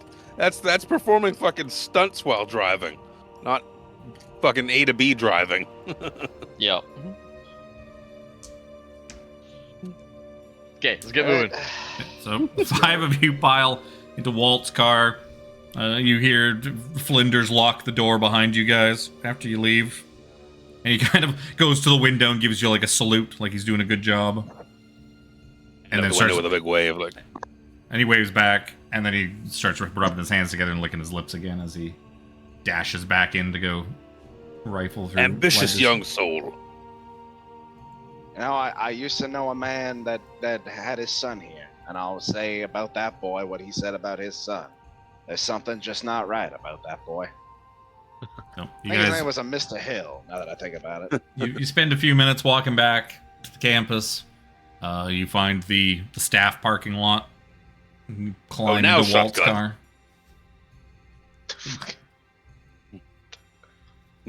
The car is now visible and we are all outside. Thus the rules of shotgun. What do you children even do when you drive as friends? You just punch each other in the face and the winner gets shotgun? I don't understand. Mr. Henshaw children these days. So you guys pull. Yeah, you pull into. You all pile into Walt's car, and he puts it into drive, and starts kind of old man driving out of Miskatonic and kind of down the road. It's going like 5 miles an hour underneath the speed limit. Miss Daisy.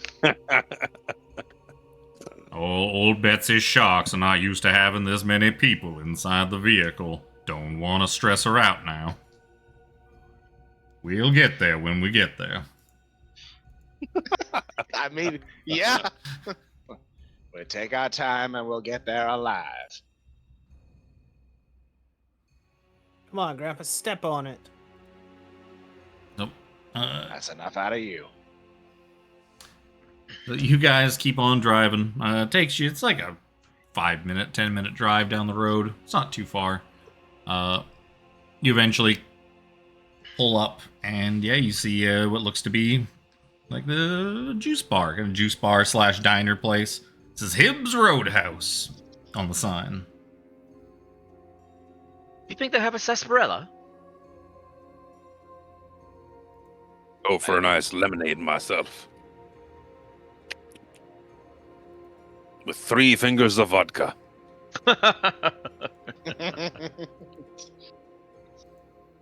Wrong place Yeah, to say that. But all right. This much lemonade, this much cognac.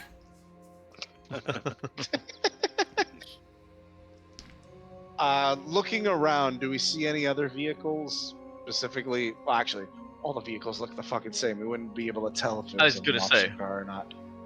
Considering, well, you guys like were inside when they pulled out and left. The other guys, the 3 guys that were approaching the house at the time, didn't really get too good a look at it. But there's a few cars around. Nobody in them. They're all like parked in various spots. Since they all look the same, you really need to remember where you parked. Yes.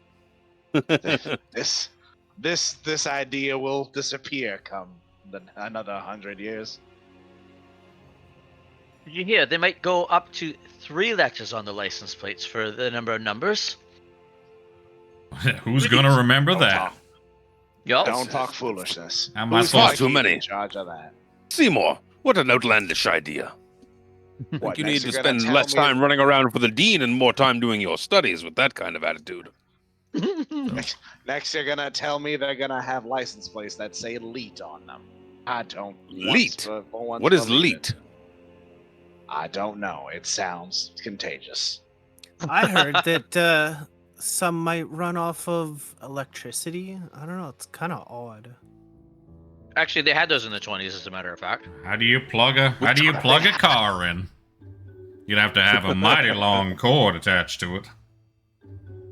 Mighty long indeed. Yup.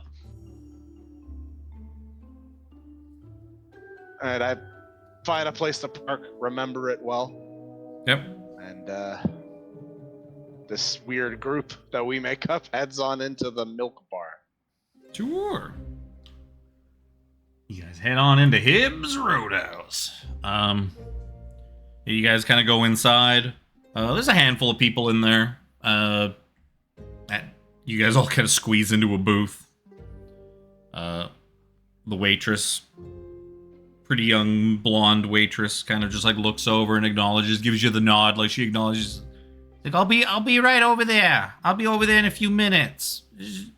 Sorry, I gotta help these. I'm only one working today. Just take your time.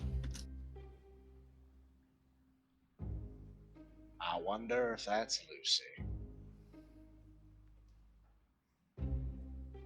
Wearing lipstick, this woman, Yeah, probably. as is the 20s. Does it look a As similar is the shade 20s. to the lipstick on the match pack? Matchbook? Could be. Probably all just reddish. Yeah. I mean, you'd have to really. If you get Is her it to red like. number 6 or is it red number 12? If you get her to Kevin? like kiss like a napkin and you could like compare the two, you could probably like nail it down. We have an odd request. Could you kiss this napkin for me? Fucking. Is it enamel white or eggshell white? I'm gonna hit you, is what it's gonna be. So after a few minutes, Guess we wait. she kind of comes wandering over. It's like, oh, look at you're quite the eclectic group, aren't you? There's a lot of diversity going on here. I like it. I like to see that. Yeah, in the 20s. You got an old black man, an old Middle Eastern man. Yep.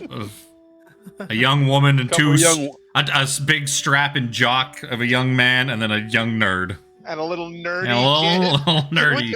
Like a very- Little What did With your our glasses very go? numbers. You put my glasses. I can't find my glasses. Don't make fun of my glasses. No, you're saying it wrong. It's So, glasses. what can I get for you? What's the What do what's you- the What password? do you have here? Oh, we got juice. I We want a got sarsaparilla. milkshakes. We got some sandwiches. I am kind of We peckish. are close personal friends of one Charles Leiter. We'll get it right eventually. What else you have that may be off the menu a little bit?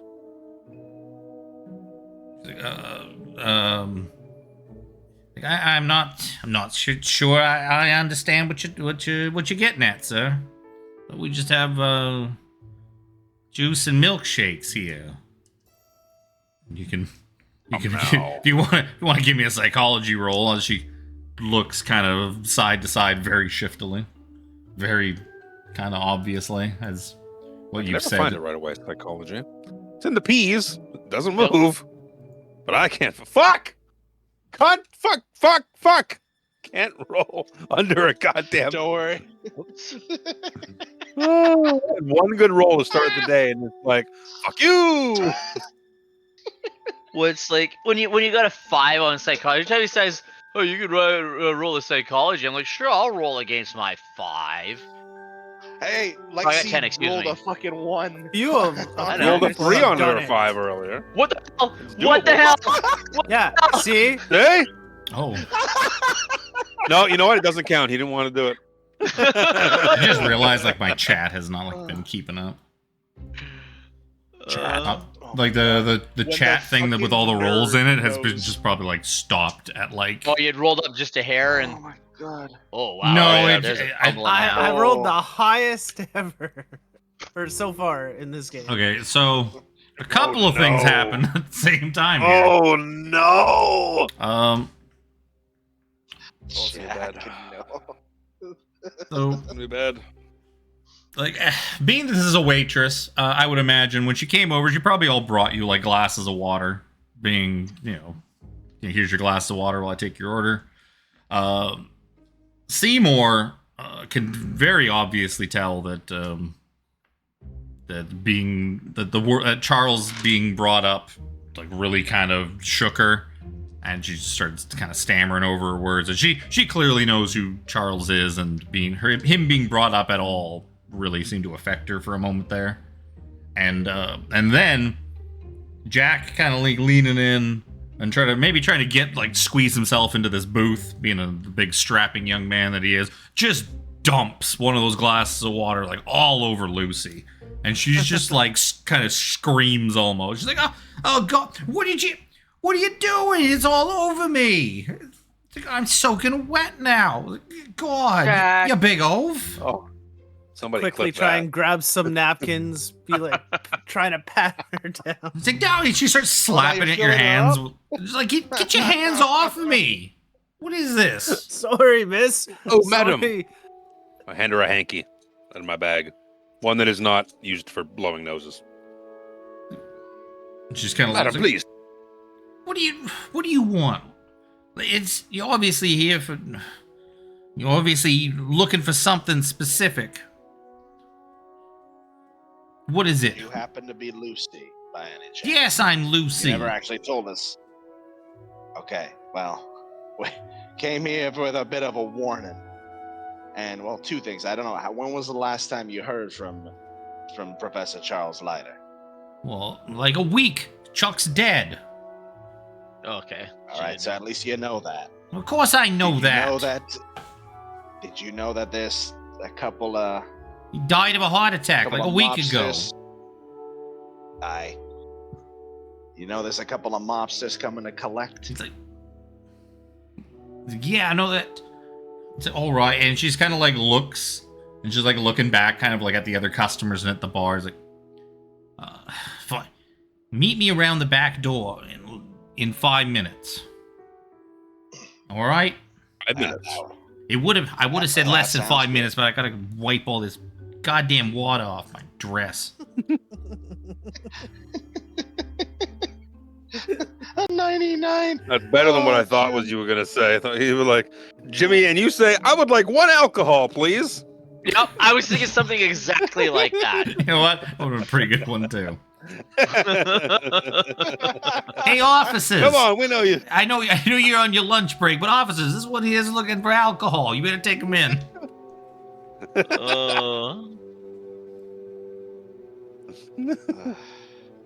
You see her just kind of wiping at her smock in like front of her dress and just walk back into like the kitchen area. You really have the worst luck with women, don't you, Jack? Yeah, fortune has not been on my side lately. Hopefully that'll change. But let's go outside and wait for Miss Lucy. Weirdly enough, she didn't seem to be too worried about the fact that there are men coming to collect a loan on her. Which is odd. I would think she'd be a little more worried. Well, she works in a diner. I'm sure she's She aware did that have they're not water going to get spilled on much. her. And she may have been worried, and maybe she was just trying to hide it. I don't know. You rolled really poor on your psychology there, Walt. Nope. You don't know what this woman wants or needs. So yeah, you guys go outside. A few minutes later, you guys go to like the back, kind of around the back side of the restaurant, and there's like a sort of a back entrance that's like up a couple of steps. And after a few minutes, you hear the door, kind of big heavy metal door, clunk, and then start opening. And there's Lucy at like the top of the stairs, and she's got a gun kind of like leveled at her hip, pointed at you. Like, all right, now why are you coming around here talking about Charles? Huh? Who are you? What was he to you? Oh, we're from the Colleagues at school? The university. And she's just kind of like pointing at like all five, like fanning it back and forth, pointing at kind of like all of you at once. Charles was a colleague for many years at the university. Both of us professors, teaching students, passing on education to those who needed it. But there are things that he was researching that things have gone missing. We're just looking for information on potential paperwork that he may have had on his person, that he may have brought home from the university. That's all. We know he was into some interesting things, but a man's interests and his proclivities are his own. No judgment is passed, just the information we require. So like as you're kind of talking, you see her kind of like crane up and sort of like look past you guys a little bit. And you can see she's kind of like looking and like looking at something like past you guys back at the street. I don't know if anybody wants to bother. I was going to say, Seymore would turn around and take a look. Give me a little spot hidden if you want to Yeah. see what she's kind of looking at. Try not to make facial gestures Oh, yeah, to baby. her per se. Ooh. I think I would take a look back. Oh my god. Oh, yeah, you just had to go and do me up, Oh, Jack. oh my god, that's an awesome Because I thought it was something What are we looking higher. at? Look, I don't understand. I don't understand. Children constantly. The two young men, you guys kind of turn around and see that she seems to be looking at a car has like kind of like pulled up and is like parked at the side of the road, like down like away from the building. And the two of you know, it's like, hey, isn't that same car that was pulling away from Professor Leiter's house when we came in? When we met up with the others? Is that... Looks like is those. that- Is that Yeah. Mr. Oak and Mr. Shaughnessy? Was that what you said their names were? So she's kind That of sounds like about looking, and she clearly sees whatever this is, and she just kind of stands away from the door a little bit, and then just kind of starts like waving you into the building with the barrel of the gun. Cut. Yep. We best Got go back in. Yep. back inside. In a hurry. And once you guys kind of go in, and she closes the door behind you. Inside, this back door seems to lead. It starts as like a little kind of coat check area, just like a little coat check area that's just completely unmanned, because it's 12:30, something like that. It's not that late. It hasn't been that long in the day yet. It's 12:30 to 1 o'clock. Yeah, probably more like 1 o'clock. And she kind of leads you in, and she leads you into the speakeasy in the back of the milk bar. Right now, though, it's pretty early in the day. No one's here yet. There's like one gentleman like at the bar itself. It seems to just be like organizing some bottles and fixing stuff up for later. He's like, all right, start talking.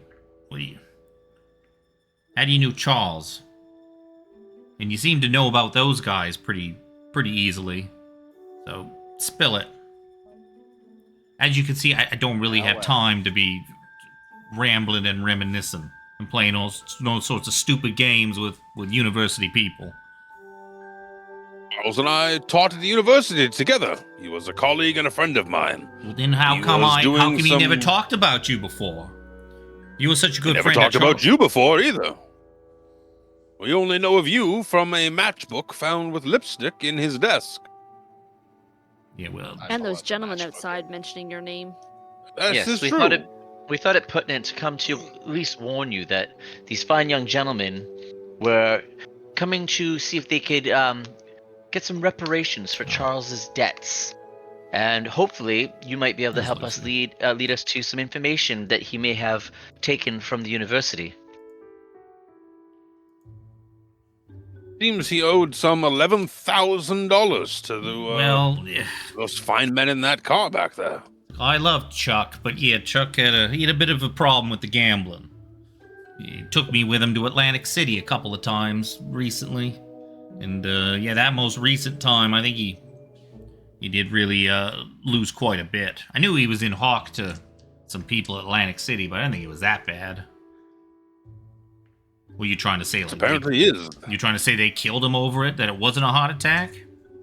They seem to be under the aspirations that he may still be alive. Well, and that he faked his own death to get out of gambling debt, to get away from it all. He better not have. He faked his own death. I'll kill him myself. Do you know they have? I'm only still here. Like, it's been rough, and normally I would have made a run for it, but like I want to say my last respects to Chuck. You may not understand. A dame like me who had a bit of a hard life and a university professor. I know it's not really your storybook romance, but I really love Chuck, and I wanted to pay my last respects, but they won't let me in to see his body. They haven't scheduled a funeral or done any of these things. They're just holding him there at the university. They won't say why. So I've been stuck here waiting. Occasions with his personage, or his remains, I should say. There seem to be thought processes that he did not die of a heart attack. That nobody knows what is in play, but his body was. How do you mean you don't know? You're supposed to be Miskatonic University, full of the big smarty pants, and you don't know how he died? Forgive me what I'm about to say, but his body was grotesque. I saw it myself. Me, Seymore, and Jack here went to the morgue. She just starts bawling. Yes, forgive me for the crudeness of it, but if you loved him, you would wish to know the truth, not sugar-coated nonsense. I wouldn't have wanted to know about it like this. You just drop that on a girl. You come into a place of business, you have some big old dump water all over, and you just tell her, it's like, oh yeah, you're the love of your life. Just here's a big grotesque disfigured monster, and he didn't die by the way they said that. So who killed him? Who killed my Chuck? And she just cocks the hammer back on the gun and kind of like points it like up in front. You show me the person that killed my Chuck. I'll fucking end him right now. Well, that's what we're trying to find out. Part of the grand scheme of things is finding the papers that Charles was working on, and I dare say now figuring out what really happened to the poor old chap. I don't know what these papers are. I didn't really understand he brought all sorts of stuff. Bring anything with you? Well, I mean, bring anything to Atlantic City? No, just money. that he lost pretty quickly once we got there. But no, Chuck, he did have another vice. Well, it's more of a side effect of the gambling. To kind of keep the money flowing, he had this little operation. He would get a hold of, historical documents and fancy paintings and stuff like that. And he had this kid working for him. It was like one of his former students. I don't remember his name, but that kid would help him forge like copies of these things, and he'd sell them off for lots of money. And that's how he kind of kept up with the gambling. That would happen to poor Cecil. Oh, Cecil. Yeah, that was his name. Cecil something. Yeah, Cecil Hunter. Yeah, he was like one of Chuck's old students. Cecil was doing a lot of the actual forging for him. That would explain the transactions of large sums of money. There was a man that Chuck used to work with, antiques dealer. I was gonna say the antiques dealer. Abner Wick. Oh, Abner Wick. Yes. He's a sweetheart. He's a bit of a weird guy, but he's very gentlemanly. I only met him a couple of times, but I believe him and Chuck, they were the business partners, or he bought some things off Chuck. I don't know. I tried to stay out of it. I mean, A fence, you say, possibly. I'm not one to shy away from something a little bit questionable. And she kind of like gestures to the speakeasy that you're all standing in. It's like, but I don't know, all this talk about historical documents and whatnot is a little much for me. Yeah, sorry to have troubled you, but we should really see if we can get out of here without being noticed by those thugs. Are you going to be okay here? Well, I mean, my shift's not over. I barely have time to be sitting here talking to you now. I gotta get back out there. But they're not the type that are going to. I would imagine when they pulled up. Yeah, they're probably just gonna wait for me to leave, get off my shift. I could probably slip them easily enough. But I mean, I need to perhaps get out of town first. I would. But I need advise money. you to put your safety at paramount. I mean, I don't have the money to be just like skipping town like that. I need some money, like some real money. I reach into my briefcase. I have $90 on hand. She's like, that's awfully sweet of you, sir, but that's not. That's all I have on me. I need some real, like, running away money. So I know Chuck. I understand. I know Chuck kept a stash back at the house. Maybe when I'm done here, I could slip back there and see if I could find it. Wasn't in a vase, was it? Who keeps their money in a vase? No, he had a little safe box. He keeps some money. He probably had like $1,000 in there. We have an associate currently at his house, just guarding, safekeeping it against those who would come back and try and intrude upon it. He's also a rather eager student who looking for information upon his thesis. Well, so I certainly hope you trust this guy. There's some real creep shows, apparently. I remember Chuck used to tell me about this one guy, this Anthony Flinders or something like that. He's always sneaking around and like always bugging him all the time and getting into his personal stuff. I think he caught him going through his trash cans one time at the house, like looking for stuff. Big freaking weirdo. Told you it wasn't me. People are quite strange in their search for academia and advancement in their careers. I've still got a key. I mean, somebody broke into his house. What? Earlier, like last month. Yeah, somebody broke into his house. Chuck was pretty convinced it was that Flinders kid. It was, there was a handful of things taken. There was just some. Anything of value? Chuck didn't seem all that worried about it. I mean, he was worried. I think about the debt. He seemed real stressed out ever since we got back from Atlantic City. But understandable. He wasn't really tearing his hair out about the break-in. Just quietly paid a locksmith to come by and fix it without the university knowing about it. Yes, $11,000 in debt is quite a huge sum of money. Like Walt's like, that's why I didn't get asked to switch that lock. That sneaky son of a bitch. He did it behind our backs. And he still got the university to pay for it. This is bullshit. Don't make me lock it. That's ingenuity. Why did that? Because people can move shit unless I manually lock it. Yeah. Which is very annoying for me to manually lock things. I A forgot. little bit. I was just trying to see the sign differently. Milkshakes It's- and milk cakes. It's AI generated. Milk You're not gonna be able and to read milk. it anyways. Yeah. It's in Cthulhu language. Yes. Oh, no. Sandy rolls. Yeah, I think you better skedaddle then. If you've run into those guys before, you probably don't want to run into them again. Yeah. No, would But like don't to avoid them at all costs, I think. I would imagine they're gonna wait me out, but I can slip out.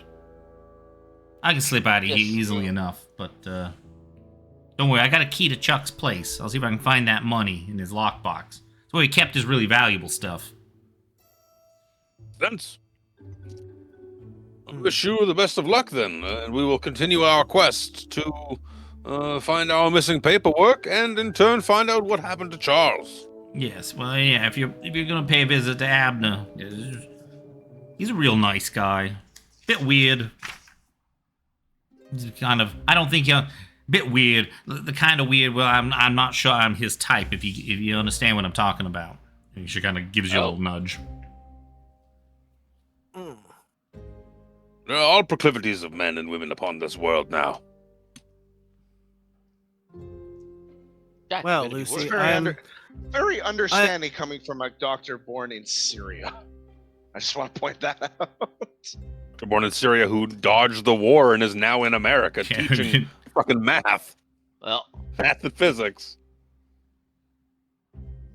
All right, get Well, out of Lucy, here. I Yep, wish let's you go. to be safe, and I am extremely sorry. Just keep your hands to yourself from now on. Maybe You can consider that Jack- a request from all women. I'll speak for all women on this. Just Yeah. keep your hands to yourself. Jack, mayhap you should try other proclivities. You seem to be kind of striking out with the women on numerous occasions. yes, and Anthony seemed rather friendly towards you. I tell you, men are quite in quite the wonderful company. I Yeah, don't no, know thank about you. other walks of life, Nope. but I mean, No, thank you. I'm just gonna Good thought. walk. I think everybody's best to just shut their traps right now. Let's get back to the car.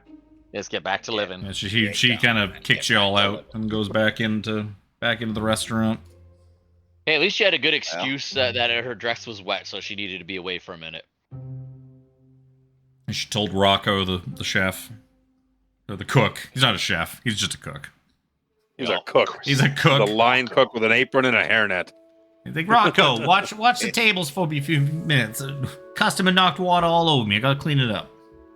Hello, may I take your order today? The specials are the omelet with a side of hash browns and sausage.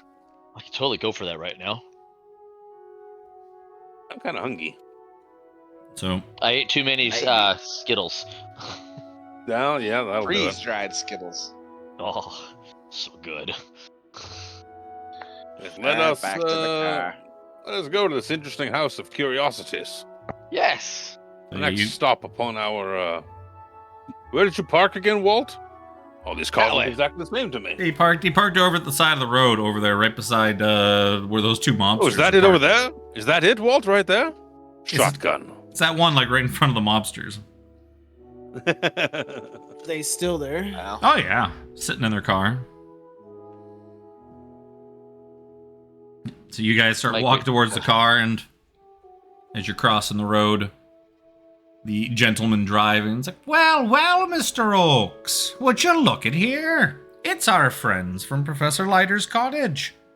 And they seem to have found some more friends. For people who didn't really seem to be in on this with Dr. Leiter, you seem to know his friends pretty well. Paying a visit to old Lucy, are ya? making sure that you guys didn't get to her first for something she ain't What? responsible for. Mr. Oakes, they think we would harm such a lovely young thing as poor Lucy. No, we're just waiting for her to get off her shift so we could just ask her a couple of questions, like where her good friend Charles happens to be. Isn't that all right, Mr. Oakes? And the large gentleman in the passenger seat just nods. The offer to come see his body is still on the table. Just to put it out there. Well, what a wonderful offer that is, Mr. Oakes. It's like, I tell you what, you said 8 o'clock. We'll definitely pencil that in and see whatever this... It gives you all the time in the world to prepare whatever it is you're trying to prepare to pass off to us. It'll be really amusing, won't it, Mr. Oakes? Mr. Oakes does love theater. Mr. Oakes just nods silently.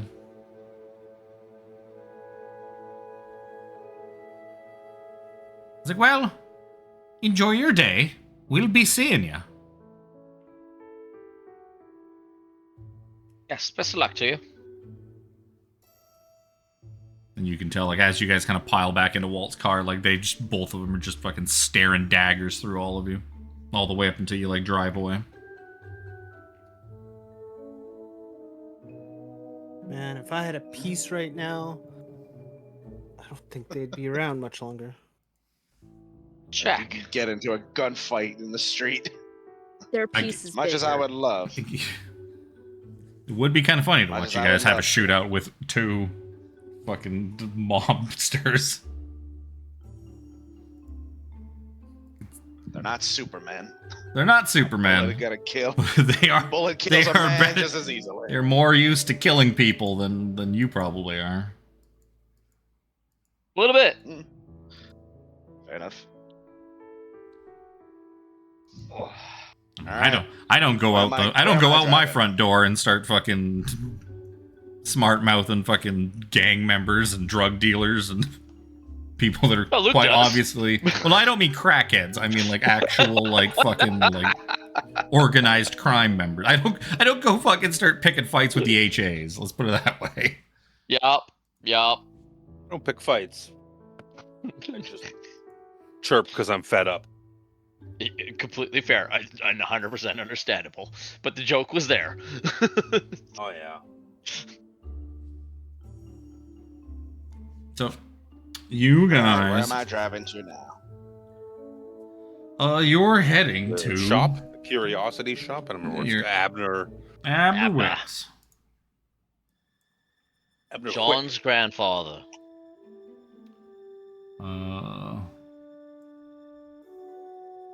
Why is there no numbers on this map? Where's my map with numbers? Here's my map with numbers. It's like 433. Yeah, so you kind of head up. You head down Church Street. And eventually you kind of pull up to a building. 432's? Yeah, it is.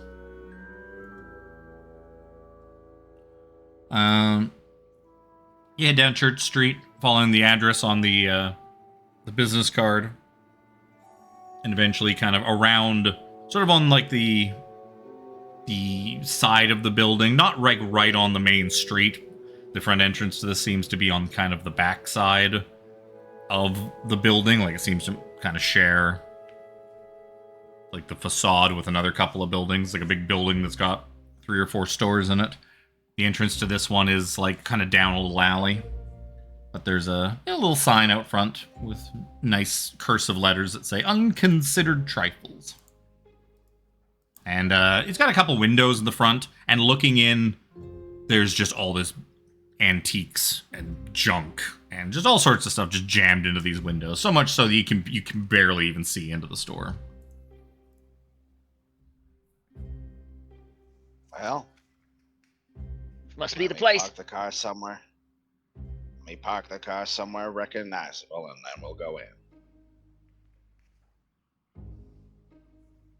Yeah, somewhere we can pick it out amongst the other 32 black cars.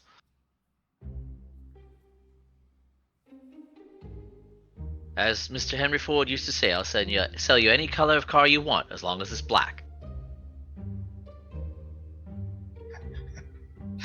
Walt turns to Seymore, is like, Amen to that. So you guys kind of pile out of the car. The rain, a peal of thunder kind of goes off, and the rain starts to kind of as you've been driving, the rain's been getting a bit heavier, getting kind of shitty out. Shit. And you, Mr. Walt, do you have a brolly in here? The hell did you just say? This is the U.S., not England, boy. We call it an umbrella here. And Fair no, enough. I don't have one. as you guys have this Walden. long conversation about umbrellas, you just kind of continue to just get soaked by the rain. Get inside. Yep. We So can yeah, walk you and all talk.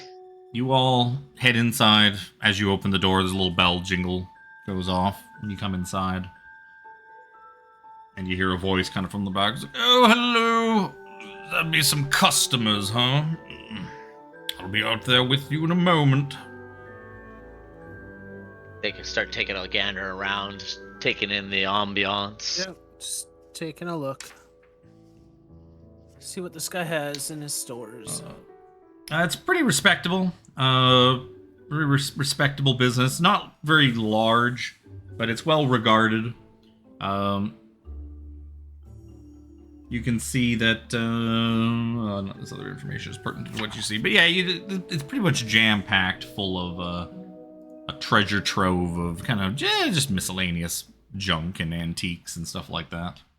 Nothing really jumps out of you as like, oh, that's crazy, amazing quality that only a rich person would be able to afford. That's more affordable antiques. And then this large, fleshy, and somewhat effete man, effete? I don't know how you pronounce that. Somewhere in his late 40s, gives the impression of once having had a powerful physique, now undone by years of indulgent living and access. Comes out. Where's Mr. Wick?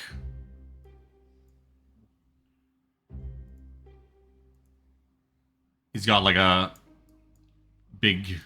He's wearing like a full like cream-colored like linen suit. And he kind of comes out. He's got like a cane that he's kind of walking with. And he's like, well now.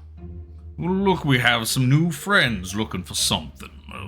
My name is Abner Wick. This is my humble establishment. How could I be of service to you all today? Such an esteemed gentleman and a couple strapping young men like yourselves, and this vision of loveliness. And he kind of holds out his hand to like take Lexi's hand and like kiss her on the hand. I reach out to allow And him.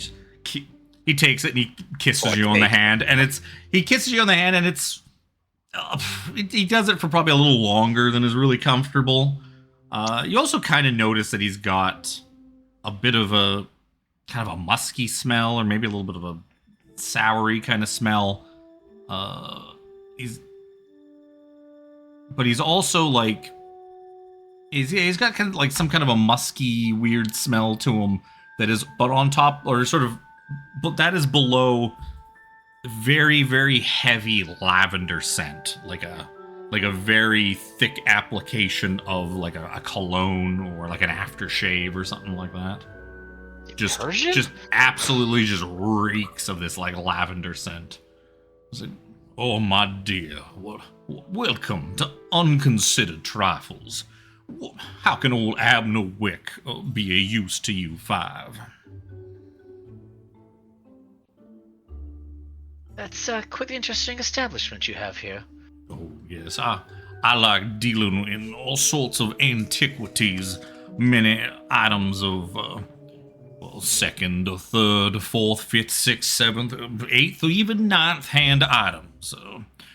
Some say the more times an item passes through someone's hands, the more valuable it becomes. Has more of a story to it, you would say. Oh, absolutely, my friend. Absolutely. Abso-smurfly. Yo, we're kind of under the impression that you know a colleague of ours, a teacher, a professor, Charles. God, now I'm getting the two different names Leiter. put together. Leiter. I was gonna say Lightmore. I'm like, wait a minute. Well, Charles Leiter. Leiter. Oh, yes. Isn't he? I remember reading about him in the paper the other day. Isn't that poor history professor found dead of a heart attack at Miskatonic? Such a tragedy. Mm-hmm. You have the looks about you, all very university-minded people yourselves, except for this other older gentleman here. He looks very salt of the earth. Looks like he works with his hands, very, very honest laborer. But the rest of you seem to have a very educated demeanor about you.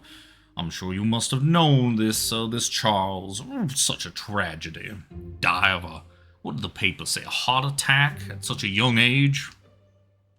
Awful business. But, that is what the papers say. Yes, sometimes it's just your time to go, I suppose. Death will come for us all in the end, sooner or later.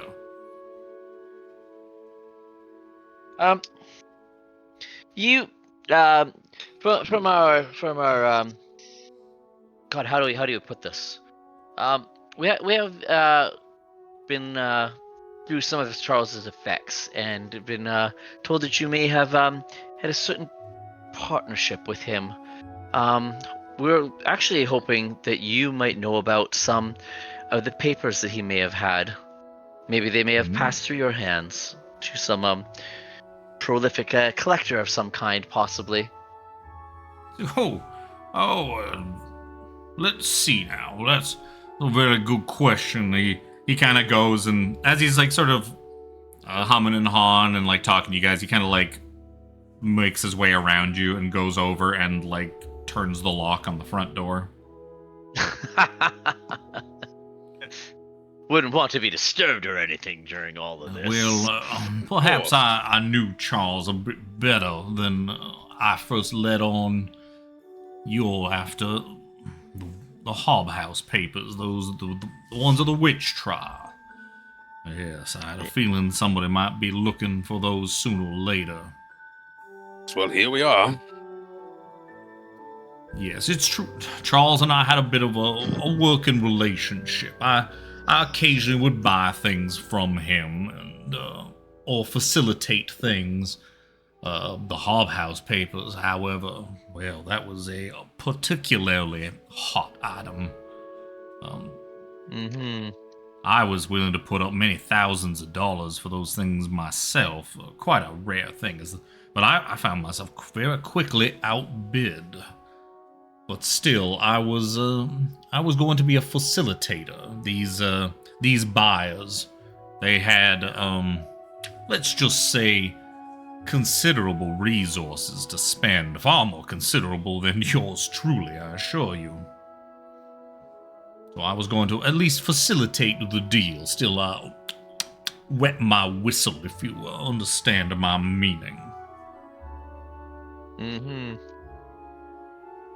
But Charles never brought me the papers, and then he died so mysteriously. See if that's a false statement. If you're lying about it. Sure, give me a psychology check. I was literally in the point of articulating that. Psychology. Come on, Luke. You got Not this. a hope. Nope. Not a hope. Oh. Yep, this man. He never brought you the papers, you say? No. What a pity. These papers are the reason for our visit. We come seeking them. Yeah, I would imagine so. I imagine a lot of people are trying to figure out exactly what happened to them. I expected them to either come into my possession to send to my clients, or, well, more dangerously, I suppose, I expected a reasonable facsimile. Doing so probably would have been unwise, but Charles had a bit of a side thing going. Student of his, young boy, very nice. Cecil was his name, I believe. Yes. very I'm aware talented of this, young the man. hunter. Yes. Yes, he used to forge documents and art and that for Charles and sell it on. Yeah, he can make a fake with the best of them. Yes, well, sometimes a fake could be just as good as the original, but there are some things you don't want to forge. Some things that lesser minds perhaps should not be delving into. There are, let's just say, there are dangerous forces in the world and beyond it, not given men to know. You don't think you would have taken the chance of possibly getting Cecil to try and copy them, would you? Oh, then that might be a fear of mine. That's with the. I know Charles. He liked to dabble in the gambling. Last I spoke to him, I assumed he had racked himself up, dug himself quite a hole, as they say. Maybe was really in the need of this money. Once he had found out that the papers were going to be quite the cash cow for him, who knows what he was thinking. But copying those papers, well, my worry is that those papers are, well, the things that old Hobhouse seized at the trial may have taken a little more than he gathered for. Especially with, well, what happened to the Hobhouse family and the history of tragedy that surrounded them.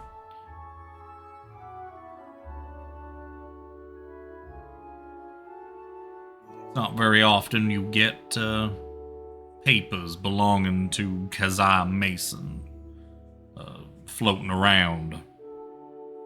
Yes, I'm quite certain that would be a rather rare antiquity. Yes, there's worry that perhaps. Did we ever find out what happened or know what happened to the Hobble or Hob family? The only living Hobhouse relative died. Yeah. Back at the beginning of the year.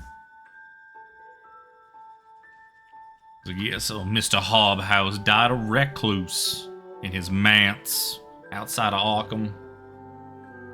He holed himself up in there for some number of years, or perhaps was being held there.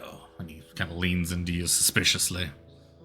When he does so, for the dramatic effect, you could just, that overpowering, like, lavender perfume or whatever he's wearing, it's just like, it's a little much. So yes, well, yeah, there are many things that are almost impossible to know in this world. I worry that those papers, well, they might have been keeping something locked away. You haven't seen or heard anything strange as you've been investigating these things, have you? Any strange occurrences, things that where you are not able to understand or explain away? Aside from the look of his corpse, I mean, I haven't seen anything. Oh, you saw the corpse, did you? Did see the body. Well, now. It Yes. was horrifying. Disfigured. It was quite the sight. Tell me more. Eyes bulging. Did they perform an Hands. autopsy? Was there? No. The Scheduled for coroner tonight, was, yes, I'm to sit in with it tonight. The coroner was it was an reluctant to autopsy. do so. An autopsy tonight. You wouldn't mind, if I tagged along with you. I feel like we become fast friends, you and I, all of us. Slimy guy. Good. Like you see, I'm worried. I'm worried that perhaps something Yeah, there may is have been. Yeah, I am. I mean, This guy. I don't see why not. it smells wonderful. Academia and all that. But Right? We need to. The best way to understand something is for many I minds feel- to view it at the same time. I'm worried. I'm worried that these papers, these things that once belonged to Keziah Mason, I worry that they may have unleashed something, let a genie out of the bottle, if it were, and that, well, perhaps finding them might be the only way for us to put that cork back in place before, well, untold disaster. But I suppose we could, I mean, I feel like we probably have more about this to discuss, and what about dinner? I propose, in exchange if you invite me along to your little autopsy. Just look like it's fucking tea. Invite you along to this autopsy. Yes, I tell you what, why don't I invite you all to a lovely dinner at Crawford's restaurant tonight? We could go and have a bite before we head on over. You said 8 o'clock. That's... Well, we can make I could have reservations made. They know me very well at Crawford's, you understand. I can make reservations for 6. And we could have a lovely dinner. On me, of course. I will gladly pay the whole thing. They have just some of the best meat, some of the best delectable things in town. Oh, have you ever been to Crawford's? Fantastic. I have not, but I could use a good meal, good hearty meal. I will say maybe not ATEF, just because he's kind of new, but most of you, especially who've been in Arkham for a long time, know Crawford's is like the high-end steakhouse in town. Like, that is the high-end restaurant in the city. Like, the most expensive, the nicest restaurant in the whole town. Yeah, it's a little outside my usual price range. My dear, don't worry. I will pay for everything. Just you do not worry. It's like, that sounds like we have a bargain. Oh, yes, a lovely dinner amongst friends at 6 o'clock at Crawford's. Just one moment. Hector!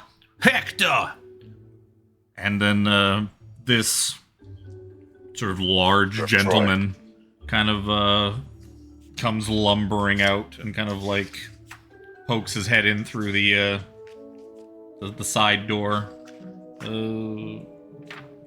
What is this? Do I have a good description of what Hector looks like? Where's Hector? Hector! There's no description in this thing for Hector. But yeah, this rather large, just gentleman in he's in just kind of some normal clothes. He's just got this glassy stare, like just 1,000-yard stare on his face. And he kind of just comes to the doorway. He's like, Hector, call Crawford's. Tell him Mr. Wick and 5 of his new friends are looking for a table at 6 o'clock. 6 o'clock, Hector, please. Last time you got the hour wrong and it screwed up my whole evening. 6 o'clock, Hector. And then the big lumbering guy just slowly kind of nods his head and then like shuffles off like back into the back. Thank you, Lurch. Well, He's not going to write it down, so he gets it right this time. well, it's the only way he'll learn, I suppose. He's pretty good at these things. I give him a hard time about it, but he's usually pretty accurate. But if there's anything else I can help you with, let me know. Other than that, Hector, as soon as he started screaming, was fucking Achilles shouting at Hector of Troy. Brad Pitt, you gave him the honor of your sword. You won't have eyes tonight. You won't have ears or a tongue. You'll wander the underworld blind, deaf, and dumb, and all the dead will know this is Hector, the fool who thought he killed Achilles.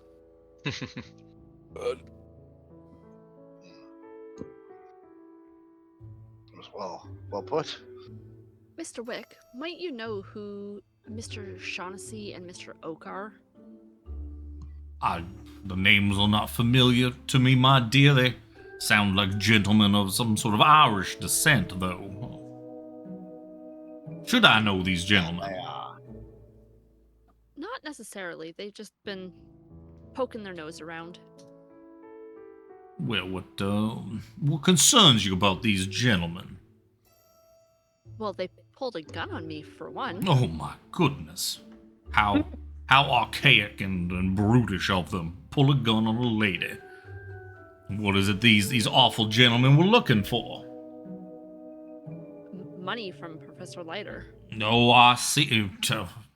I see. It must have been Charles's debts, his gambling, some sort of Atlantic City mobsters, I'm assuming. Well, no, don't you worry, my dear. Old Abner Wick he's not all that worried about some 2-bit gangsters. Okay. I can A little bit. I can take care of myself. Do not worry. Some men like that offer after something so base as money. They do not concern old Abner Wick. This is good to know.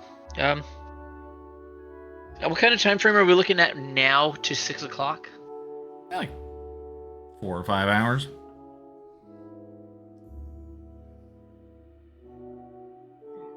Well, because we should take. Well, because I don't know what else we. Guys, Unless we were planning Guys on wanna looking go- at the house or check out Cecil. gotta go. Yeah, I was about to say, want to go head up to sanatorium and see if we can't see Cecil, or what's left of him, mentally. Do we have to? No, Miss Lexi, please.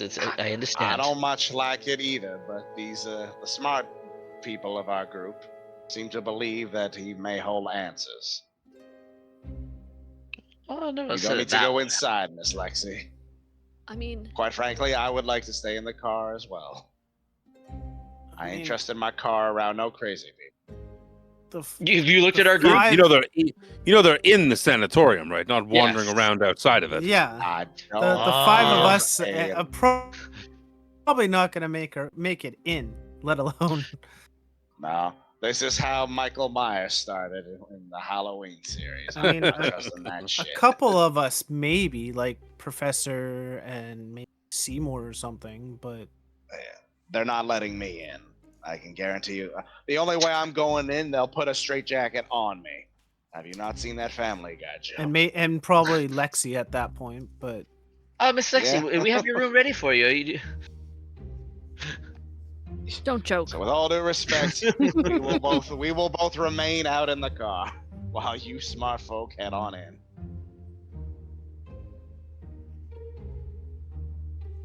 I feel that if we are neither friend nor family, the pursuit of going to the sanatorium may be Yes, may be not. fruitless. Yes. They get there, Good they point. just be like, well, we can't just let anyone walk in and see a crazy person. It's not a zoo. This is If I Arkham may Asylum, interject, Abner Wick kind of just squeezes back into your little conversation. His floral perfume just wafting into your noses again as he gets near. This guy. So perhaps you go there under some false pretenses. Perhaps you are not a brilliant professor of Miskatonic. Perhaps you work in the psychology department. And if I remember correctly, I believe it was dear Charles who had the boy committed, was it not? Yes.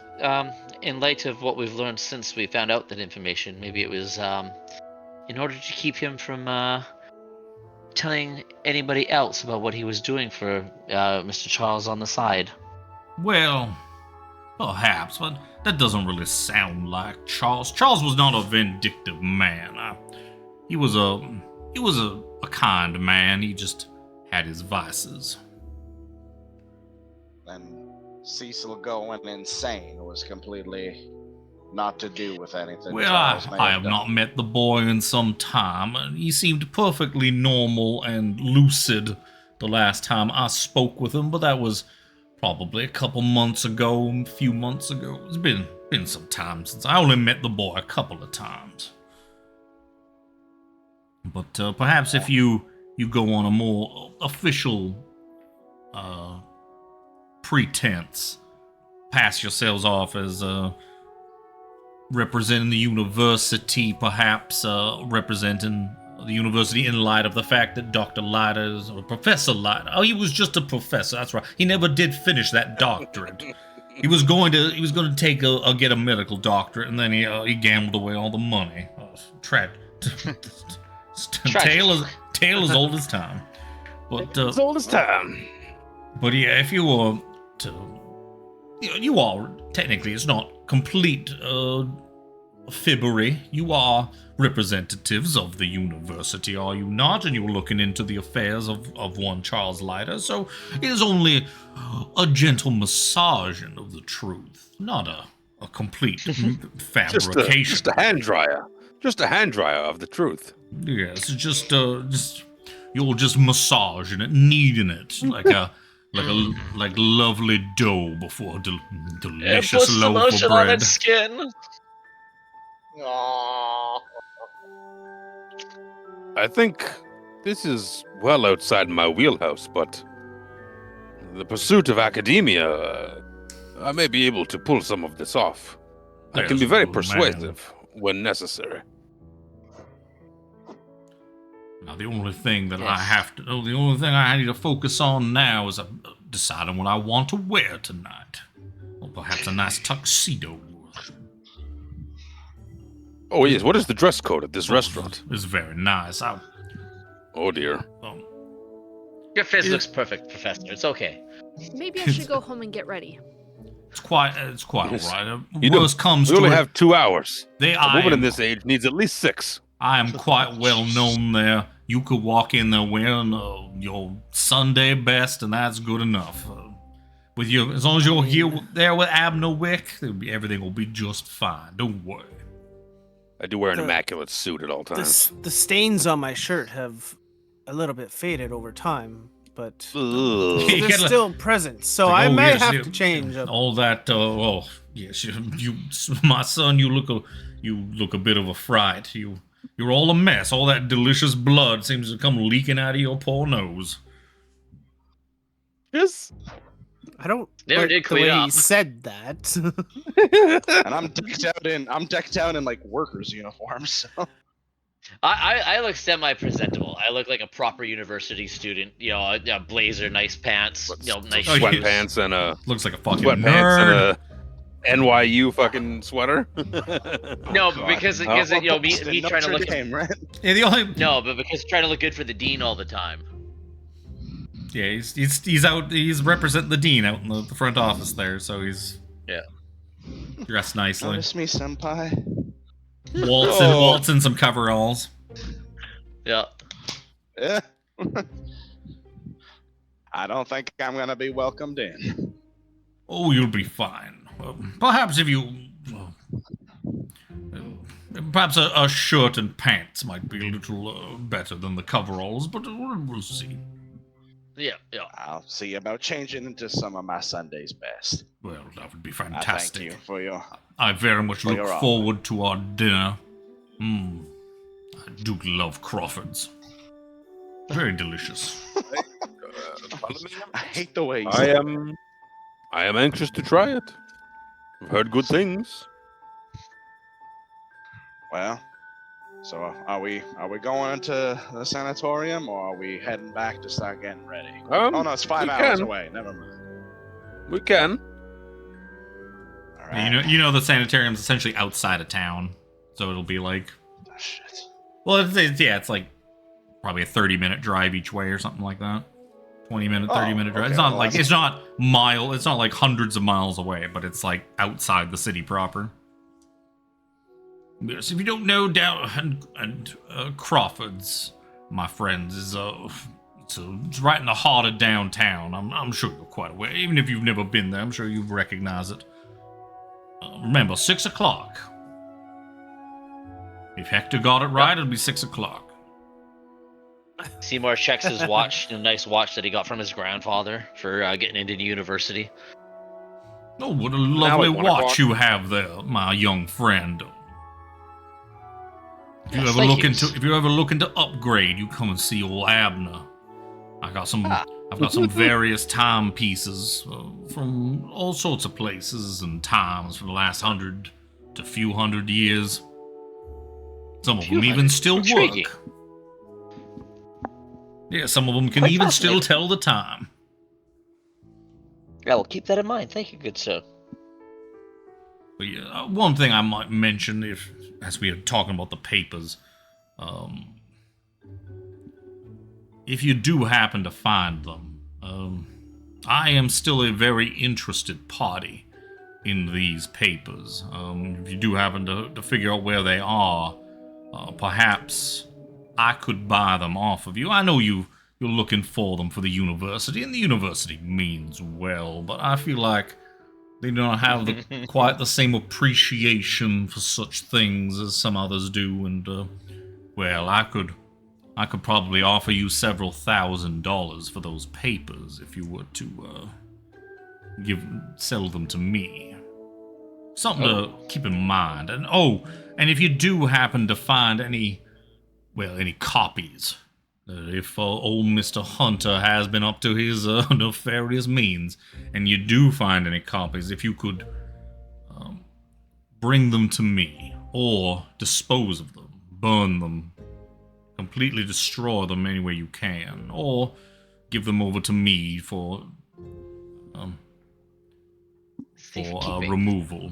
No, for such things. Keeping, air quotes. No, some things like that. Some things should not be copied. Let us put it that way. Some things,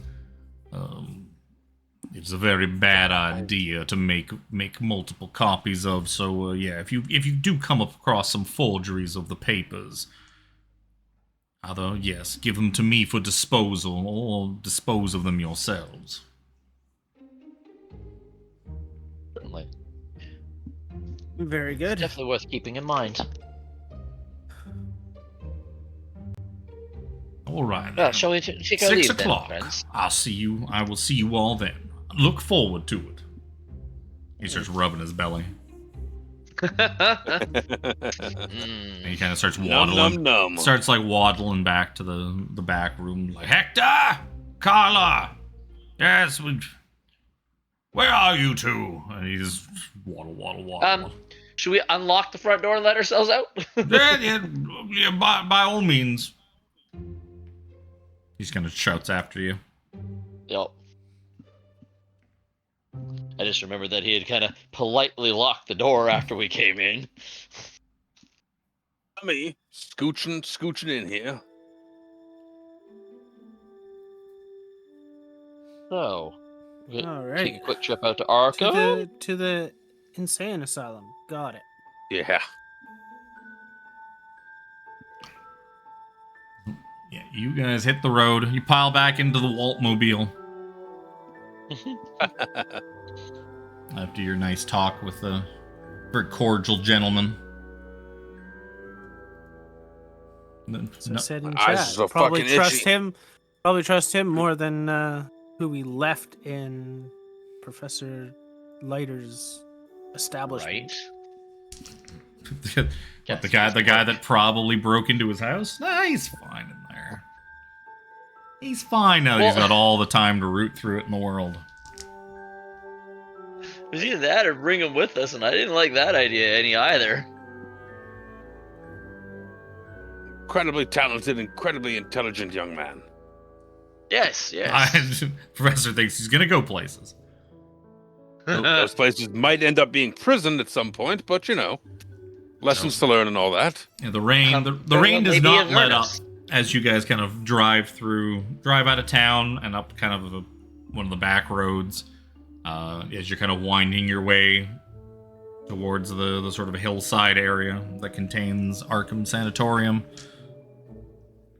The rain just kind of gets worse and worse along the way, giving it it's only like 1 o'clock, 1:30 in the afternoon, something like that, and it's already starting to look like almost dark because the thick gray clouds overhead. And eventually you do make it there to Sanatorium. To Arkham. Sanitarium.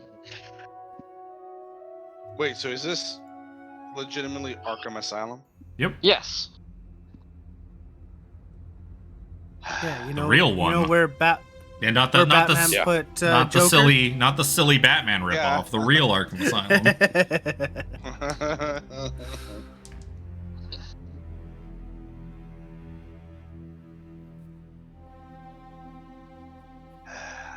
Yeah, so you guys kind of pull up to the sanitarium.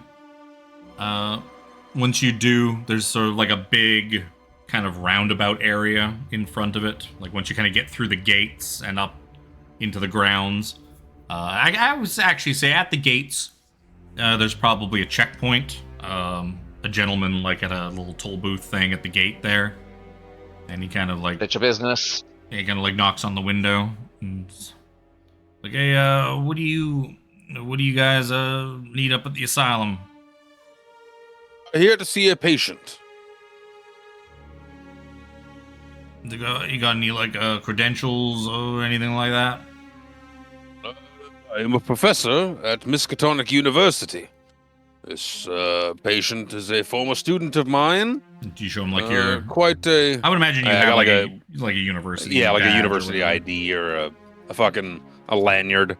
A lanyard with my You Xerox. show him like your identification. laminated He's like, ID. like, okay, professor, yeah, head on up. Yeah, you can park over in the... There's a lot like out front there, usually with the other cars there. You can just park there and head into the main building. And he just kind of waves you through and goes... Thank you.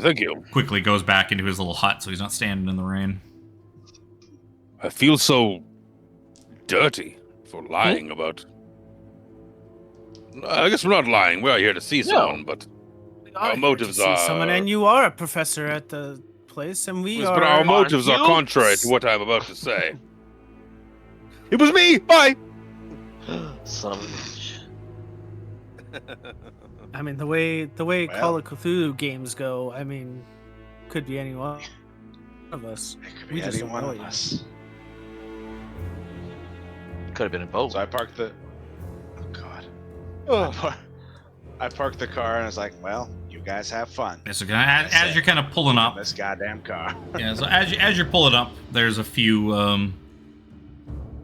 like as you're kind of pulling into the main roundabout area, the kind of like the big stretch in front of the building where there's some like places to park.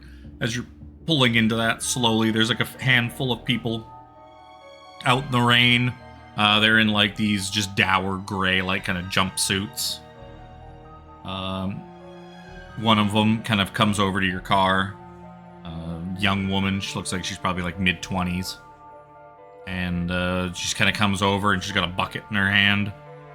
And like a big just wadded up thing of newspaper. And she's like, wash your car? And she just like starts like dipping the paper into the not water filled at all bucket. I guess there's probably some rainwater in it. It's raining hard enough, but she starts like rubbing the newspaper across your windshield. Big smile on her face. I turned to look at the professor. I was like, What was that you were saying about they don't leave the crazy people outside? Yeah, it's very... Some of them are harmless. I mean, it's got a very like Shutter Island kind of deal, as they're all just kind of... There's a couple of them milling about. There'd be more if it wasn't pouring with rain. A lot of them have been ushered back inside by the staff. As The I ground, said, my friend. I'm not leaving this car. She kind of looks inside. You see her look at Lexi, and he's like, "Do I know you? You look familiar." Mhm. Oh no.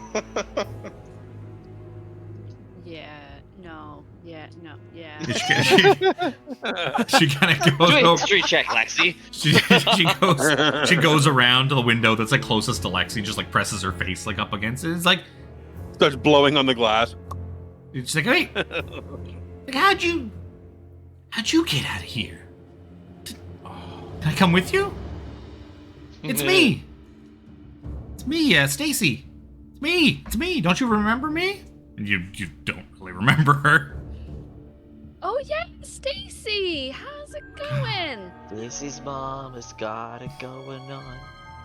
Oh god. Like, it's so... Maybe that's why she's in here in the first place.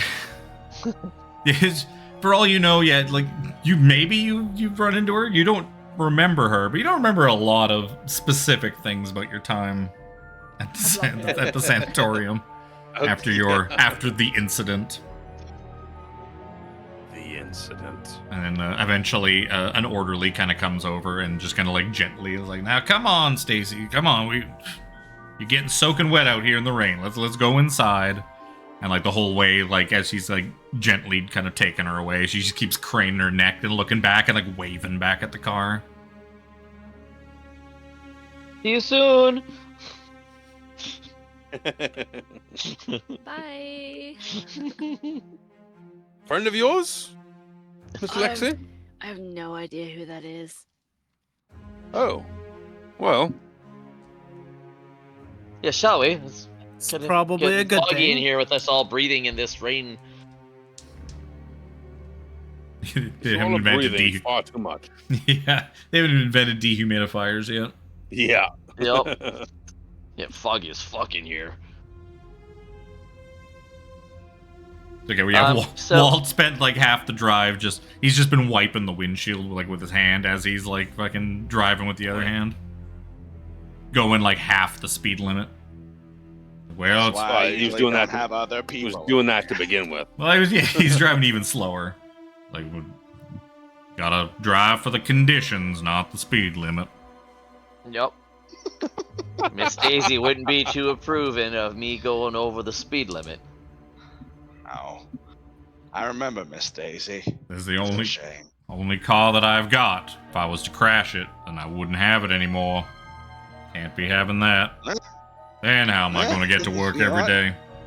Don't have $100 for a new car. Not yet, anyway. No, not until we find those papers. Yep. Then we're gonna have 250. Wait, did you say we're gonna get 250? Yeah, it's only 250 though. It ain't So treated, you treatment. pull into a spot beside a couple other cars that look almost identical to the one you're driving. Maybe a little nicer. Miss Lexi, if you feel uncomfortable, you can remain in the car as well. Considering that you're a familiar face here, that's up to you. No, I think it's worse to stay here. I'll come. Right then, I will keep the car warm by my very presence. And constantly wipe the humidity off of the windshield. You're damn straight.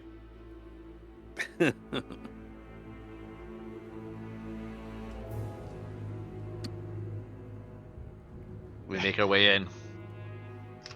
Sure. Rather briskly with this amount of rain. Time So, are yeah. we wrapping up tonight? Probably pretty soon, honestly. We could probably wrap up here. Here might be an idea. I need to lie on the floor for a while. My back I'm- is fucked. I need I'm to go working get a on my phone. neck at the moment. Oh yeah, you're Sitting here, just I can't Yeah. sit. I can always pick it up tomorrow, worst case scenario. But yeah, I would say, yeah, we could wrap up here with old Walt sitting in the car reading the paper while the four of you go to lie your way into a sanatorium. It's okay, Lexi knows the way. She's been here before. Zach. You got it. I'll tell you what I'm doing. I'm reading the pieces of the newspaper that chick smeared on my window, and I'm reading like what little pieces I can see through. That's just a wet clump No, at this no. point. You're a janitor. You guaranteed you have a newspaper rolled You up in have your this back morning's pocket. paper. Yeah, you have this Yeah, morning's you know paper what? probably sitting in the Yep. car. It's like, the paper. I was going to read this on my lunch break today. Yep. Might as well read it now. Yeah. Shame I don't have a sandwich.